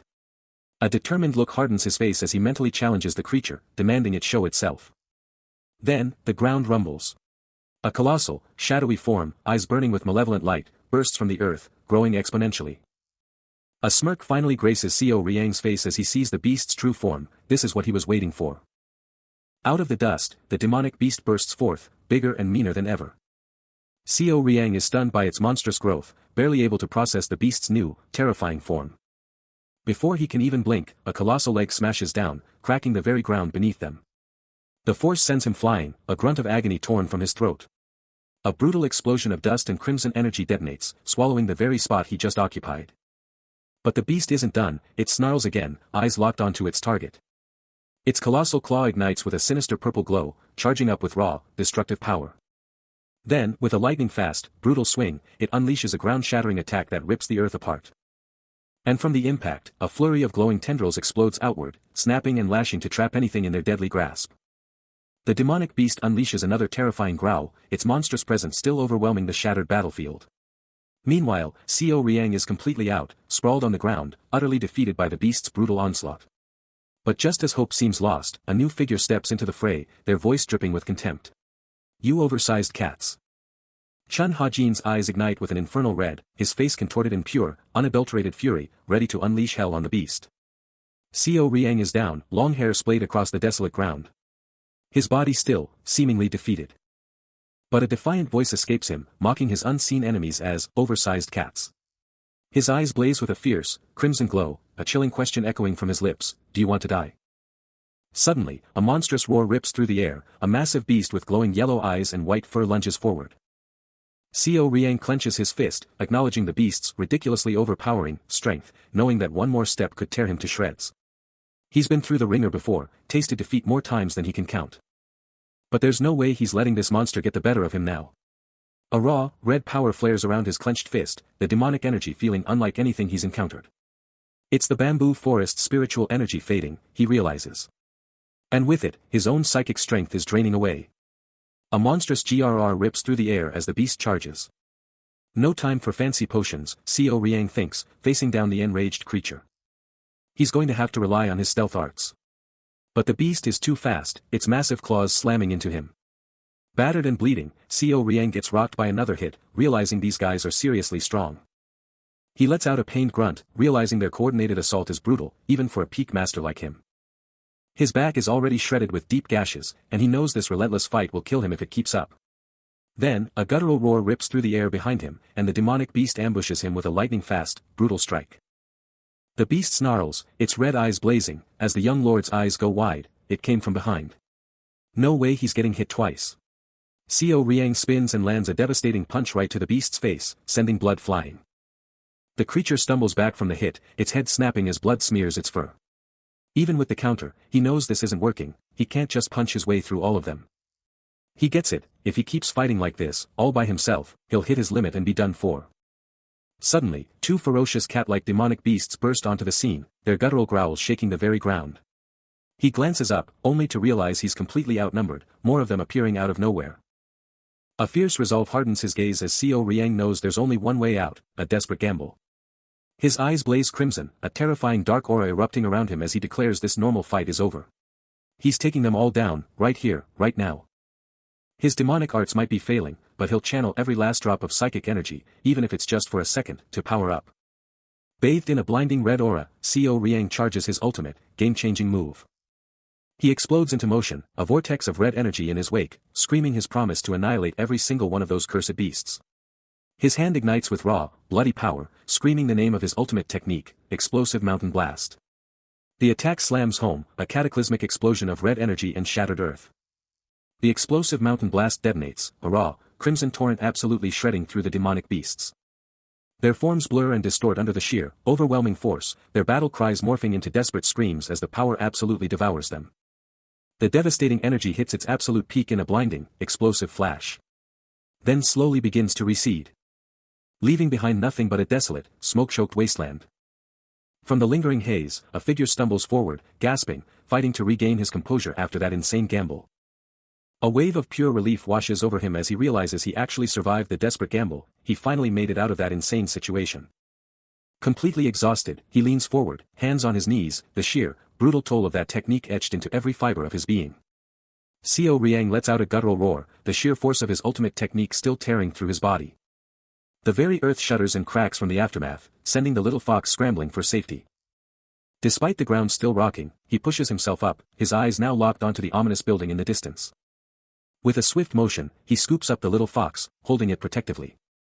The fox stares up at him, its voice laced with worry, "Young lord, are you okay?" But his focus snaps back to the building, a new, urgent question burning in his mind, what in the world is happening in there? The little fox sits, its senses on high alert, scanning its surroundings. Its glowing, golden eyes burn with an intense focus, picking up on something far more sinister. After unleashing that insane power, Seo Riang is absolutely wrecked, stuck in a bamboo forest under a full moon, thinking, why am I going through this hell? His legs are like lead weights and he's barely moving, thinking, am I really this slow? That last technique drained him completely, his legs feel like they weigh 1,000 tons with every single step. He's got to get out of here, fast, pushing forward with a determined look. Otherwise, he's just asking for trouble with more beasts, his hand glowing as he tries to get a read on the place.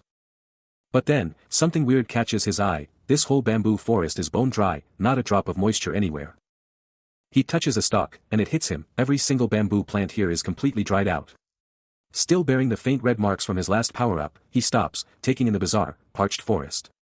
This is seriously weird, especially since he definitely sensed beasts lurking around here earlier.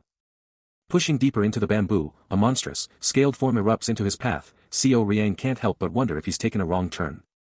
The beast coils, a blur of scales and raw power. And he lets out a sharp gasp, his eyes locked on the terrifying sight. But before he can even blink, the monstrous serpent strikes, its fanged jaws snapping open with a terrifying roar. But Seo Riang is a blur, his blade flashing out to meet the attack as he shouts, "Whoa! You're the sunpered serpent." Even with his lightning-fast counter, the serpent's raw power rips through his defense, sending a searing pain through his arm, and he lets out a sharp, agonized cry. The monster then coils around him, squeezing with crushing force. And Seo Riang fights back, gritting his teeth, "My arms are gonna break, you bastard." Amidst the struggle, a chilling realization hits him, his sword, embedded in the beast, is corroding at an impossible speed. He charges, sword blazing, taunting the beast with the power of his blade. But the beast's unexpected defense makes him flinch, his mind racing, how is this snake so tough? This wasn't just any snake, it was the sunpered serpent, a legendary beast known for causing droughts, a creature that could dry up entire rivers with its mere existence. Before he can even blink, the serpent's colossal jaws clamp down on his arm, a terrifying realization hitting him, this sunpered serpent was on a whole other level, far beyond any Minoji. A guttural scream tears from his throat as the serpent's coils constrict, squeezing the very breath from his lungs. The crushing force sends him flying. His face a mask of pure terror as he fights the monstrous worm, screaming for it to get away. But then, a spark of defiance ignites in his gaze, a burning resolve to conquer this impossible beast. As he struggles, the serpent's maw pulses with dark energy, its corrosive power visibly devouring his arm. Trapped in the sunpered serpent's death grip, Seo Riang's arm is being absolutely shredded by its corrosive fangs. But just when all hope seems lost, Ma Dongpil bursts onto the scene, sword flashing, yelling for the young lord as he crashes to the dirt. The serpent's corrosive power is no joke, leaving a nasty, spreading burn on his leg. Wincing in pain, he still manages to shout out for Dongpil.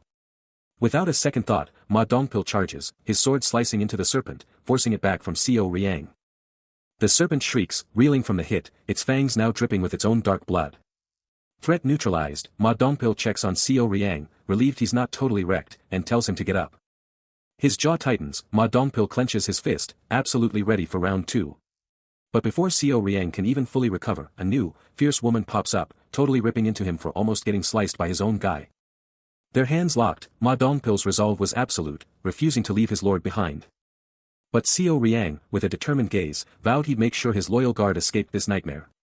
A guttural growl ripped through the air as Seo Riang's boots hammered the metal, a desperate, high-stakes dash for freedom. He pushed harder, blazing a trail across the shattered landscape. Then, the woman beside him snapped her head back at a sound, a chilling realization hitting her, they were faster than expected. And just like that, a monstrous horde of demonic beasts burst from the gloom behind them, their numbers exploding. The woman's eyes narrowed, a grim question escaping her, had they really been hounded this far? Seo Riang's answer was stark, a brutal 2 kilometers of non-stop pursuit. Her eye burned with fierce resolve, the woman's voice cutting through the chaos, they weren't the only ones being hunted, and these demons should have quit ages ago. Chun Ha-jin, absolutely swarmed by monstrous spider beasts in the dark forest, makes a fierce declaration, he's ending this now to get out. With Seo Riang and the mysterious female sprinting ahead, he shouts, volunteering to hold the line and buy them time. A fleeting thought of Ma Dongpil crosses Seo Riang's mind, but his female companion, radiating pure defiance, shuts down any talk of sacrifice, insisting they're fighting this battle side by side. They stand shoulder to shoulder, a subtle red energy already sparking around her, and Seo Riang has no choice but to accept her iron will. Her eyes burning with conviction, she throws down the gauntlet, asking him how he expects to take on this horde by himself. Then, a blood-curdling roar rips through the silence, as a colossal white tiger demon bursts onto the scene. Her hand ignites with raw power, and the female warrior lays down the ultimate ultimatum, win this, or die trying. Exploding with crimson energy, she rockets forward, a blazing streak aimed directly at the enemy. Her speed is absolutely insane, leaving nothing but a ghostly trail behind her. He takes a crushing blow, a demonic claw ripping into his flesh, sending blood exploding across the battlefield. The impact rattles him to his core, and Chun Ha-jin's mind flashes back to his final words. An enemy's taunting voice slices through the chaos, demanding if he even knows life, and he can only grit his teeth, no, I don't. But that question ignites a raging fire inside him, and he unleashes a furious, sweeping blade attack, absolutely shredding through the monstrous horde. His mind races, remembering a life spent as nothing more than a tool. A past he's desperate to escape, which fuels his burning desire to live. With a surge of resolve, he impales another beast, vowing to become untouchable. His assault is relentless, his weapon a deadly blur as he carves through another enemy. With a final, earth-shattering blow, he cleaves through a monstrous form, a silent, burning vow echoing in his mind, this time, I'm going to live life freely. Chun Ha-jin explodes into action, delivering a devastating blow that sends shockwaves through the air. But the beast is too fast, its massive claw retaliates with a blinding swipe, slamming into him. The force sends him soaring, his body a projectile against the unforgiving rock. He fights to stay upright, arms straining, battling the agony. But the monster doesn't let up, landing another brutal hit. Even battered, he stares it down, a fierce challenge in his gaze, daring it to hit the same spot twice. His fist tightens, a fiery red energy igniting around it as he taunts the beast, asking if it needs more to wake up. Pure defiance blazes in his eyes, he roars, "I won't die," as a torrent of crimson power erupts around him. With a primal scream, he unleashes his full might, his crimson fist poised to deliver absolute destruction. Chun Ha-jin's crimson aura absolutely shreds the demonic beast, unleashing a devastating explosion that rips through its very form. But the toll is heavy, as Seo Riang barely holds himself upright, admitting he's completely spent and needs to brace himself. His face contorted in pain, he grimly states that even that might be too much to ask. Chun Ha-jin takes it all in, his face a mask of intense focus and worry. But the beast isn't down for the count. It lets out a monstrous roar, its mangled face twisted in pure rage, eyes burning with dark power. Then, with a thunderous crash, it slams back down, obliterating the ground and sending a shockwave of debris everywhere. Chun Ha-jin locks eyes with Seo Riang, his voice unwavering, announcing that he's taking over and telling him to get clear. But before he can move, Seo Riang is swarmed. A terrifying horde of lesser demonic beasts erupts from the darkness, their eyes burning red. And the main beast isn't done yet. Its face twists in a horrifying transformation, as a third, glowing red eye violently bursts open on its forehead, crackling with raw, terrifying power. A raw, frustrated curse rips from his throat, his jaw locked in a furious grimace. But elsewhere, a small, ethereal creature darts with impossible speed, its glowing paws barely kissing the earth as it streaks across the landscape. It closes in on a colossal, ancient gate, a faint, eerie whistle trailing its lightning-fast movement as it phases right through the imposing barrier. Chun Ha-jin is pushed to his absolute limit, a raw, desperate curse tearing from his throat as he faces down an impossible enemy. But the monstrous demonic beast, a terrifying blur of white fur and raw power, isn't holding back, it lunges, a deafening roar ripping through the very fabric of reality as it charges. But Ha-jin is faster. A blinding flash of purple energy erupts around him as he becomes a phantom, intercepting the beast's charge with a devastating counterattack. A brutal, clawed strike lands squarely on the beast's face, sending a sickening spray of blood flying. But wait, a sudden shift.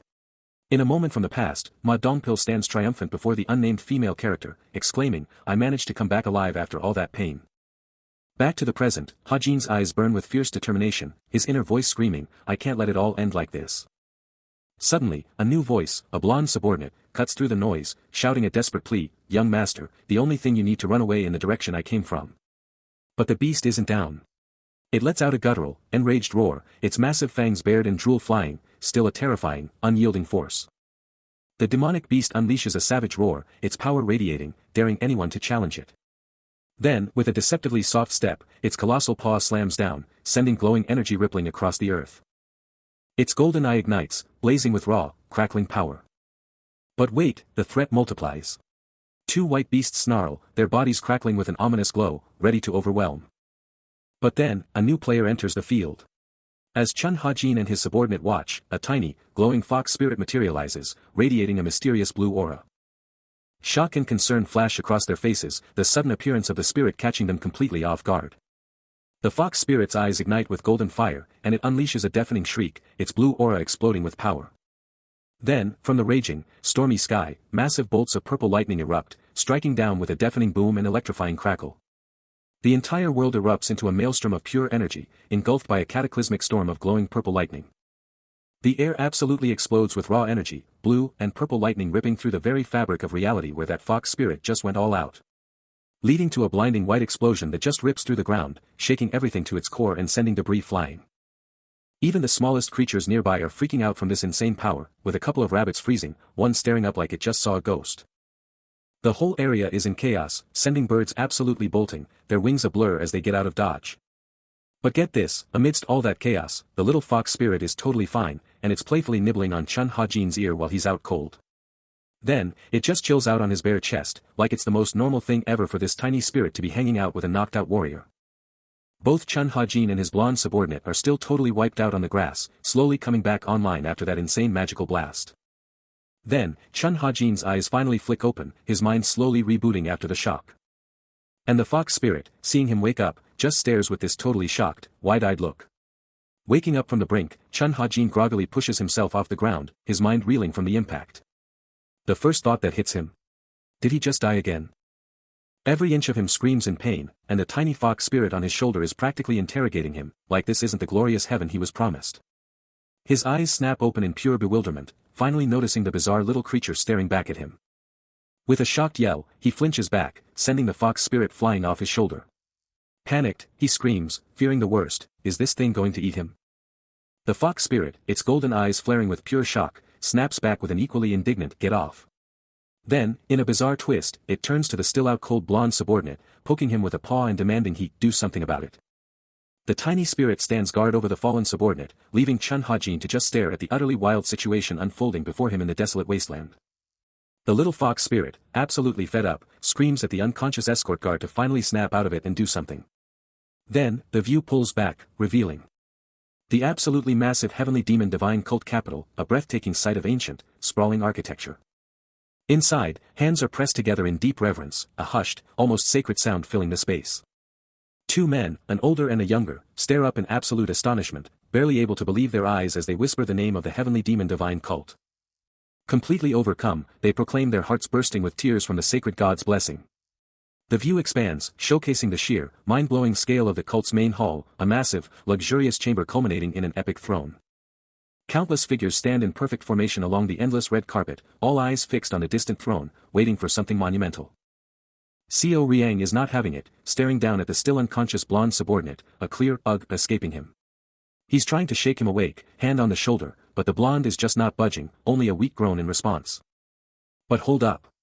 We're cutting away to the insane heavenly demon divine cult capital. The sheer scale and power here are just next level. And who's at the center of it all? The one and only Chun Ha-jin, chilling on his throne, absolutely owning the entire room with his aura. That dark hair, those sharp eyes, he's just radiating pure, unadulterated power. Every single detail in this hall screams ancient power and total reverence, it's just mind-blowing. Then, an attendant rolls up with a glowing scroll, spilling the tea on the martial arts festival's budget. Ma Dongpil, always on top of things, drops the bomb, a whopping 57,000 niang. Chun Ha-jin's eyes narrow, demanding to know if they're blowing even more cash than last year. He takes a sip, but his mind is racing, fixated on the 7 families, their legendary power supposedly way less than advertised. But Ma Dongpil cuts through the silence, demanding to know why costs are skyrocketing when the 7 families are supposedly weaker. The tension builds, and Ma Dongpil gets ready to drop some serious intel. With a respectful bow, he declares he'll lay out all the facts. Suddenly, a new voice cuts in, confirming that the 7 families' power in the demon cult is nowhere near what the records claim. Robert Mina, the cult's intelligence head, drops a bombshell, revealing this weakness is a calculated strategy, meticulously controlled through their very bloodline. With unwavering confidence, she declares, history itself is proof. The cult has always prevailed and will continue to dominate for 1,000 years to come. The heavenly demon divine cult was bleeding money, and its reputation, its very generosity, was on the line. But Robert Mina, ever the loyal strategist, fired back, declaring that the cult's true power came from the demon lord, not some measly budget. Ma Dongpil, however, looked like he'd just swallowed a lemon. Then, the demon lord, Chun Ha-jin, dropped the hammer, demanding an instant slash to all projected costs. Mina, ever the professional, took it in stride, confessing she hadn't thought this through enough. Ma Dongpil, not to be outdone, groveled with his own apology, vowing to deliver a fresh, approved plan by tomorrow's midday. The tension hung heavy in the air as the subordinates waited. Ma Dongpil, still on his knees, swore that the intelligence unit, the demonic hearts, would cover every single report's expense. Taking a slow sip, Ha-jin coolly wondered if the field teams were even still in training. Ma Dongpil drops the intel, the demon lord is still holed up in the 3rd Guardian Demon Hall. But elsewhere, a shadowy figure with flowing dark hair coolly sips from a cup, unfazed by the reports. Across the cult's domain, a new player emerges, a sharp-eyed man with flowing dark hair, stating simply, the second. He stands tall among his peers in a lavish hall, his intense stare locked onto a subordinate. The blonde subordinate, looking up with respect, confirms, yes, Demon Lord. Meet Guan Pyong, the heavenly demonic divine cult's 2nd young lord, now directly confronting the blonde subordinate. Guan Pyong cuts straight to the chase, are you seriously thinking of skipping your training? The blonde subordinate looks down, confidently retorting, martial arts. It's literally my life. His ornate robes swaying as he makes his bold claim. The blonde subordinate, with unwavering confidence, declares that more closed-door training would be absolutely crucial. As Ma Dongpil, watching the exchange, can't help but comment on the sheer audacity of such martial arts confidence, especially when standing before the demon lord. Guan Pyong, the second young lord, absorbs every word, his gaze sharp and his thoughts hidden. He strides through the opulent hall, a commanding voice declaring there's no room for retreat, only to demonstrate their true power. Ma Dongpil, ever the observer, notes that this declaration comes from a figure notoriously strict in his martial arts assessments. With another cultist chiming in that it's an incredibly high honor. The blonde subordinate executes a perfect, respectful bow, expressing his gratitude. With Guan Pyong at the center of the gathering, a powerful declaration cuts through the air, the fourth. A figure departs, their voice firm and respectful as they affirm, yes, Demon Lord. Guan Pyong, with a stone-cold gaze, drops a bombshell, things are not the same as they were just days ago. The game has changed. Then, with a chilling politeness, he simply states, thank you. But his eyes narrow, and the true weight of his words hits, however, it's late. The blonde subordinate, taking it all in, can only concede that despite everything, the master won't be easy to rouse. Guan Pyong makes his exit, leaving the blonde subordinate to ponder, an unnamed female figure observing from the side. A silent vow forms in his mind, I'll keep that in mind, Demon Lord. Guan Pyong's voice cuts through the air, a command that leaves no room for doubt, devote yourself. With a surge of determination, the blonde subordinate remembers his master's wisdom, don't panic. Master always told me to devote myself too. He stands firm, a fire in his eyes, declaring his unwavering commitment to his duties, convinced that building his own power won't stop him from his true mission. In a lavish hall, the heavenly demon lord, Chun Ha-jin, commanded attention, his eyes locking onto Seo Riang and a new figure as they stepped forward, a voice booming, the fifth has arrived. His aura was immense, the title, Demon Lord, resonating with absolute power. This was Jod Si-hyun, the heavenly demonic cult's fifth young lady, her presence as striking as her title. Chun Ha-jin gave a subtle, powerful nod, a simple, very good, carrying immense weight. Seo Riang, ever the pragmatist, knew the truth, there's a limit to how much your current martial arts can boost your talents. With the meeting wrapping up, Jod Si-hyun made her move, proposing, go with you, young master, after this meeting. Then, from his imposing throne, the demon lord laid down a challenge, ordering him to choose one of the 10 greatest demonic arts. Seo Riang and Jod Si-hyun immediately bowed in perfect sync, Seo Riang's voice filled with awe, I will never forget this generosity. He's already strategizing, questioning if recent praise means a planned change, then demanding to know the sixth's whereabouts. His subordinate quickly reports, the sixth is locked into attending the Manga festival with the patriarch. The powerful trio stands poised in the opulent hall, their gaze fixed on the young woman. Chai Yejin, the sixth young lady of the heavenly demonic divine cult, offers a desperate apology to the formidable demon lord. His voice cuts through the silence, a stark reminder, the cult tolerates no weak-willed children. The sixth young lady recoils as his words strike hard, her current weakness is a direct result of her lack of power. The tension is palpable as the others silently observe her struggle. His command rings out, sharp and unyielding, work harder. As he grips a small bottle, his final, chilling question hangs in the air, are you afraid of death? Chai Yejin's voice cracks, desperately refuting the demon lord's words. As tears stream down her face, her eyes burning red from the raw emotion. His chilling voice reverberates through the hall, a stark reminder that he never allowed any of them a moment's peace. His eyes bore into her, his voice cutting as he declares that if she truly craves power, she must shatter her own perceived limits. He presses, his voice a cold blade, demanding to know if she truly comprehends, even as her tears fall. He shields his eyes, a sharp, almost pained gasp escaping him. His hand reaching for a simple bowl, his mind already on a cryptic, third matter. A deep, thoughtful expression now etched upon his features. A commanding voice from the shadows orders, let him in. And just like that, the third young Lord Seorang steps up, answering the sacred Lord's call with a powerful, echoing presence. He appears, standing tall on a grand platform, eyes locked on his destination. With a decisive thud, he takes his first step onto the gleaming floor. His hand reaches out, a clear sign of his formal entry. Meanwhile, Guan Pyong gasps in shock, utterly stunned that his third brother is here. But a dark truth hangs in the air, he's back, but his power is gone. He can't believe it, muttering, Seorang, he's already in the sacred lord's chamber. The newly arrived Seorang drops into a deep bow, delivering a solemn, respectful greeting to the demon lord himself. His dark robes cascade over the shimmering floor, holding that respectful stance. A cascade of dark hair falls into view, signaling the arrival of someone important. With an intense stare from his crimson eyes, the third young Lord Seorang makes his grand entrance, dropping a loaded greeting. Long time no see, demon lord. Nearby, Seo Riang takes it all in, his face a mask of shock and deep thought. He's back. The demon lord makes his grand entrance, and someone's already calling him out, long time no see, Demon Lord. But someone else is watching, and they're locked in. A subtle smirk on his face as he processes everything. His eyes narrow, and he can't help but think that demonic energy is insane. So dense, so luxurious. Red energy particles are practically vibrating around him as he wonders, seriously, how much training did he cram in?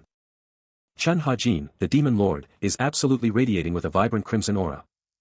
The sheer, raw power is so off the charts it's just leaking out. He's unconsciously emitting demonic energy like that. And just like that, the powerful figure strides away, his presence fading down a long, silent corridor. He finds the experience absolutely excellent, a profound satisfaction washing over him. Meanwhile, Gwanpyeong and the elders are absolutely floored with astonishment, their faces a wild mix of awe and disbelief. This kind of reaction from the Demon Lord is the highest praise they've ever seen, a mind-blowing testament to the sheer power he now commands. Later, chilling on his grand throne, the Demon Lord just radiates pure authority, with Gwanpyeong standing there, totally respectful, by his side. Reflecting on his recent power-up, he casually mentions it was surprisingly exhilarating, convinced he's finally got a grip on an entire cult's worth of power. A sharp glint in his eye reveals the sheer depth of his newfound strength, a silent, terrifying promise of what's next. Back on his throne, he drops a direct command to his subordinate, just saying, "Come with me." No questions asked.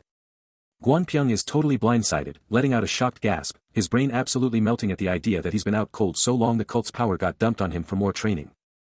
As he makes his exit, the Demon Lord just tells Gwanpyeong to clean up the rest, a slight chuckle escaping him as he vanishes. The crowd acknowledges his command, as the Demon Lord wraps up the royal meeting. With a powerful stride, he sends them off, his authority undeniable even in retreat. Watching Chun Ha-jin leave, Jod Si-hyun freaks out, thinking he might banish her to some desolate spot like the bamboo grove, totally confused by his recent weirdness and what's really going on. Back at the cult's massive HQ, things are absolutely buzzing, with a constant hum of chatter echoing through the grand halls. From a bird's eye view, the whole place is a whirlwind of action, with someone yelling to redo the budget, and another person pointing out how stressed they must be. But Jod Si-hyun just brushes it off, saying she's totally fine, insisting she's just pushing herself to level up and that this grind is essential. Then Ma Dongpil hits her with a question, does she know why the Demon Lord skipped the royal meeting, and she just shrugs, saying he's always been an enigma. She figures he'll probably ditch the Mara's festival too, a pensive look on her face. Ma Dongpil then drops a potential bombshell, revealing he heard the Northern Orthodox sect just launched some intriguing new venture, and he's convinced that's exactly why the Demon Lord is a no-show. Jod Si-hyun's brain goes into overdrive, trying to figure out if that shocking statement came from the Buddhist sects. A chill runs down her spine as she thinks, can he seriously read her mind just by looking? Her face twists in pure shock and worry. Clutching a cup, totally lost in thought. Pure panic starts to bubble up, her mind screaming, is he raging because she messed with the heavenly demonic art? What in the world does she do now? She's terrified of being banished to somewhere even worse than the solitary bamboo, but then, a voice just casually drops, good job. I'm impressed. Sitting there, Jod Si-hyun's brain finally catches up, and she realizes, he's actually giving her a compliment. Gwanpyeong lays it out, creating a new martial art that's even better than the heavenly demonic arts is no joke, but it's totally possible. Jod Si-hyun can't help but blush, confessing, getting praised by the cult's rising star is making her totally shy. He just dropped a compliment, and seeing her reaction, Gwanpyeong couldn't help but think, yeah, she really crushed it. Her dark hair flowed like a waterfall. As she sat there, still reeling from his words. He'd poured her a drink, and now, with the chat winding down, he was like, is she trying to get rid of me? Staring at the peaceful water lilies, Gwanpyeong muttered to himself, seriously, why did I even summon her in the first place? He figured she was either super embarrassed by his compliments or secretly fuming that he'd seen her secret moves. Ugh, if I ditch now, it'll be even worse. Just gotta power through this. With a frustrated sigh, he pushed a small bottle across the table, declaring, alright, I'm out. He insisted, seriously, take it. As she eyed the bottle, Gwanpyeong quickly explained, it's a reward for your awesome work. Just take it. Gwanpyeong can't help but marvel, thinking, who would have thought you'd fuse Buddhist arts with your own? You've truly surprised me yet again. But Chun Ha-jin, hearing this, is totally caught off guard, blurting out, while his mind races back to the last few days. He can't shake the thought, could he actually know about the ultimate demon, or is this just some crazy coincidence? Gwanpyeong, still deep in his own head, sighs softly, already anticipating if the third young lord will pull off another shocker next time. If that's the case, he decides, this winter is going to be absolutely wild. The cartwheel rattles on, taking Chun Ha-jin further down the road. He lets out a frustrated sigh, realizing he can't think straight around the Demon Lord, and the more he dwells on it, the deeper he gets into his own head. Clutching a small bottle, he thinks, he's the demon lord, sure, but he doesn't act like one at all. He's more like that weird friend of a friend. Inside, Chun Ha-jin faces a blonde man who suddenly flinches, letting out a quick ouch. Suddenly, in a new scene, he's chilling with Ma Dongpil, who's holding a cup and hyping up this drink. Yo, you know what this is? It's the Heavenly Spirit Brew, legendary stuff, seriously the best drink ever. Ma Dongpil's eyes go wide, leaning in like he's spilling top secret info. Did the demon lord even clue you in on this?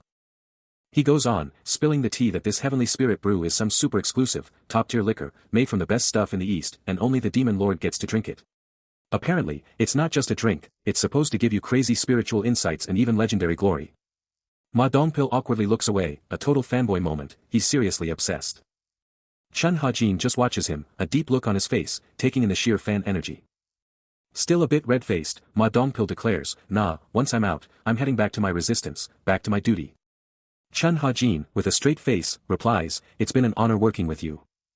Ma Dongpil's jaw practically drops, a totally shocked look on his face, completely taken aback by the sudden, heartfelt words. The tension was palpable as Chun Ha-jin pressed, so, you're really not going to drink this? But then, a choked, URP, burst from Ma Dongpil, his eyes bugging out as he gasped, that's. The brew hit different. With that settled, he was off, a smirk playing on his lips. Guess I'll just enjoy this brew solo, he mused, adding, wait, young master, give me time to think. His path led him through breathtaking vistas, the sky ablaze with the dying light of the sun over towering peaks. Finally, his destination appeared, a sprawling, ancient complex rising before him. He strode through the entrance, a profound sense of return washing over him. I'm finally back. He murmured. Moving through the familiar grounds, he couldn't help but think, man, it's good to be back here after so long. His hood now down, his dark eyes scanned the surroundings, a thoughtful look on his face. Suddenly, a tiny, fluffy fox-like companion materialized at his side, making him blink and ask, whoa, when did you show up? No. And who planned this? Didn't you? A voice demands, but Chun Ha-jin coolly admits, yeah, I thought I knew. But I was dead wrong. Ma Dongpil's jaw drops, the young master just admits to being wrong. What are you even talking about, he presses, as Chun Ha-jin reveals, I saw Xiaoryang at the meeting today. A sharp taike punctuates the air, and he adds, it was my first time seeing him since that whole chi blockage mess. Under the night sky, Chun Ha-jin continues, he's totally different now. And way better. Ma Dongpil's brow furrows, I have no idea what went down in the solitary bamboo grove, but he's got his martial arts back. The full moon hangs overhead as Chun Ha-jin corrects him, but that's not why I stopped the plan. Not because he got his martial arts back. He stands, lost in thought, he looked like the Xiaoryang I knew, but it felt like I was staring at a completely different guy. His eyes drift downwards, like he was a whole new person. His gaze, a piercing, almost supernatural intensity, felt like it saw right through you, knowing every single thing you'd ever done. That chilling thought just wouldn't leave Ma Dongpil's head, a terrifying certainty that Chun Ha-jin knew every single move he'd made. Puffing on his pipe, he thought, this wasn't just about Chun Ha-jin getting his powers back and leveling up. There was more to it. No way, he thought, his brow furrowing, Chun Ha-jin was totally lying, probably still reeling from whatever the heavenly demon master had told him. He took another drag from his pipe, smoke swirling as he wondered, what was up with his subordinates whining about the plans being scrapped. He stood by the window, staring out, letting their complaints sink in, the abandoned plans a huge headache. What was his next move? He figured he'd just throw some cash at them, since they were just as greedy as Xiaoryang, ready to do anything for a fat paycheck. The master strategist was still deep in his head, his face giving absolutely nothing away as he calculated his next move. Finally, he made up his mind, trying to take on Xiaoryang right now.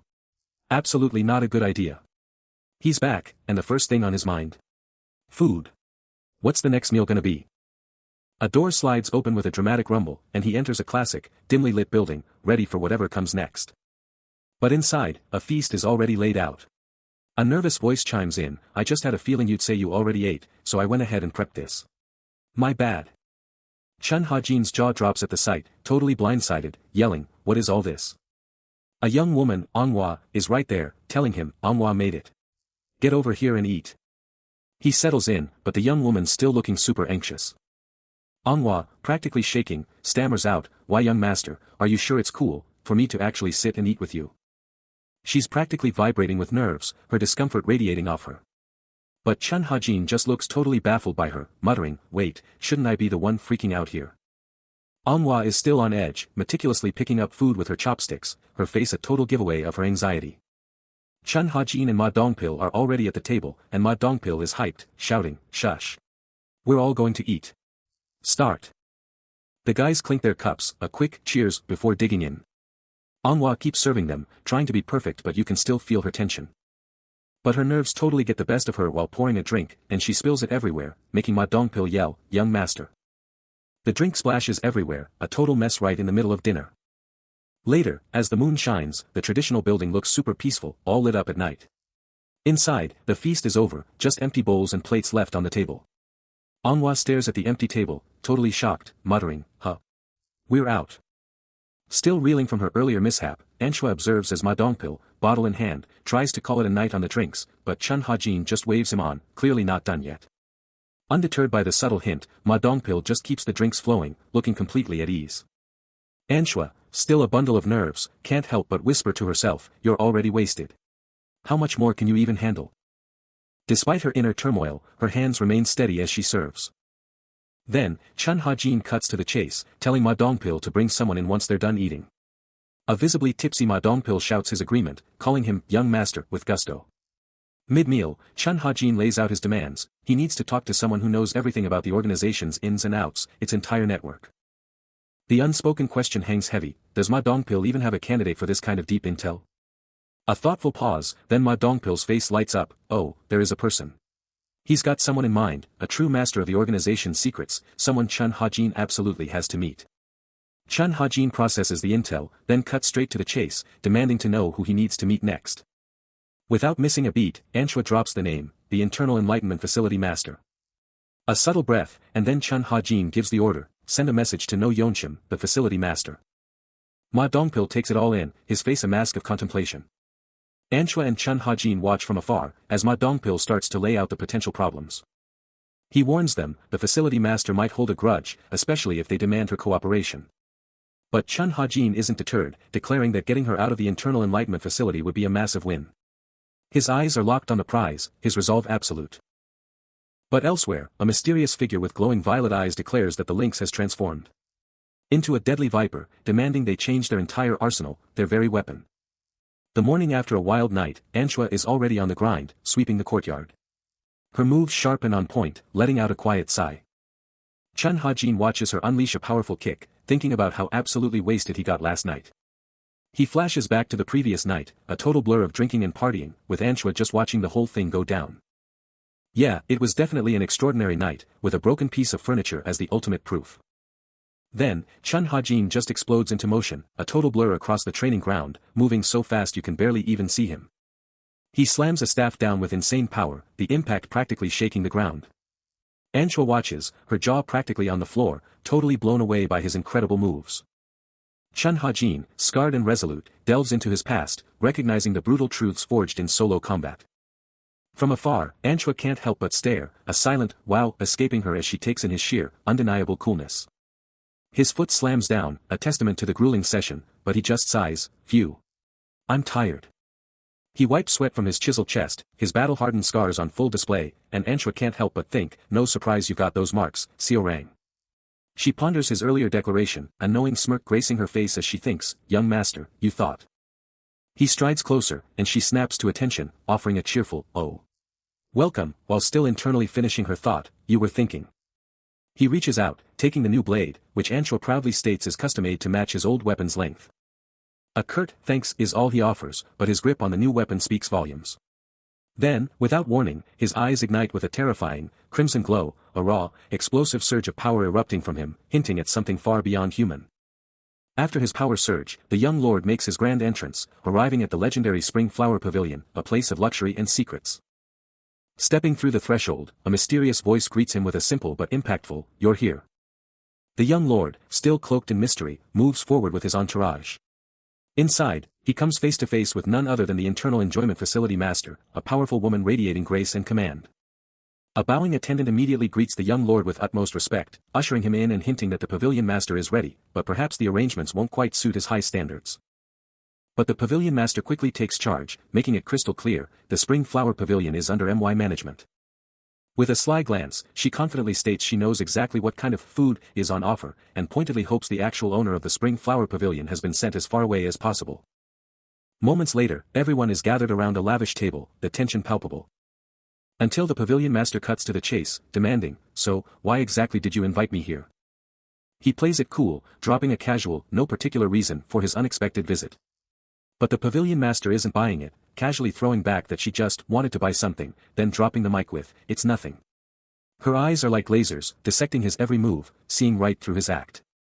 She's Yeonsim, a total boss who not only survived the divine cult's brutal world for decades but clawed her way up to become the internal enjoyment facility master, a seriously powerful gig. She's got rock-solid self-esteem, and knows exactly what she's worth. You can't just waltz in and expect to manipulate her, she's a strategic mastermind, just like the general strategist. With a flick of her wrist, she sends the servants packing, signaling it's time for the real talk. Her tone shifts, cutting straight to the chase, demanding, "So, what's the real reason you came to see me?" He knows exactly what he's after, her help. Injured and vulnerable, Chun Ha-jin makes his desperate appeal, "Please, lend me a hand." A silent gesture, a cup placed on the table. The pavilion master dismisses her attendance, "Thank you for the drink. I'll see you around." Her eyes lock onto his, a subtle challenge in her tone, "Does my request make you uncomfortable?" Cutting straight to the point, she asserts her integrity, "That's not the problem. I don't take bribes when it comes to candidates." Her expression sharpens, a clear disapproval in her words, "Why do you say that? I don't know about the other pavilions, but I cannot endorse such actions." Her thoughts turn to the wider consequences, the stability of her domain at stake, my facility, the internal affairs of the entire cult, would be thrown into chaos and destabilized. A knowing sip, her eyes piercing, "I expected you to be someone unexpected." Chun Ha-jin, cup in hand, cuts through the pretense, laying bare his true request, "I'm only asking you to lend a hand.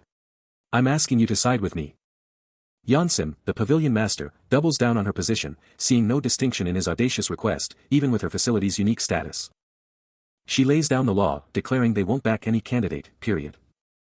With a steely gaze, she makes it crystal clear, her facility's reputation isn't on the line for some cult. But Ha-jin, cool as ice, simply tells her to rethink her whole strategy. Yeonsim, trying to shut it down, politely bids him adieu, signaling the end of their little chat. But then, Ha-jin pulls out a glowing trump card, dropping the bombshell that he knows she's desperate for the legendary green turtle four-leaf clover. Her eyes practically pop out, her cool facade shattering at the sheer audacity and unexpected intel. Snapping back to reality, Yeonsim admits its insane rarity, muttering about how impossible it is to find and where the cult usually gets its stash.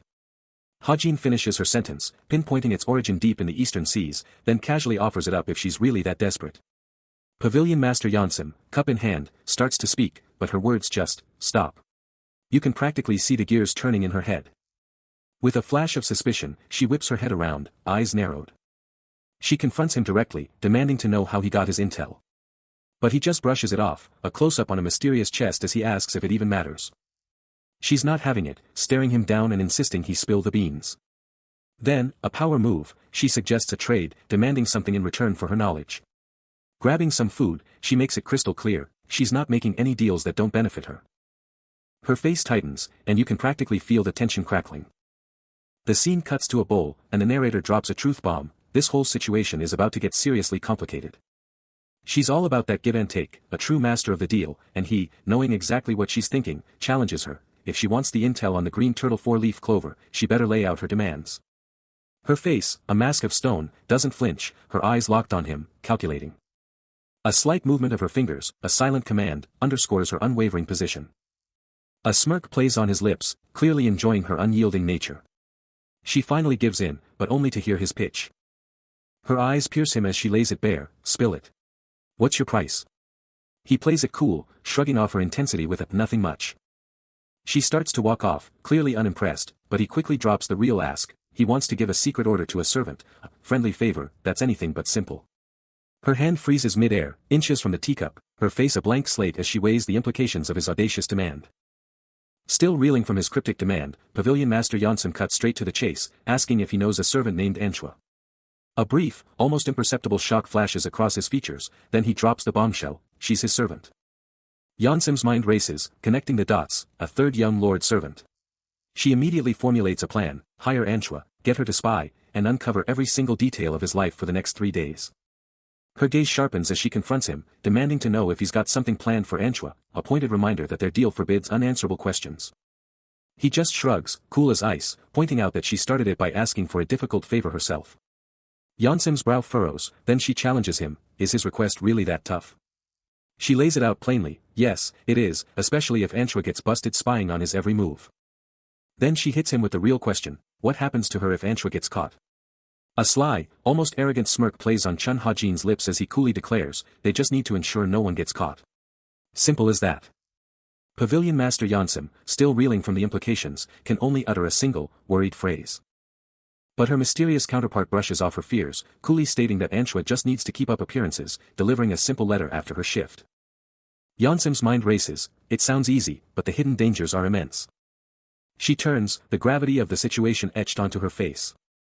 A hand casually holds an empty cup, a stark symbol of the empty promises. Her thoughts scream, truth is as empty as tobacco smoke. A desperate idea forms, what if they just eliminated the source, the tobacco pipe itself? His chilling response cuts through the air, no one will ever know who the smoker was. And somewhere else, Anshua suddenly feels an inexplicable itch, a strange premonition.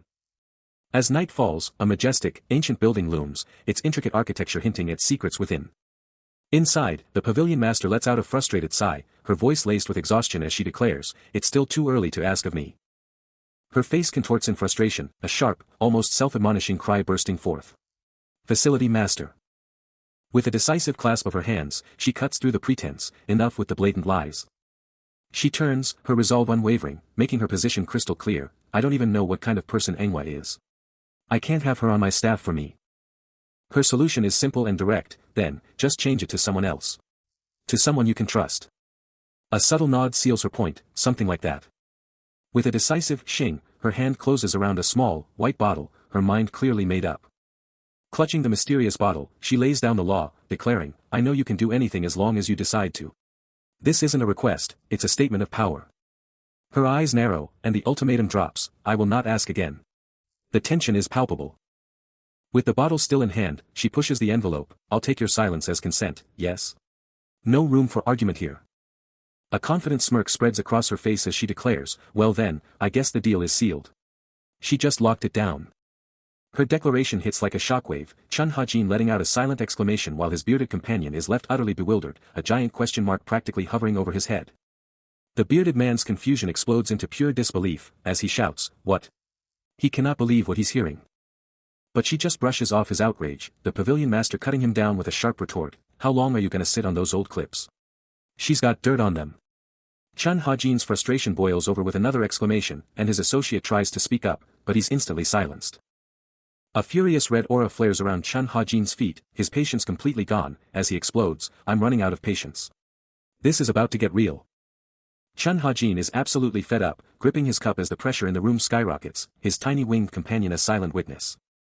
A barely contained tremor ripples through him, the frustration practically radiating off his body. The pavilion master, seeing his rising anger, can't believe her eyes, demanding to know who he is. Her face twists into a fierce glare, as she pushes him for a response. He finally snaps, his voice dripping with pure annoyance, calling out her dirty cups. The pavilion master, unfazed, then offers him a drink, her words a clear dare. Suddenly, Anshua cuts in from behind him, demanding to know how he found out. A dark scowl twists his features, as he confesses the sheer effort it took to uncover the truth. He casually sips from his cup, a smirk playing on his lips as he finally locates her, wondering why she's been hiding in this scenic spot. But the pavilion master is clearly not amused, her eyes downcast, radiating an aura of irritation. She tries to play it cool, telling him to drop the formalities, but Chun Ha-jin can practically feel her discomfort. Just then, two guards crash into the room, and the pavilion master explodes, demanding to know what they're doing. She's hosting a VIP, she reminds them, furious that her orders to keep everyone out were completely ignored. Chun Ha-jin just watches, a subtle sound of amusement escaping him. One of the guards, completely oblivious, cuts her off, announcing that the facility master is calling for her. The pavilion master's face twists in pure outrage, blasting them for their incredibly rude interruption. Chun Ha-jin can only think, did he just completely ignore her, as the guard repeats the summons. Suddenly, a fierce-looking man with flowing dark hair storms in, his shout echoing as he confronts Chun Ha-jin, Hey, third brother. But just as quickly, his intensity drops, offering a swift, almost forced apology to the third young lord. Meanwhile, the pavilion master's mind races, already having accepted the fourth young lord's invitation, she's calculating how to wrap things up. The man, still buzzing with energy, presses Chun Ha-jin, demanding a rematch after this meeting. The pavilion master's gaze sharpens, a silent question burning in her mind: what is he planning? Then, she cuts to the chase, directly asking Chun Ha-jin if he's after the legendary green turtle four-leaf clover. As they subtly distance themselves from the agitated man, the pavilion master reveals the clover's hidden locations, laying out its powerful uses: a sacred sacrifice for the divine cult or a potent medicine for the heavenly demon. But with a knowing look, she adds that there are other ways, other herbs, to achieve the same results, without needing that specific clover. The pavilion master is adamant, declaring that someone with his level of insight must know there's no replacement for the green turtle four-leaf clover. But he fires back, questioning if it's all about a chi blockade from some intricate cultivation formation, a tiny, fluffy companion chilling on his shoulder. Her jaw drops, eyes practically popping out, stuttering, how did you even know that? She glances away, clearly thrown by his knowledge.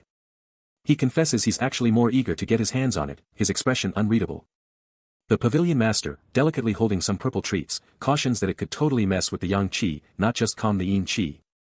He gets it, but insists that if the patient is literally at death's door, they absolutely need that green turtle four-leaf clover. She ponders his argument, then casually drops that there's no reason to jump through hoops to get it. A deep, questioning look crosses her face as she muses, wait, is this really the third young lord I thought I knew?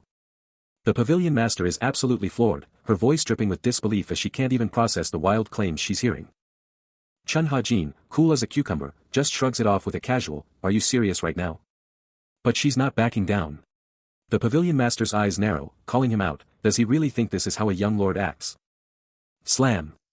A hand crashes onto the table, the impact a physical manifestation of her fury. She's not holding back, laying it all out, he's trying to off his own family for power, and that's even lower than the fourth young lord. That hits a nerve. Chun Ha-jin's cool facade cracks, and he snaps back, what in the world are you even talking about? But the pavilion master isn't letting up, her stare intense, throwing his question right back at him, oh, you're asking because you genuinely don't know. Chun Ha-jin just smirks, looking away with a knowing glint in his eye, if I already knew, why would I even bother asking? He gets it, he really does, but the pavilion master isn't backing down. She's still pushing, demanding to know, seriously, isn't that going too far, even for the youngest? The pavilion master's face just twists into pure rage and disbelief, her glare burning holes through him. But Ha-jin?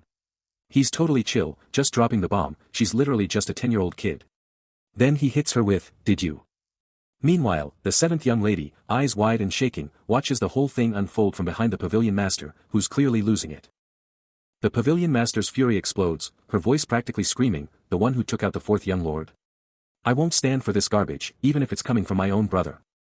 He just takes it all in, a thought bubble dropping some serious intel, third brother knows I'm not playing around with anyone trying to kill me. Then, with a flick of his wrist, he shuts her down, enough. I just barely survived a death trap, so I'm really not in the mood for your ridiculous complaints, get it? He flashes a smirk, totally playing it cool, just blowing off a little steam, you know. The pavilion master, still fuming, finally gets to the point, alright, so what's your move, facility master so? He shuts down the conversation, flat out calling the deal pointless and challenging her to stay despite his refusal. The pavilion master, eyes narrowed, presses him on his decision, but he fires back, declaring the blood art isn't some show for her to watch. He thinks to himself, a dark realization dawning, that even after countless attempts to kill him, that medicine is still doing its job. Suddenly, his composure shatters. He roars, demanding to know if the facility master is going to keep buying into this garbage. He doubles down, his voice cutting through the tension, declaring that if the terms haven't changed, there's nothing left to talk about. The pavilion master's face tightens, a cold acknowledgement in her eyes, as she agrees, he truly is a hateful person. But then, a surprising turn. She extends her hand, a silent agreement, thanking him for the invitation, and he coolly replies he'll pay his own way. With a decisive turn to her attendants, the pavilion master declares she's going with her guest. He confirms, a subtle shift in his expression, that he's going with his guest, his brother. This bastard. He's the one I ought to arrest, the pavilion master seethes internally, her grip tightening on the teacup. He casually offers her cheap wine, a challenge in his tone, and she lets out a small, knowing laugh. Of course not, she retorts, as long as the cup is clean, it's fine. Moments later, a man kneels before him in a dimly lit room, his voice filled with regret. I'm sorry, young lord. Chun Ha-jin fixes his gaze on Xin Huang, demanding to know how long this mess has been going on, and Xin Huang grimly states that the target essentially brought about his own destruction. Xin Huang's jaw clenches. Then he declares they have no choice but to admit the plan has completely derailed, and now it's all up to us. He questions, us? Chun Ha-jin's eyes blaze with an intense purple energy, a raw power radiating from him as he confesses he wanted to stay out of it. But now he's ready to make them pay for this humiliation and the death of his son, Xiaoyang. Beneath a massive, luminous moon, an ancient structure looms, shrouded in mystery. Inside, the pavilion master's hand flies across the parchment, declaring there's no need for thanks, she's just laying out the cold, hard truth after diving deep into ancient lore for a cure. But she warns, even with her expertise, this won't be easy, it'll probably take a full 3 days just to wrap their heads around the treatment before they can even start. No instant fixes here, she can't guarantee anything without knowing the patient's full state, but with sheer grit and half a year, they might just see some minimal recovery. Chun Ha-jin's eyes narrow, a silent question hanging in the air as he demands, "What do you mean?" The pavilion master holds his gaze, unwavering, as she presses on with her detailed explanation. She emphasizes that if the patient isn't too far gone and has some natural talent, they could be out of here in roughly half a year. She catches his shock at half a year, but quickly reminds him that's practically nothing when the patient has been stuck in bed for over a year. With a decisive nod, Chun Ha-jin declares that her word is enough, he'll cast aside all his doubts. The pavilion master cuts straight to the chase, mirroring his earlier candor. He locks eyes with her. Then drops the real question, what's her price for this monumental task? Her expression shifts, a silent calculation playing out. As night falls, the scene shifts to a serene, moonlit courtyard. A weary sigh escapes a young woman as she sweeps. Each motion stirring up a flurry of sparkling, magical dust. She's putting in the work, surrounded by an almost mystical glow. Finally done, she lets out a tired groan, earning a well-deserved, "Good work today too," Manhwa from an unseen speaker. Suddenly, a massive boom rips through the night, making her snap her head up. Could it be the young lord, back already? Then, a voice from the shadows confirms it, "Yeah, Eng was here. And he's early." Without even thinking, she's off like a shot. Her hands flying to the latch, throwing the door open with a shout, "I'll open it right away." But the moment the door bursts open into the shadowy room, a voice starts to say, "The bath's not." Her own words die in her throat, eyes blown wide in pure shock, as she sees something totally unexpected. Xinhui's face twists in pure panic nearby, groaning, "Oh, no. You can't just throw open the door like that, Manhwa." He urgently warns her, it could be someone you totally weren't expecting. A chilling silence descends, broken only by a stark visual of 2 exclamation marks, signaling that things just got real. A grim chamber, scarred by time, lets in slivers of light through its broken panes, hinting at forgotten horrors within. A chillingly calm voice cuts through the silence, urging Manhwa to compose herself, all while a gruesome bucket of bloodied water and a severed hand sits as a stark reminder of their grim reality. A truly repulsive, worm-like abomination dangles ominously, its very presence a testament to dark arts. Xinhui, with an unsettling calm, commands his audience to look up, promising a revelation, as a mysterious jar and strange round objects rest on a nearby table. With a pointed finger, he challenges them to identify the squirming horror he's presenting, a chilling sound echoing in the air. He unveils the true horror, a massive, pillbug-like, slow corrosion poison insect squirming on his finger, a warming insect designed to burrow deep within its victim. Xinhui, ever composed, takes a drag from his pipe, his gaze fixed on the writhing creature, a picture of sinister contemplation. He chillingly elaborates on its horrifying mechanism. Days after infiltration, it awakens, devouring the host's internal organs from the inside out, ensuring a death of unimaginable agony.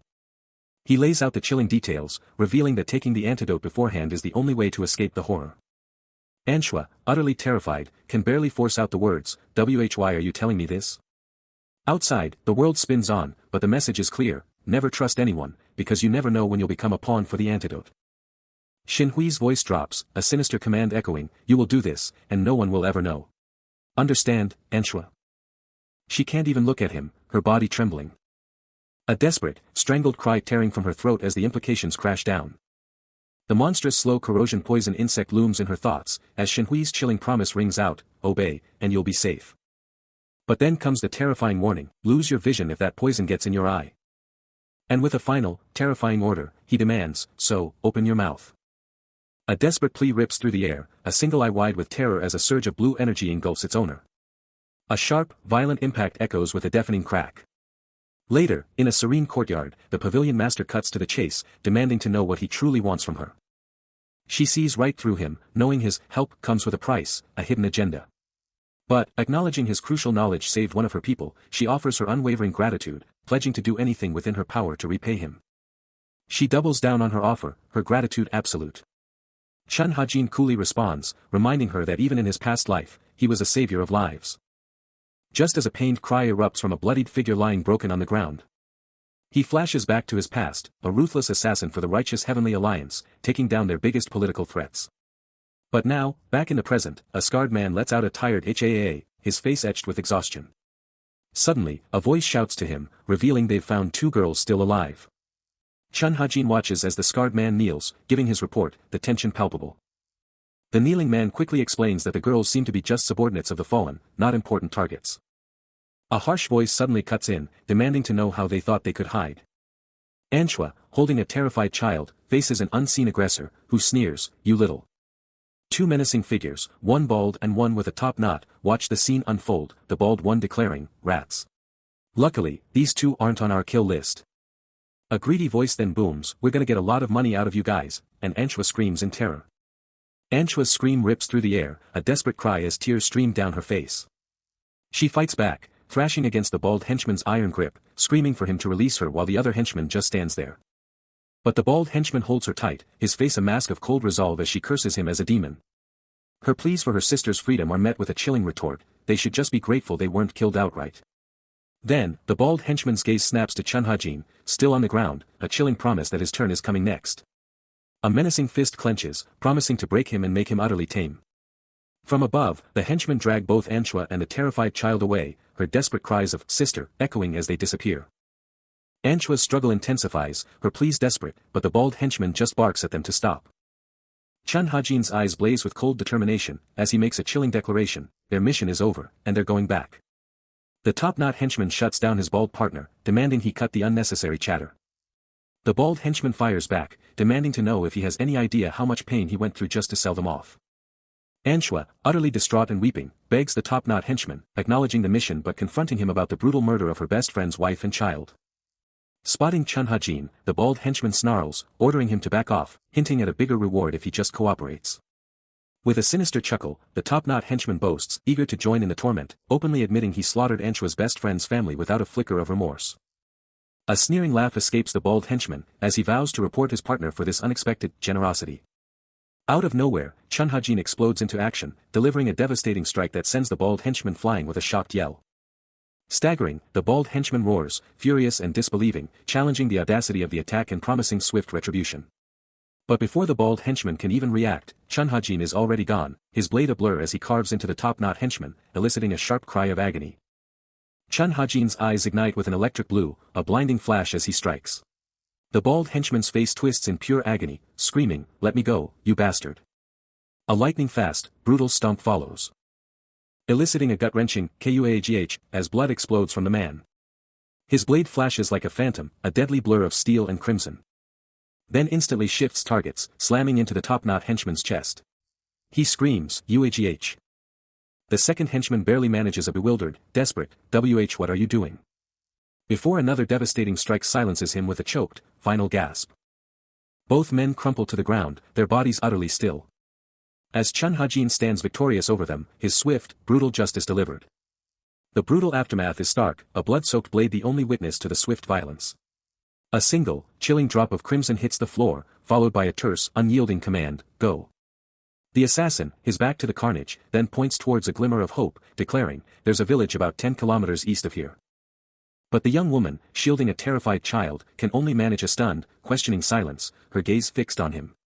With a chilling glance over his shoulder, he delivers a stark warning, "I don't know when I might change my mind. Get up and get out of my sight." Her eyes snap wide, a choked "what" barely audible. Then, the dam breaks. Tears streaming, she unleashes her fury, "You killed them so cruelly, and now you're pretending to be kind. Just kill us too." As he stands over the fallen, her voice, raw with despair, cuts through the air, "Did you think we'd have saved us?" Her face a mask of pure hatred and anguish, she unleashes her final, venomous accusation, "You're no different from those bastards. You piece of shit." Even as life drains, the henchman's voice screams, a final, desperate curse. He knew, with chilling certainty, this was all just hypocrisy. He had slaughtered their families before their eyes, then dared to play the savior. He stood over the fallen, the ground a crimson testament to his brutal methods. The dying man's voice, dripping with venom, vowed to curse him beyond the grave. The curse echoed, a final, desperate plea for his eternal damnation. It wasn't the insult that stunned him after all his saving, but the crushing weariness that washed over him, as if this endless cycle of violence and damnation was his inescapable fate. He stands, a lone figure, his mind a storm of contemplation. This entire existence he'd been forced to endure already felt like an absolute hellscape, a crushing weight that brought him nothing but sorrow, yet even amidst the despair, a singular desire burned within him. Now, in a moment of quiet resolve, he faces the pavilion master, leaving her with a stunned, disbelieving expression. Her eyes widen, and she presses him, demanding to know if he's truly abandoning his deepest desire, the very thing he sought in exchange for sparing the emperor's life. Her gaze, now piercing, as she probes deeper, trying to understand why he would grant her such an immense, unexpected favor. He averts his gaze, the true weight of his words settling as he reveals his underlying concern, the individual suffering from a critical chi blockage. You had to know, Manhwa challenges, her eyes burning into him, even with 10,000 gold leaf, they wouldn't have spared someone you cared about, right? She lays out her logic, if it was someone who wronged her, they'd demand payment, but if it's someone you deem important, then whether they're a big deal or not. The pavilion master cuts in, bewildered, what in the world are you even talking about? Manhwa fires back, if I can save someone without spending a single coin, wouldn't it be audacious to ask for a favor? Then, a sudden shift, as she offers a quick, well, I hope the patient recovers quickly. The pavilion master is stunned, a sharp exclamation escaping her lips. Manhwa, however, is wrestling with her own thoughts, questioning if this isn't the pavilion master's ultimate rival, feeling like she's trying to bargain with someone who's already given her everything and is still demanding more. The pavilion master turns to Chun Ha-jin, her voice sharp with disbelief, young master, do you honestly think that's sincere? She just doesn't get why he'd do such a massive favor for her. And then the kicker, besides, you've never even met that person. Manhwa's face is a mask of profound worry, the weight of the situation clearly pressing down on her. Chun Ha-jin, ever the strategist, smoothly pours a drink, the amber liquid swirling with an almost hypnotic grace. He then speaks of a new world, a brutal realm where life and death blur, the very world beyond the gates. The pavilion master, ever watchful, remarks that she thought he'd be feeling much better after his recent moves, demanding to know his true meaning. She hadn't anticipated his meeting with the fourth young lord. Taking a cool sip, he finds it utterly refreshing to strike back at the schemers sharpening their blades behind his back. The master concedes that successor candidates are bound to clash, even to the death. Yet no one would dare speak such thoughts aloud. She then probes, asking if he truly wants something more, a subtle scent catching her attention. Otherwise, he'd be foolishly exposing every single one of his weaknesses right before her eyes. Her mind raced, fixated on the chilling aura of the man across from her, a force now cold, vicious, and absolutely unforgiving. His eyes, once known, now blazed with an unsettling crimson glow. She remembered the third young lord, a relentless warrior who never settled for anything less than first place, and now, she had to ask, what transformed him so completely? Was it the devastating chi blockage that once crippled him, or the brutal trials of the southern bamboo grove that forged this new persona? Whatever the catalyst, the change was undeniable. And to her, the new third young lord was now a complete stranger. Later, over light snacks, the pavilion master casually dropped a loaded question, isn't dong management also a name for the internal enjoyment facility? Chun Ha-jin, ever the connoisseur, took a sip of tea, conceding the food was good, but then delivered his verdict, the flavor is a bit too much. I often think of more subtle, lighter palates. As the pavilion master refilled his cup, she simply acknowledged him, young lord. Chun Ha-jin's eyes narrow, his voice dropping to a dangerous whisper, is what you really want to know about the other young lord's condition? But the pavilion master, ever so cool, flips the script right back, you want intel on the other young lord, huh? A sly grin spreads across Chun Ha-jin's face, he's impressed by her game. He casually sips his tea, the pavilion master's earlier words still hanging in the air. His grip on the cup is precise, a silent pause in their verbal dance. The pavilion master's gaze is locked on him, her poker face absolute. Then, Chun Ha-jin leans in, his voice a low, dangerous drawl, you wanna know. A wicked glint in his eyes as he finishes, all the intel and secrets on everyone in the cult.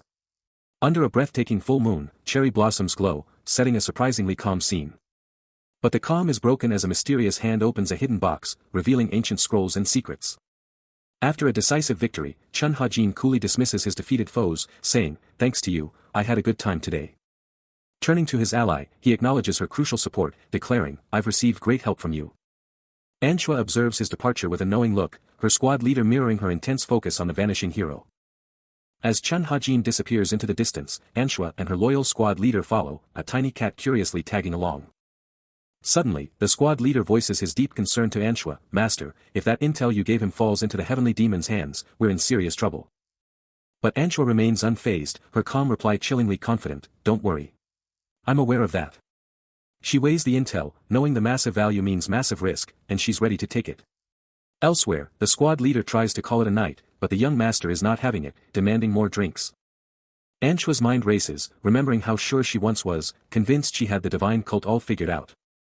But then she met him, and suddenly, all that confidence just crumbled. The squad leader's got a bad feeling, too, muttering, "I knew it," as he wonders what the third young lord is planning next. An urgent report comes in, demanding all news on the third young lord go straight to the Underwood facility master. Anchua and the squad leader are now together, their faces grim as they watch something unfold. Inside a massive, ancient structure, something huge is about to be uncovered. Anchua is buried under a mountain of intel, letting out a frustrated sigh, thinking, when will I ever get through all these crazy documents from So Yonsim? And these aren't just any old papers, they're spilling the shocking secrets and true nature of the cult's most powerful players. She's smart enough to know this intel might be biased, but she's still digging deep, knowing it's just one side of the story. But even if only half of it is real, this stuff is absolutely mind-blowing. Outwardly, the heavenly demonic divine cult looks like a perfectly organized, loyal machine, with everyone bowing down to the demon lord. But hold up, So Yonsim's deep dive investigations reveal that's a total lie. A terrifying image flashes, hinting at the brutal, hidden battles raging beneath the surface. The records expose every hidden fight for power, every backstabbing alliance, every betrayal, and every grudge that truly defines the cult. No one is safe from this brutal game, not even the disciples, only the elders are supposedly above it all.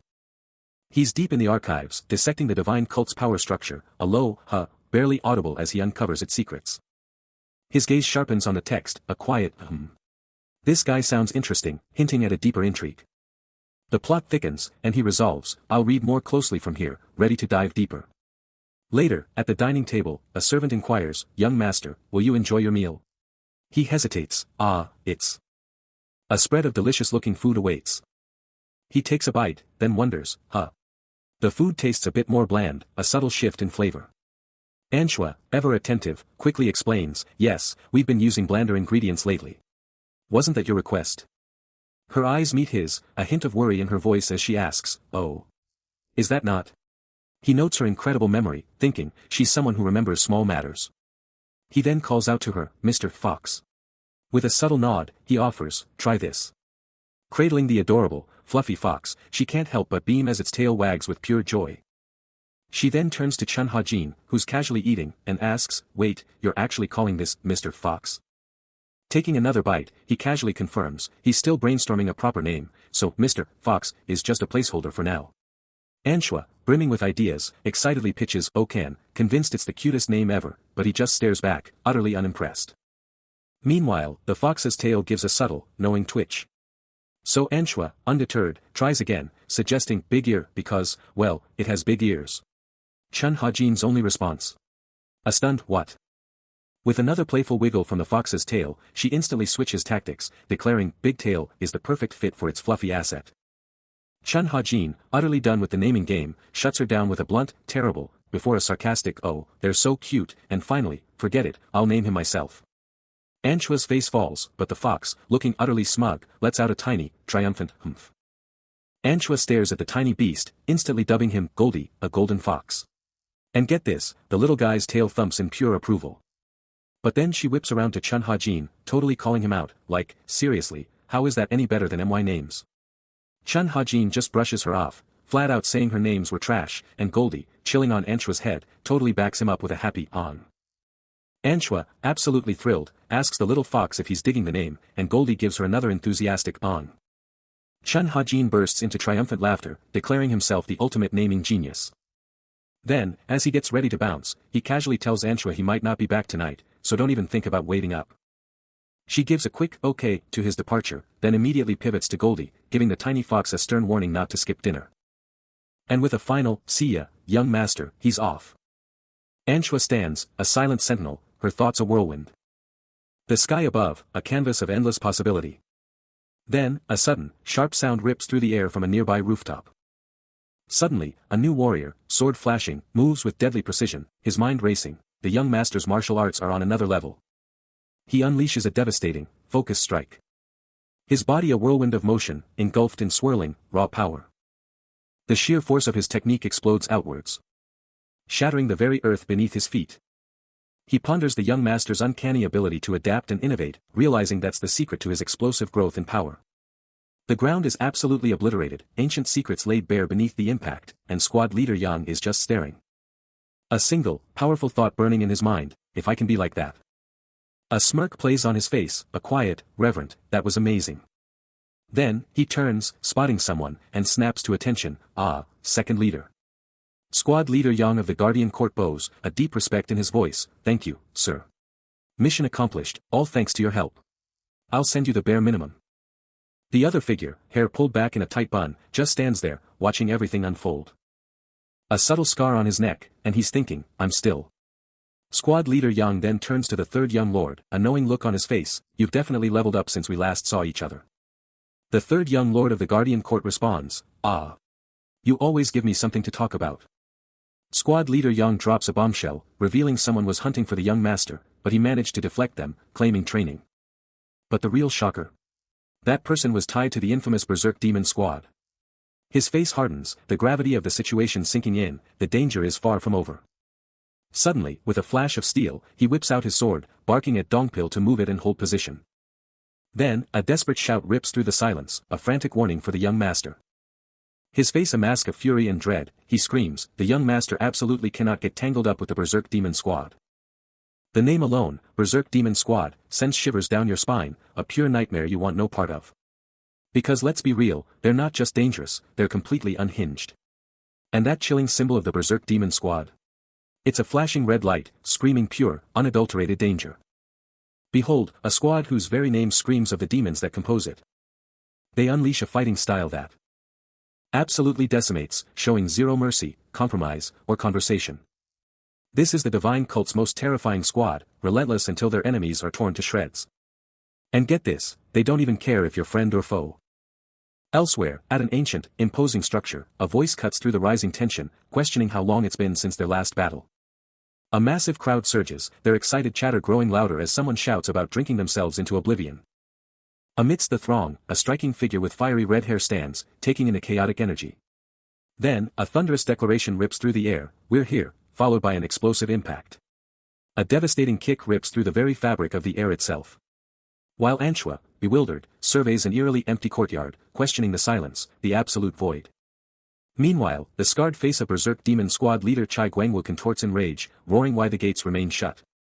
But heedless of their fury, the cloaked Chun Ha-jin strides with chilling calm into the building, a silent observer watching his every move.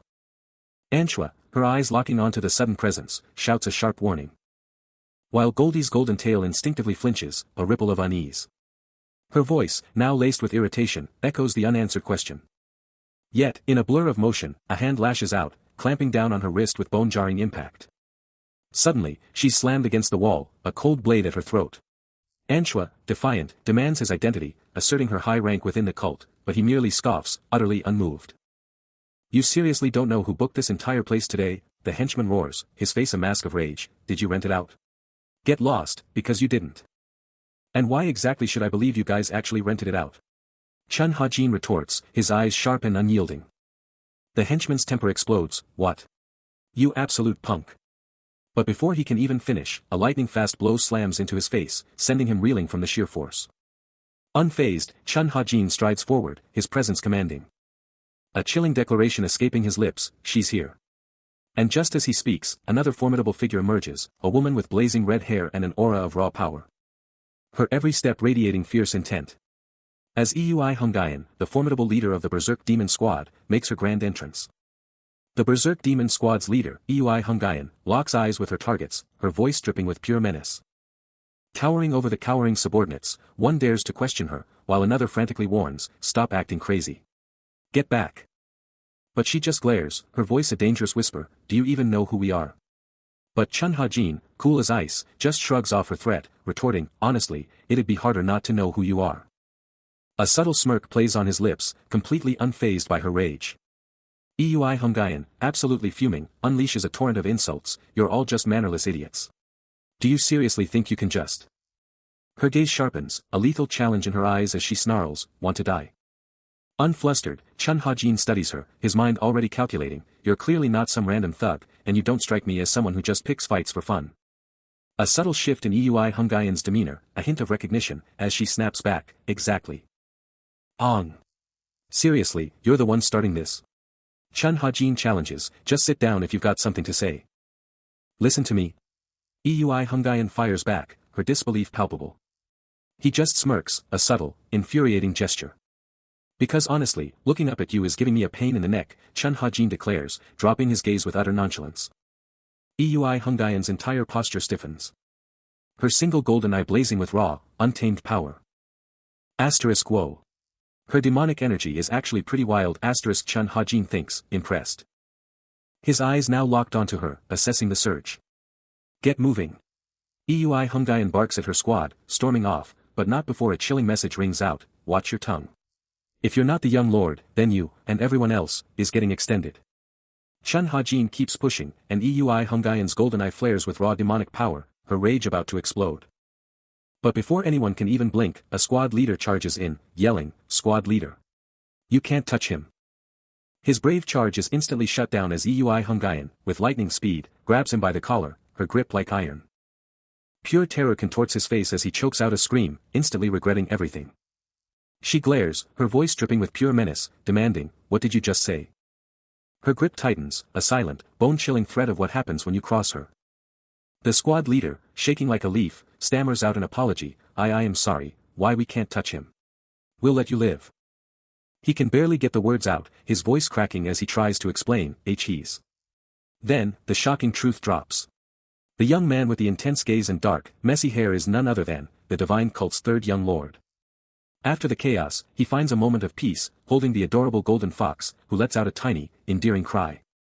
A grizzled warrior with a top knot is absolutely floored, his eyes practically popping out.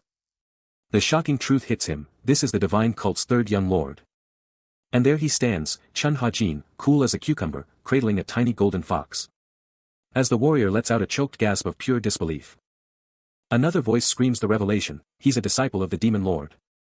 Even the formidable Eui Hungayan and the battle-hardened squad leader are utterly speechless, their faces frozen in shock.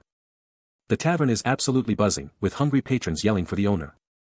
While others are hyped to feast, and demand drinks immediately. A lone patron just chills, sipping his drink, totally unaware of the drama about to drop. But then, the man with the top knot hears the bombshell, the third young lord is here. He was supposed to be crippled by chi blockage. He's totally baffled, wondering how the third young lord could have been so messed up before, and now he's just, back. The squad leader, looking grim, figures it can only mean one thing, the young lord is still totally vulnerable. Top Knot is ready to pounce the second the young lord ticks off the squad leader, but the leader's like, hold up, he's still the third young lord. Even with all the weakness, the squad leader can't deny it, the third young lord is a potential successor. He grimly states that a weak successor is just dead weight, a total embarrassment to the divine cult, and will just get eaten alive by someone stronger. Chun Ha-jin, cool as ice, just sits there, a smirk playing on his lips as he takes in the woman's words. A teacup clinks, the only sound breaking the tension. Eui Hungayan, with eyes like daggers, cuts straight to the chase, demanding to know why Chun Ha-jin is even here, especially after all the talk about his chi blockage. She doesn't hold back, straight up asking him what his real game is. Her face is stone, a silent dare in her gaze. Ha-jin just takes another sip of his tea, totally chill, not even flinching at her stare down. Hungayan's patience is running out, her brow twitching with irritation. She lays it out plain, he should just turn himself into the internal law hall, a clear threat in her tone. But Ha-jin, still cool as a cucumber, finally speaks, dropping a bombshell, he's actually giving her a chance. Eui Hungayan isn't buying it, her face set in a determined frown as she declares. No way. What you're doing? That's a crime. She gets his point, but her stance doesn't waver. I understand what you're talking about. Ha-jin just chills, taking a sip of tea, then drops a bombshell, the internal law hall can't touch him, they can't even call what he's doing a crime. And even if they somehow did, he wouldn't be locked up for long anyway. His casual confidence hits Hungayan hard, one burning question dominating her thoughts, just how much intel does he have? Some time passes, and now they're locked in a game of Go, Enshua quietly serving tea. Hungayan, still probing, asks, really? But Ha-jin just drops another truth bomb, exposing his deep knowledge of the heavenly demon lord's spending habits, like how he blows over 100,000 gold on entertainment monthly. He just calmly sips his tea again. And Hungayan, clearly fed up, snaps back, you're not strong, you're just incredibly cruel. Even the heavenly demon's first army uses less than 1,000 a month, Eui Hungayan practically snarls, but you guys are using more than 1,000. The intel, straight from Yonsim's internal enjoyment facility, the cult's financial hub. Included budget records for every squad. As he pored over the numbers, the berserk demon squad leader's budget screamed at him. No way a tiny squad of 5 chaotic thugs could outspend the cult's main army. This could only mean one thing: they were getting funded from an outside source. Someone else, entirely separate from the cult's official coffers, was pulling the strings. Alright, I guess you just stumbled onto this info, or whatever. Eui Hungayan bites out, her eyes narrowed. Turn yourself in, and I'll let it slide. But there's a catch. He coolly counters, you have to tell me the name of the person who gave you that money. He listens intently, a subtle shock registering on his features. But Eui Hungayan is having none of it. Her voice erupts with raw fury, incensed at being treated like a disposable piece in their twisted power games. She vehemently denies his claims, challenging him on whose mess he's trying to pin on her. Her eyes blaze with pure defiance, declaring he has absolutely no proof. She demands hard evidence, if he's serious about trying to pressure her. With a sneer of sarcasm, she throws the challenge back, so, no proof means no crime, huh? Meanwhile, in a new scene, a figure across from Chun Ha-jin casually asks if he enjoys making things difficult, noting that the third young lord himself is the one who stirred the pot. But Chun Ha-jin remains utterly unfazed, coolly taking a sip from his cup. With his drink finished, he declares his exit, his presence fading as he walks away. He just stands there, listening as Eui Hungayan, back still turned, absolutely rages, demanding to know if he seriously thinks she'd sell out her own squad for cash. She spins around, adding, that the Berserk Demon squad is already blowing through 50% more cash than they're even supposed to. She's practically spitting fire, asking if he seriously thinks she'd risk everything for chump change, if he takes her for a total idiot. Then, her frustration boiling over, she demands to know if he's just playing her to get to the real mastermind. She drops to her knees, but he's ice cold, declaring that if her squad's funding is dirty, the Berserk Demon squad is getting either a total overhaul or completely shut down. Later, in a completely different vibe, Chun Ha-jin is chilling with Anshua, a low hum in the background as they just exist. Anshua finally breaks the quiet, asking him if he's really going all the way with this. He just smirks back, telling her to watch her tone. Reaching for his tea, he coolly reassures her that everything will be fine, just as long as she doesn't draw her sword. Eui Hungayan's hand explodes with a vibrant blue aura, winding up for a lightning-fast strike. He watches her, a flash of surprise, then a smirk, realizing her trick. She fell for it, he grins, a nice game, huh? His gaze locks on, spotting the bruise in her move, a critical opening. His eyes blaze, burning with raw power as he plots his devastating counter. I'll give it to you first, he roars, unleashing his own attack, a raw surge of power exploding from his arm, shattering the very ground. A bald figure watches, jaw dropped, as the two powerhouses collide in an explosive showdown. The sheer force of the impact rips through his dark robes. In a flash, both land their hits. A brutal blow sends him reeling, clutching his face from the explosive impact. But at the same instant, she's sent flying backward, a blazing trail of red energy marking her violent flight. He reels, a shockwave of pain ripping through him as her strike connects. But his own devastating counterattack detonates with a thunderous quang. She's launched backward, a whirlwind of shattered earth and debris trailing her flight. But she recovers mid-air, landing with a snarl. Blue energy crackles around her hand as she growls, I didn't want any violence today because it's been a long time since my squad has had a party. Her eyes narrow, but you keep. Then, with a primal scream, she erupts in a storm of blue energy, not at him, but at her own bewildered subordinates, roaring, crossing the line. He watches, a crimson aura flaring around him, utterly blindsided by her sudden, explosive turn of aggression.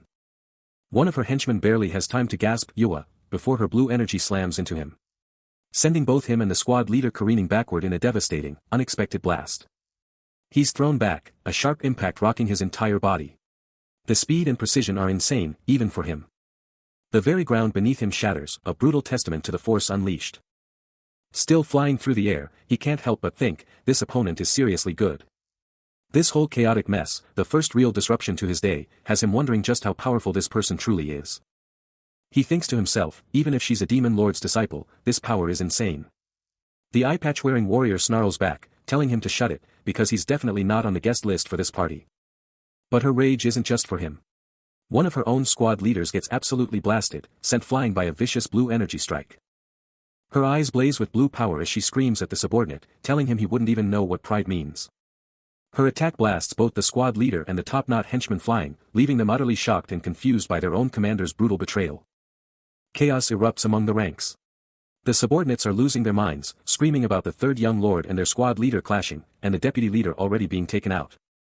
But Eui Hungayan isn't done. Still blazing with a furious blue energy, she unleashes another attack, her voice dripping with venom. Her rage is absolutely explosive. Her face a mask of pure, unadulterated fury. Then, Chun Ha-jin, his own arm now crackling with blue energy, fires back a question of his own. Even as he moves to physically stop her, challenging her perception of time. But she's too far gone. Eui Hungayan breaks free, her sword a blur of blue energy as she swings with devastating force. Her entire body a conduit of raw, uncontrolled power, screaming about the state of the cult. Boom! A blinding white energy explosion as her furious assault gets absolutely shut down by a devastating counterattack, sending shockwaves everywhere. He can't help but smirk, knowing that counterattack landed perfectly. But she's gasping for air, totally caught off guard by that unexpected move.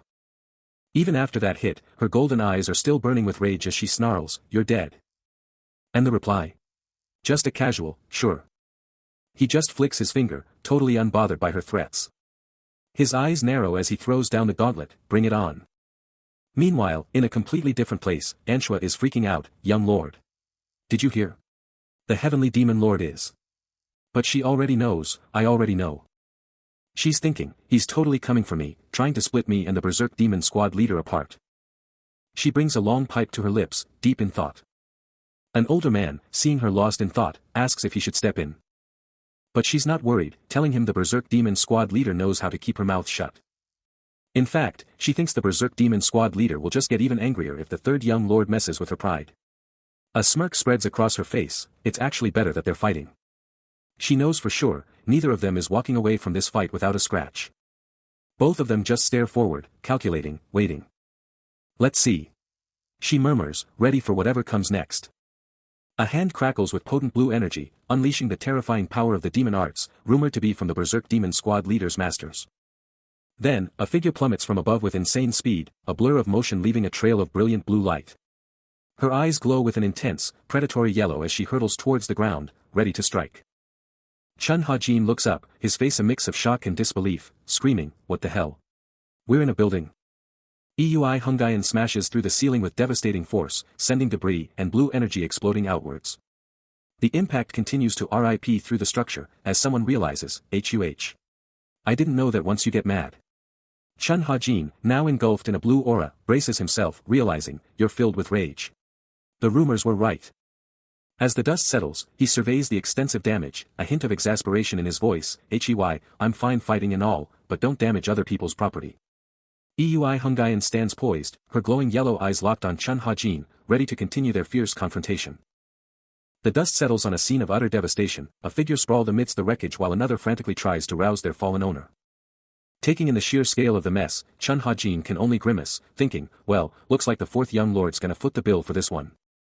But his nonchalant attitude only fuels the rage of Eui Hungayan, who snaps back with a venomous, "Shut up." A furious red energy explodes around her as she rockets forward, screaming, "You think this is funny, you piece of shit."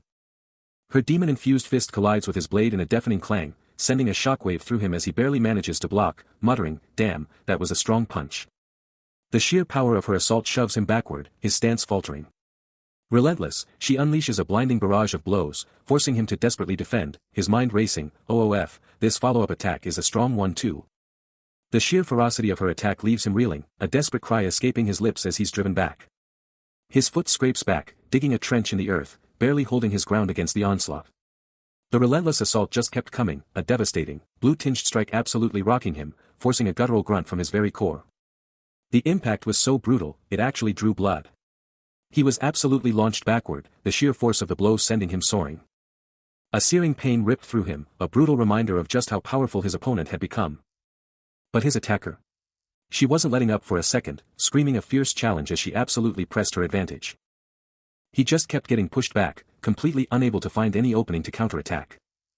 A chilling realization hit him like a truck, she had somehow become even stronger than ever before. Another devastating, blue-infused strike came, forcing him to block with everything he had, the impact sending bone-rattling shockwaves through his entire body. He knew he couldn't keep this up for long, her power was just too damn overwhelming. Eui Hungayan is going all out, her face a mask of pure effort as Chun Ha-jin watches, realizing just how much raw power she brings to the fight. She unleashes a lightning-fast flurry of strikes. Each one charged with explosive energy, ending in a devastating, glowing kick. He takes the hit, his eyes locked on her as the relentless assault just keeps coming. Eui Hungayan is absolutely dominating, forcing him to constantly dodge and block her insane barrage. But even with all this going down, he's still trying to figure her out, knowing she's not just in it for the cash. A burning question hits him, so why did she take the fourth young lord's money? Meanwhile, Eui Hungayan takes a breath, a rare grin spreading across her face as she thinks, finally, a real fight. As he starts to leave, her real reasons are still bugging him, big time. He gets it now, why the fourth young lord values his combat skills so highly. But here's the thing, this guy doesn't look like he's in it for the cash. Honestly, it's been ages since he's had a fight this thrilling. This fight is insane, but seriously, is it even allowed for them to go all out like this? The squad leader seems fine, so what gives? Why did he even take the money? His mind races, trying to piece together the puzzle. Elsewhere, the formidable Eui Hungayan barks an order, Berserk Demon Squad, pay attention. Returning to Chun Ha-jin, he finally connects the dots, our precious young lord has been handling some personal business. Eui Hungayan, absolutely fired up, declares, I will take care of this event myself, even if it means I get sent to the penal law hall. Then, with an unshakable resolve, she commands, so enjoy the rest of your dinner party. This is an order. Squad leader Yang, with two comrades, immediately snaps to attention, shouting, yes, leader. A thunderous roar of approval erupts, cementing the legendary status, Berserk Demon Squad is the best. A sea of fists punches the air, a unified show of loyalty. Meanwhile, Chun Ha-jin, ever the strategist, ponders, The entire squad uses the squad name, He can't help but acknowledge, as expected of the heavenly demon divine cult, full of interesting people. The realization hits him, he's one of them, a squad leader. Gazing down, he concludes, what a terrifying organization. Whoa. Yeah, that's it. He's deep in thought, questioning if his skills would even register with the fourth young lord. He's a master manipulator, convinced he's got the perfect strategy to get her to listen. Out of nowhere, a tiny, golden fox-like creature pops up, making a cute little sound. Chun Ha-jin is totally caught off guard, shouting, what? Goldie. What are you doing here? He glares at the little furball, laying down the law, I told you to stay outside. Elsewhere, Eui Hungayan is absolutely radiating power, a fierce blue aura exploding around her as her eyes burn with intensity, challenging, you're not scared with me right here, are you? Chun Ha-jin blasts into the air, engulfed in dark, swirling energy, moving at insane speeds. He's still rocketing upwards, and it hits him, that energy wave, she's about to unleash palm force again. Down below, Goldie is just watching everything go down, making another little sound. Eui Hungayan's eyes ignite with a fierce blue glow, and she screams a deadly challenge. But a terrified Goldie screams, begging her to just listen. He's practically begging, can't she just hold off for a second? But Ha-jin's mind is already racing, focused on his little fluffy friend, he has to get Goldie to safety before this battle explodes. Her eyes burning with pure rage, Eui Hungayan snarls, uttering a vicious insult. Then, a massive blue aura explodes around her, her body becoming a living weapon of pure destruction. The sheer power of her attack unleashes a gigantic wave of blue energy, absolutely dwarfing Goldie below. From high above, Ha-jin sees the devastating power unleashed, his eyes locked onto the collision course. With a determined roar, he screams, a single, powerful word against the incoming destruction. Goldie lets out a terrified yelp, its small body engulfed in the terrifying aura of the incoming attack. He sees it all, his eyes wide with horror, screaming Goldie's name in a desperate plea. No time to think, he unleashes the Heavenly Net 6 power technique, activating hyper-vision for a lightning-fast intercept. He dives, a blur of motion, hurtling towards the helpless creature below. The energy blast, a torrent of pure power, rushes in for the kill. A split-second grab. He snatches Goldie, pulling it clear of the immediate danger. But the attack is too fast, too overwhelming. There's only one choice left, he'll become the shield. His very being transforms, a dark, powerful aura erupting as he braces, ready to take the full force, Goldie tucked safely behind him. Boom! The colossal blue energy attack detonates, a world-shattering impact that rips through everything. The dust barely begins to clear from that earth-shattering impact, and a raw, guttural screech rips through the air, the very foundations of the building still trembling with the aftershocks. Blue energy particles still crackle around a pair of feet, the screech refusing to die down, a chilling echo of the sheer force that just erupted. Then, from the swirling smoke, Eui Hungayan bursts forth, a wild, triumphant cackle tearing from her throat as she takes in the absolute devastation. Her voice booms, dripping with pure, unadulterated arrogance, shouting for all to hear the overwhelming power of the Berserk Demon Squad leader, Eui Hungayan, and how she's taken care of the pest who dared to interfere. A chilling, predatory grin spreads across her face, as she announces that dinner party can finally kick off for real. Her hand flares with raw, destructive energy, as she mockingly tells her terrified victims to enjoy to their heart's content. She turns to face a terrified, screaming crowd, ready to unleash another devastating wave of power. But then, a voice, raw and defiant, slices through the pandemonium. It's Chun Ha-jin, battered and bleeding, his face alight with a furious blue glow, declaring with absolute conviction that he can't forgive her. Even with those brutal injuries, his resolve is ironclad, Goldie safe and sound beside him, a living shield, as someone remarks on the third young lord's stubborn refusal to stay down. Suddenly, he's swarmed. A flurry of blows rains down, each strike connecting with vicious intent, as one attacker sneers, "Hey, young lord, shouldn't you just go home instead of lying around?" The squad leader, observing the chaos, can't help but grin, quipping, squad leader. Aren't you being too harsh?" Another brutal blow connects, snapping his head back. But in a flash, a furious red energy explodes from him as he unleashes a whirlwind kick. His power erupting in dazzling white streaks, launching his opponents into the air. He lands flawlessly, while the others are still sent sprawling. Then, a massive explosion of crimson energy detonates at the heart of the fight, engulfing the squad leader and his crew, sending them flying with a choked gasp. Kugh. He's absolutely seething, a primal rage twisting his features as a terrifying crimson energy starts to erupt from him. His voice, dripping with pure menace, rips through the silence, a chilling challenge, "How dare you?" But the real trigger? A tiny, golden fur ball, clutching its treasure, lets out a furious squeak, "Lay your hands on my..." And in his head, the only thought is, "Cute little baby Goldie." Then, with an earth-shattering roar, Chun Ha-jin explodes in a blinding crimson aura, his eyes glowing with pure, unadulterated rage. "Don't be mean to animals." The very air screams as he unleashes a devastating, swirling attack, a crimson vortex of pure destruction ripping through the scene. And just like that, he's gone, a blur of motion, leaping across the city's rooftops, Goldie safe and sound in his arms. Squad Leader 1 lets out a choked gasp, his face contorting in shock. His power is fading, and fast. Red energy flares around him as he pushes his limits, desperate to land the finishing blow before his demonic power completely gives out. Chun Ha-jin is slammed against a wall, the impact shaking the very foundations, cracks spiderwebbing out from behind him. A heavy thud signals Squad Leader 1's decisive move, the battle seemingly over. But wait. Eui Hungayan, the eye-patch-wearing warrior, stares in absolute disbelief, her mind reeling at the impossible sight.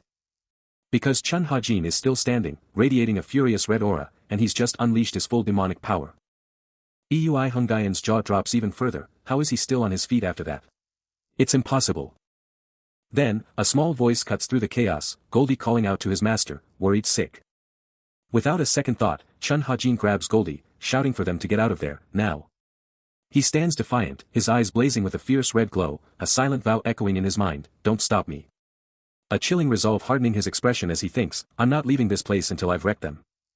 A crimson aura explodes around him, radiating raw power, causing the woman with the eye patch to let out a guttural growl, while the squad leader watches on, totally bewildered. Turning to her subordinate, Eui Hungayan demands, "Do you know who he is?" The squad leader, totally unimpressed by the power display, scoffs, "Who cares? Who are you anyway?" "He's the divine cult's third young lord." Infuriated by his insolence, Eui Hungayan snaps, "Shut up. You're not a part of this. Get out dash." Before she can even finish, she lunges, her attack connecting with Chun Ha-jin in a burst of impact.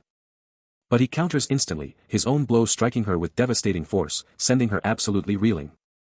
She flies backward through the air, a trail of energy following her trajectory. Eui Hungayan gets absolutely rocked, slamming into the ground with a choked cry. The sheer force of the blow echoes with a deafening crack. She springs back up, eyes wide with pure shock, barely registering what just hit her. Her mind is reeling, 20 years on the battlefield, and she couldn't even track his movements. But then, a terrifying red glow ignites in her golden eyes. As she lets out a venomous snarl, "You thought you could touch Goldie and walk away alive?" A furious blue energy erupts around her, her hands sparking with raw power as she prepares to unleash hell, daring him to face her wrath. Behind her, the squad leader's eyes go wide with panic, seeing the storm she's about to unleash. And with a cataclysmic blast, she unleashes the Berserk Demon Divine Fist. Still airborne, she unleashes the full force of her Berserk Demon Divine Fist, a torrent of vibrant blue energy exploding around her as she screams a furious challenge. Her intent crystal clear, she mentally declares her opponent's demise, the blue aura practically screaming around her. With eyes burning with pure, unadulterated rage, she channels every ounce of her power into the devastating technique. The air crackles with her primal battle cries, as the blue energy surges forward, a destructive wave aimed directly at him. But before the full impact can even land, Chun Ha-jin moves with impossible speed, deflecting the brunt of the attack with a lightning-fast blur. Despite the counter, she just keeps screaming, pushing her power even further, absolutely unwilling to yield. As her assault falters, a new threat emerges. Chun Ha-jin's own fist begins to glow with a potent blue energy, ready to strike back with devastating force. He looks down at her, his expression calm and utterly collected, a quiet, chilling question hanging in the air, "Are you done?" Her furious attack completely nullified, her rage turning to disbelief, she can only stare back in stunned surprise. Eui Hungayan's furious, red-hot fist smashes into Chun Ha-jin's hand, unleashing a shockwave of raw power. But with impossible speed, he deflects her attack, twisting his body to redirect the sheer force. His eyes blaze with a cold blue light as he utterly dismisses her, "Your punches are slow." Kneeling, Eui Hungayan's face contorts in pure rage, a crimson aura exploding around her as she snarls, "UGH. You little rat." Chun Ha-jin's eyes widen in momentary surprise, then narrow in pure annoyance, demanding, "Who are you calling?" She scrams back, her fury reaching a boiling point, "A rat?" Before she can even blink, his hand, now blazing with brilliant blue energy, slams into her face, the sheer force shattering the very ground beneath them. The impact sends her violently reeling backward, her long red hair whipping wildly around her head. He hovers above her, a faint blue glow still radiating from his form, looking down and questioning, "Who else?" The ground explodes, debris rocketing everywhere as the sheer power of his last strike rips through the very earth.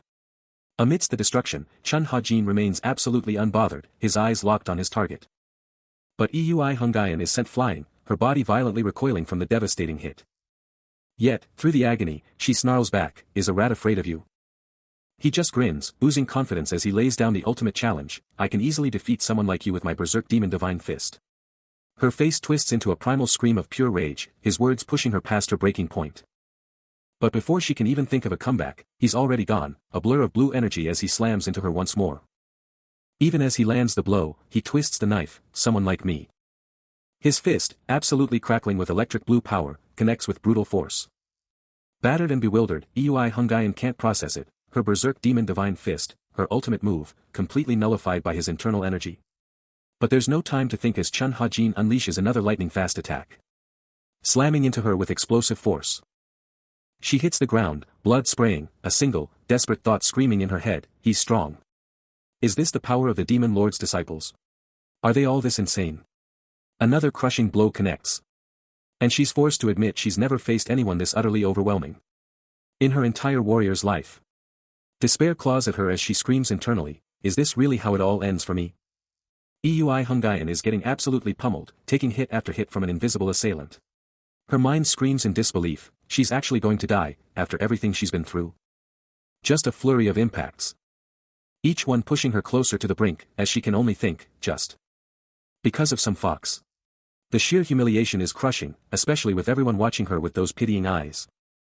Squad leader Yang can only stare from afar, his face a mask of pure disgust.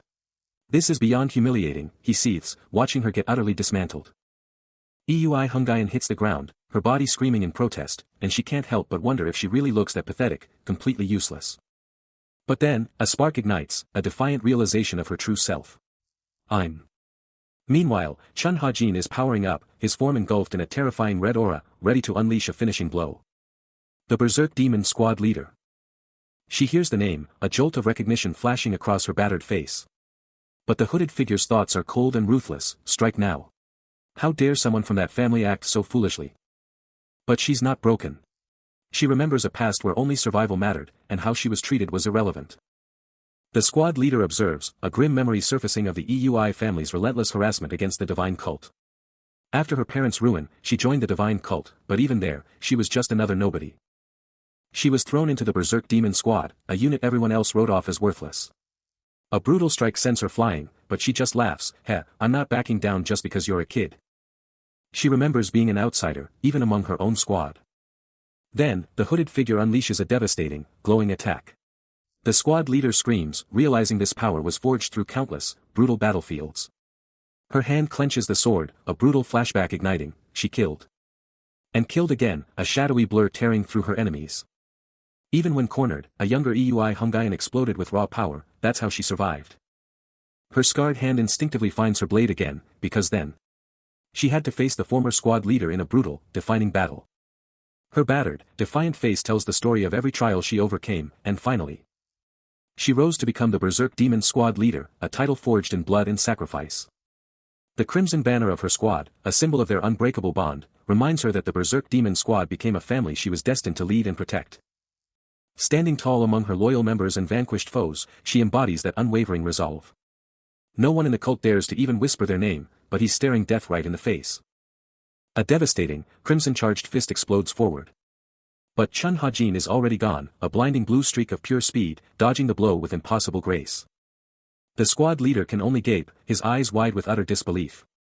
A lightning-fast kick immediately follows, slamming home with a brutal impact. Chun Ha-jin just smirks, a cool, collected gaze fixed on his reeling foe. Eui Hungayan, watching the whole thing unfold, can't help but acknowledge his sheer grit, admitting he's got some serious toughness. But then she unleashes her own power, a potent blue aura erupting around her as she warns him not to underestimate her. Her eye flares with an electrifying, crackling blue energy, revealing the terrifying depths of her true power. And just like that, her power explodes. Eui Hungayan, the Berserk Demon Squad leader, is absolutely radiating with a vibrant blue aura, her eyes burning with fierce, unyielding power.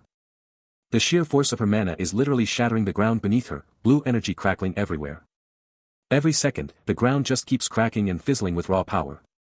Watching her unleash that insane power, Chun Ha-jin can't help but admit her sword is on another level, realizing he has no choice but to follow her lead now. His own red aura absolutely erupts in response, and he's ready to unleash his own power right back. He clenches his hand so hard it bleeds, then dares her to show him what that sword can really do. The ground itself is ripping apart, blue energy exploding from the cracks as an unseen force builds. This isn't just power, it's Eui Hungayan's unique, next-level mana, her will bending reality to its breaking point. Chun Ha-jin eyes the monstrous blade in her hand, a challenge igniting within him. If she's got a great sword, then he, the ultimate martial artist, is damn well going to show her what his can do. His gaze sharpens, eyes blazing with a fierce red light, as a powerful crimson aura erupts around him. He throws down the gauntlet, daring her to unleash the full might of that sword. Eui Hungayan's spirit, supercharged by pure, unadulterated hyperabnegation, explodes in response, shattering the very earth beneath her feet. With eyes burning yellow, she charges, a chilling declaration of death on her breath. Boom! Blue and red energy clash in an earth-shattering explosion, a vortex of raw power and emotion, anger, anxiety, shock, and pure obstinacy ripping through the air. Eui Hungayan's eye narrows, a smirk playing on her lips as she scoffs at the idea of acknowledgement. But Chun Ha-jin's eyes burn with a fierce resolve, a silent acknowledgement that speaks volumes. Suddenly, Eui Hungayan flares with electric blue energy, her eyes blazing as she taunts him, demanding if he's already given up. Chun Ha-jin watches, a grim thought crossing his mind, even in her madness, a dangerous spark of her true self still flickers. Then, with a primal scream, she unleashes a devastating wave of mana, tearing the earth apart in a cataclysmic explosion. Chun Ha-jin barely manages to deflect the onslaught, rocketing debris scattering around him. Her form a blur, Eui Hungayan continues her furious, unyielding attack. But then, Chun Ha-jin's eyes blaze crimson, his entire body erupting in a fiery aura as he coolly announces, "Time for a lesson."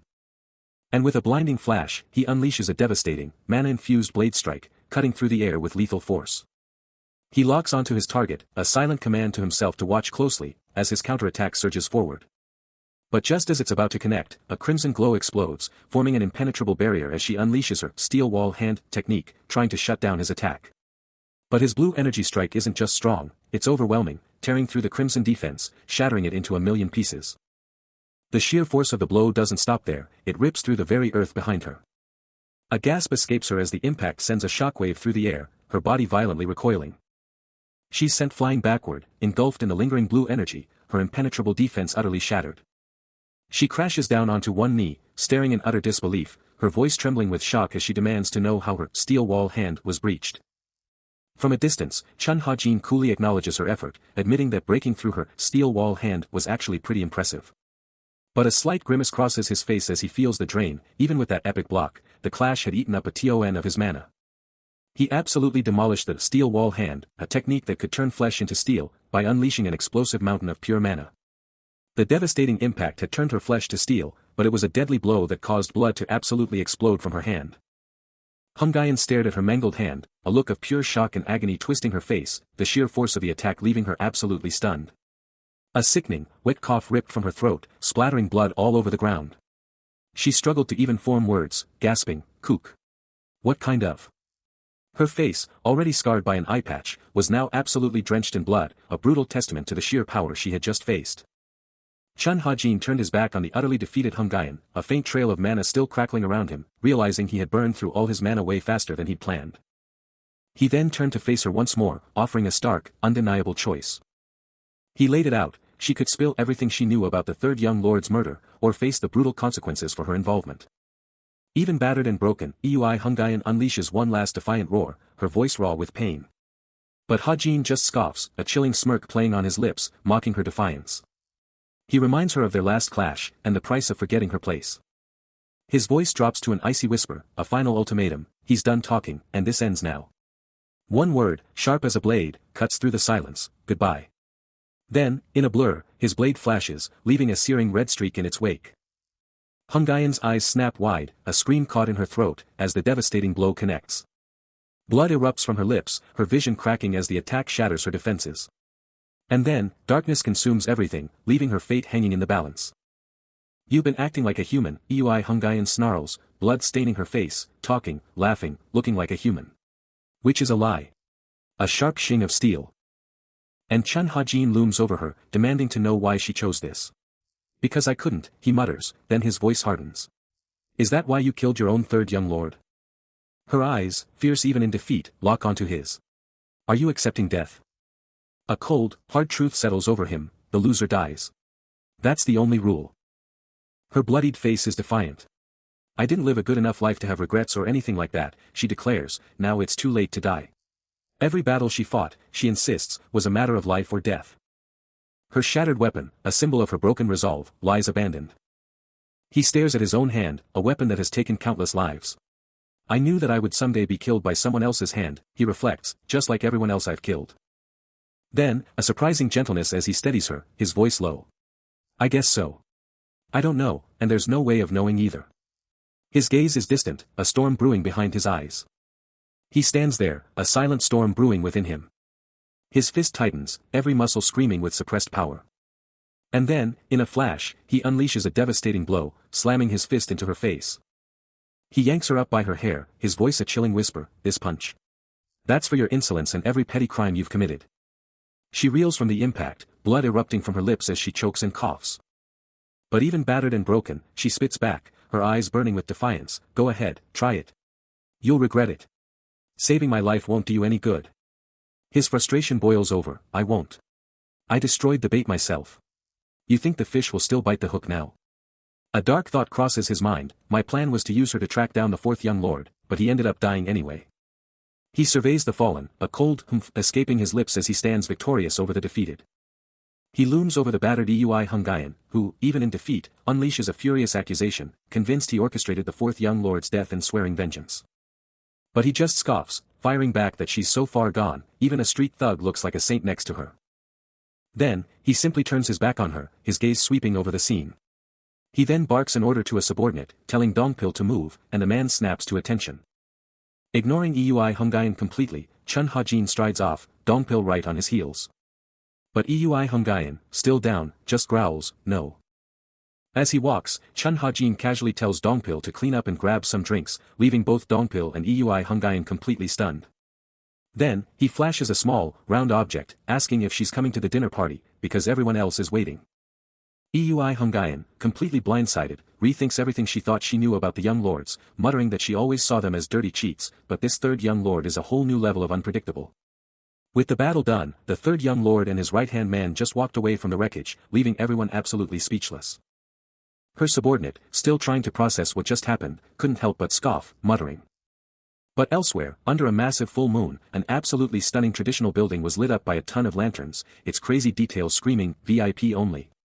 And inside, the whole place was filled with the sweet, chill vibe of burning incense, its smoke just drifting up from a fancy pot. Eui Hungayan, still totally floored by the third young lord's insane invitation, let out a shaky, troubled breath, his words just crushing her. As the epic building just waited for her to show up. Chun Ha-jin, the mastermind, sits in chilling silence, incense smoke swirling around him like a prelude to chaos. But as his mind sharpens, a terrifying purple energy ignites in his eyes, a chilling promise of what's to come. A flashback hits him, himself and Ma Dongpil, across from Eui Hungayan, as he mentally confirms, I made sure to keep it well concealed that I gave the Berserk Demon Squad leader money. He ponders the fragility of secrets, how this one, in particular, shouldn't have surfaced so fast, especially with only facility master So holding the key. Eui Hungayan's face flashes in his vision, a haunting reminder of their tangled fates. He remembers her vow, the one where she swore she wouldn't meddle in the succession conflict, the incense smoke twisting around him, thick with unspoken intent. A quiet breath escapes him, a chilling thought forming, has Seorang actually made her change her mind? His purple eyes blaze, an ethereal weapon materializing in his grip as he coldly states, it doesn't matter anymore. Soon enough, no one will ever see him again. The purple aura around him explodes, revealing the horrifying truth of his ritual, his incense is laced with concentrated deadly poison. His inner voice echoes, a cold, calculated promise of death. This incense isn't just smoke, it's a slow, agonizing killer, designed to seep into lungs, corrode organs, and ensure a torturous end. But the scene shifts dramatically, to an elderly woman, her face etched with worry, tending to the fragile seventh young lady, who barely clings to life in her bed. Her heart heavy, she despairs, it's absolutely terrible. The seventh young lady isn't getting any better. The situation is dire, as she observes, she's barely touched any food today. A wave of panic washes over her, realizing, this is really, really bad. Then, a thought strikes her, the urgent reminder that the seventh young lady can't even breathe right without that special incense. Determined to help, she makes the fateful decision, I'll burn this right by her bedside while she's sleeping. Yet, as she reaches for the incense, a terrifying truth slams into her, her eyes snapping open in pure, unadulterated horror. Gazing at the sinister smoke, a choked whisper escapes her, what is this? She's reeling, her voice shaking as she protests, how can I put something from my young master by her side? I don't even know what it does. But the stern man cuts her off, don't ask unnecessary questions. Her defiance is palpable, but he's relentless, dropping a bombshell, the parasite in your body will die in 2 days. Do it if you want to live. He doubles down, warning her, if you don't take the antidote, the pain is going to be unbearable. But the caretaker, her face a mask of horrified determination, fires back, this isn't a matter of what I can or can't do. The stern man's voice cuts through, you must do it if you want to live. Then, a chilling word escapes his lips, Anghwa. The woman's eyes widen, Manhwa.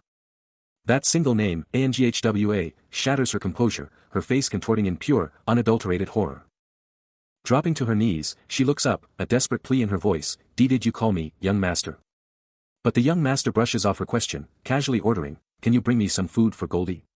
She snaps to attention, why yes. And just like that, she's gone, rushing off with incredible speed. Chun Ha-jin stares down at the little golden beast, a thought crossing his mind, Goldie's been super tired lately. But the little guy, as if understanding, snaps back, all right. Hold on a sec. Ha-jin can only scoff, watching the creature with a wry smile, seriously, you're one weird little guy. But then his face darkens, a distant memory flashing through his mind, back then. He can't help but wonder, have I actually grown this attached without even noticing? Suddenly, a wave of pure horror crashes over him, his face twisting into a silent, agonizing scream. A brutal, glowing memory rips through his mind, a moment of raw power and connection, like they were truly connected. He snaps back to reality, clutching Goldie tight, vehemently rejecting the very idea, no.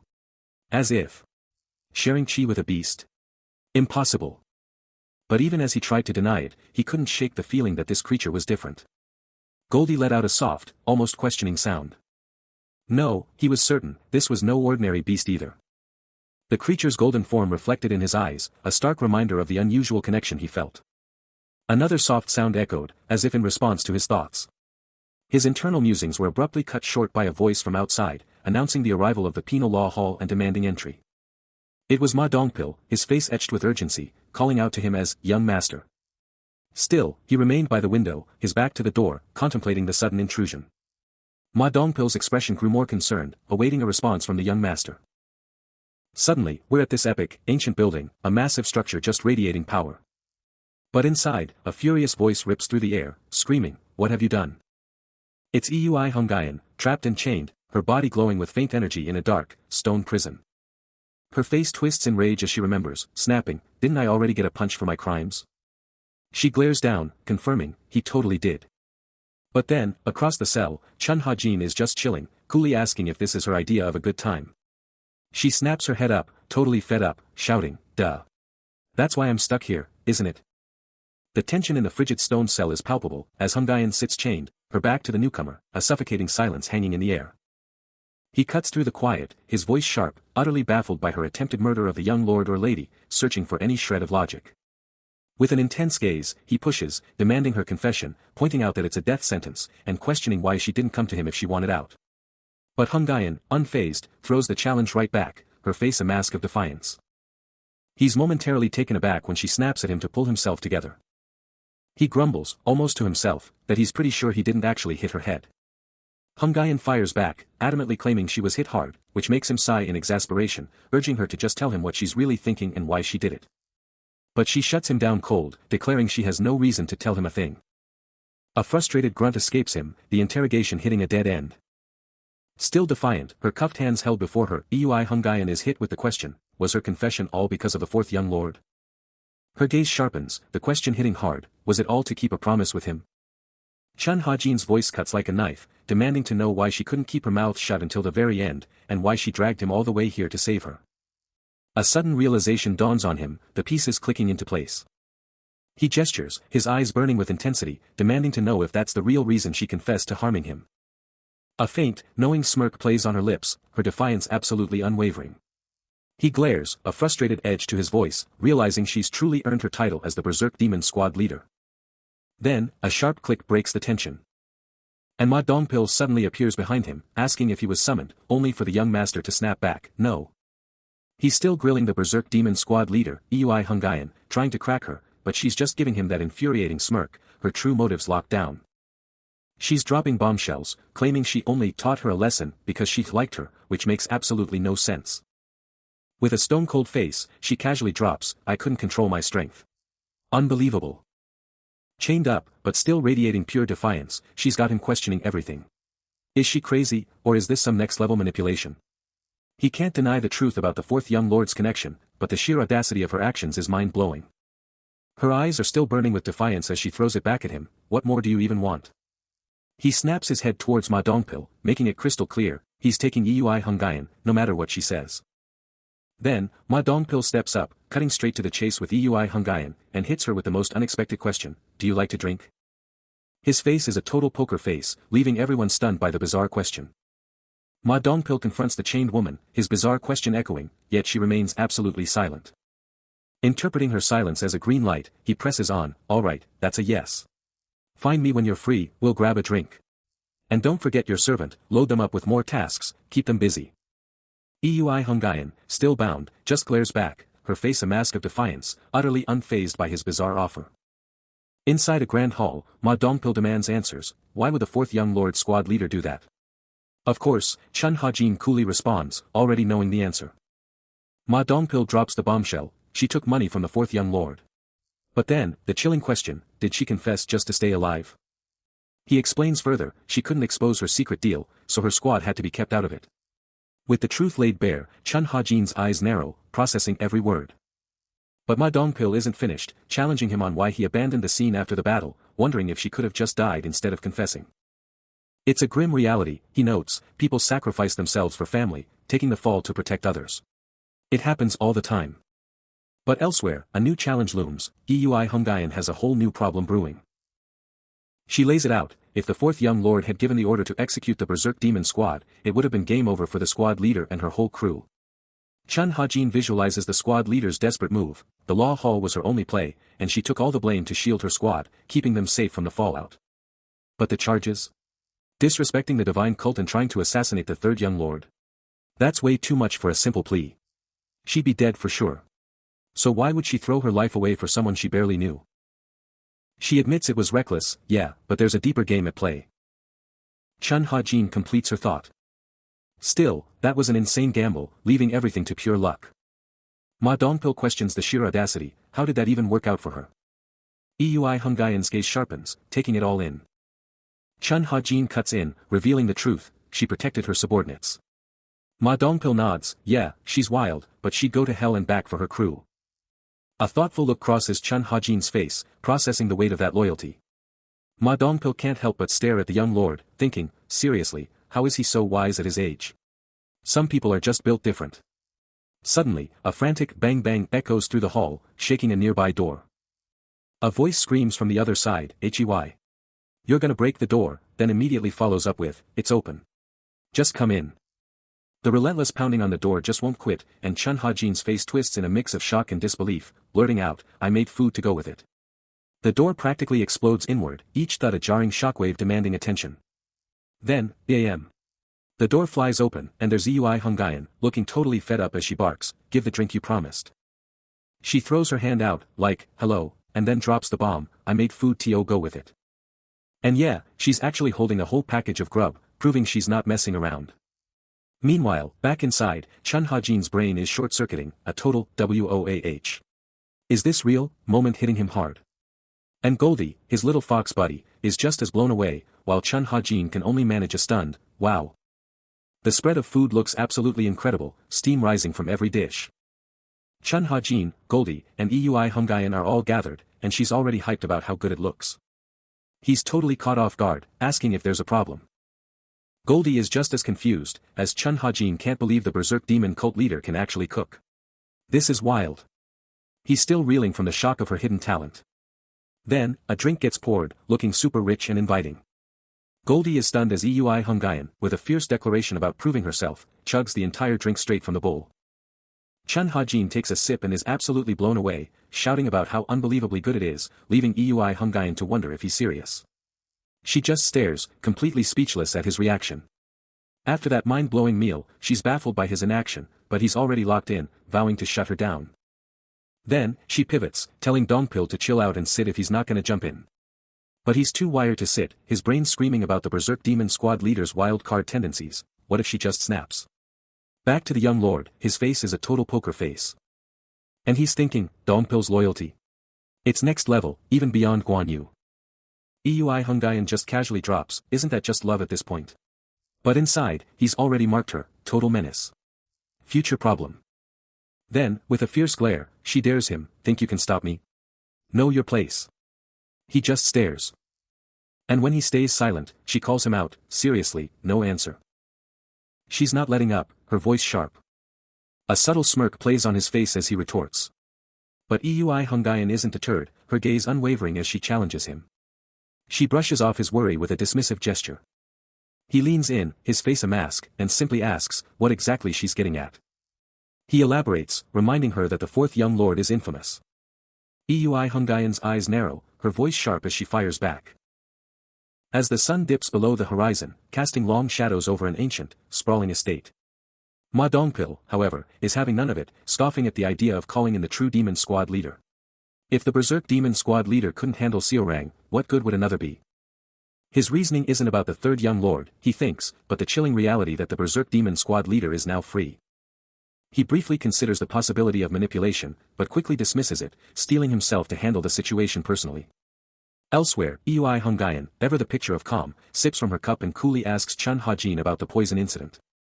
She takes a deliberate, almost theatrical gulp. And as a dark, ominous glow pulses from her hand, she promises a different gift for him. Her eyes lock onto him, the cup now an offering, or perhaps a threat.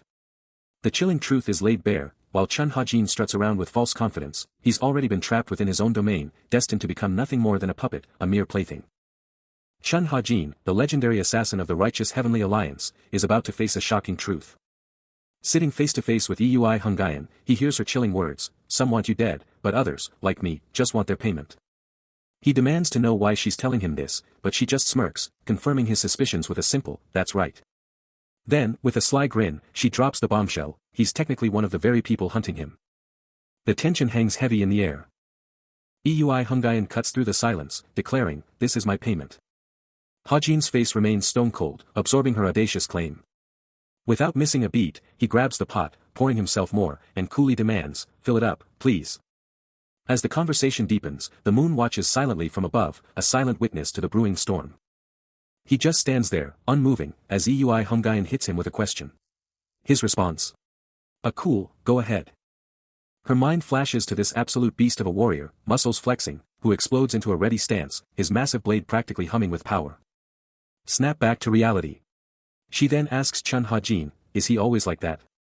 And then, a serious warning, hold back, or I'm taking over. But that warrior? He just screams, shut up. That's not what I was gonna do, and then he's gone, a blur of motion as he charges his target. Flashback Eui Hungayan, totally unfazed, just asks the warrior, so, what's the real deal, then? Her face gives nothing away. He's genuinely shocked, admitting he was just about to bail, but then the other guy just said, "Do whatever you want," and he was totally caught off guard. You can see it all over his face, pure grit mixed with a hint of annoyance, his eyes burning with intensity. To this guy, the Murim isn't just dangerous, it's the most dangerous place on earth, a brutal arena where you're forced to show everything you've got, good or bad. He'd rather lay it all out there, every ounce of his power and every single flaw, even if it means screaming in agony from a brutal hit. Her mind flashes back to his chilling words, a brutal truth, the world demands you expose your weaknesses, always. A flicker of doubt, a challenge to his logic, how could that even work? But he stood tall, unwavering, proclaiming that true freedom starts with raw honesty. He also dropped the bombshell, true freedom kicks off with honesty. Eui Hungayan gets it, she really does, because for him, his destiny's locked in. No matter what anyone else thinks or says, he's carving his own damn path. That's his daily grind, his core belief, every single day. His whole deal, she thinks, was to lay yourself bare to snatch real freedom. A deep cut of wisdom, honesty is the absolute first step to freedom. Her final thought on the matter, she'd literally never encountered anyone like him. The top-knot warrior stands, bathed in swirling, raw power, a living legend of his own making, while Eui Hungayan's mind reels, she couldn't even fathom a mindset like that existed. She can't help but ask, isn't he, like, way younger than us? But a voice from behind quickly shuts that down, shouting that age means absolutely nothing when you're trying to learn. Then, a sudden shift in focus, and he thinks, it's actually pretty sweet how well his demonic arts balance out, even without focusing on manipulation techniques. He remembers his roots, never planning to touch demonic arts, born an assassin, all about that Jinwu sword art, but now. It's just, perfect. He gets it now, no need for manipulation techniques to master demonic arts, it just clicks. Honestly, it was pure arrogance to think he could just pick up these martial arts without truly getting it. His hand flares with a wicked red glow as he declares his mission, if he's going for the kill, he's an assassin with an overpowering technique, a fact he always knew but has only now truly unlocked with demonic arts. By diving into all sorts of martial arts, his mind has exploded with new possibilities, giving him way more ways to unleash his power. With a decisive clap, he locks in his resolve. Caught off guard, he's confronted by two others, one questioning his presence, the other proposing a wild hangover cure. But the idea of another drink is met with disbelief, a challenge to their resolve. Eui Hungayan, ever the provocateur, retorts that alcohol is the ultimate hangover remedy. He scoffs, declaring hangover soup the true champion, his mind already wandering to her whereabouts. Undeterred, she doubles down, demanding they go for a drink. His patience snaps. No. Go home and drink if that's what you want, he barks. Then, a sudden, horrifying realization dawns on him as he cries out, Manhwa. She crumples to the floor, a choked sound escaping her lips. Frantically, he tries to rouse her, shouting her name as she struggles with a faint cough. A violent cough racks her body, clutching her stomach as a desperate plea for her young master escapes her lips. His hand shoots out, a vibrant blue aura flaring as he instantly detects the catastrophic internal damage, the sheer magnitude of her hidden injuries. Her eyes wide with terror, she struggles to form words, but the chilling truth hits him, Manhwa is literally devouring her from the inside. Tears stream down her face, each ragged gasp a testament to the brutal internal battle raging within. Pulling her close, he shouts for answers, his voice raw with desperate urgency, screaming her alias as he grapples with this sudden, devastating crisis. No time to waste. He sweeps her up, his eyes burning with fierce determination, vowing to save her life, whatever it takes.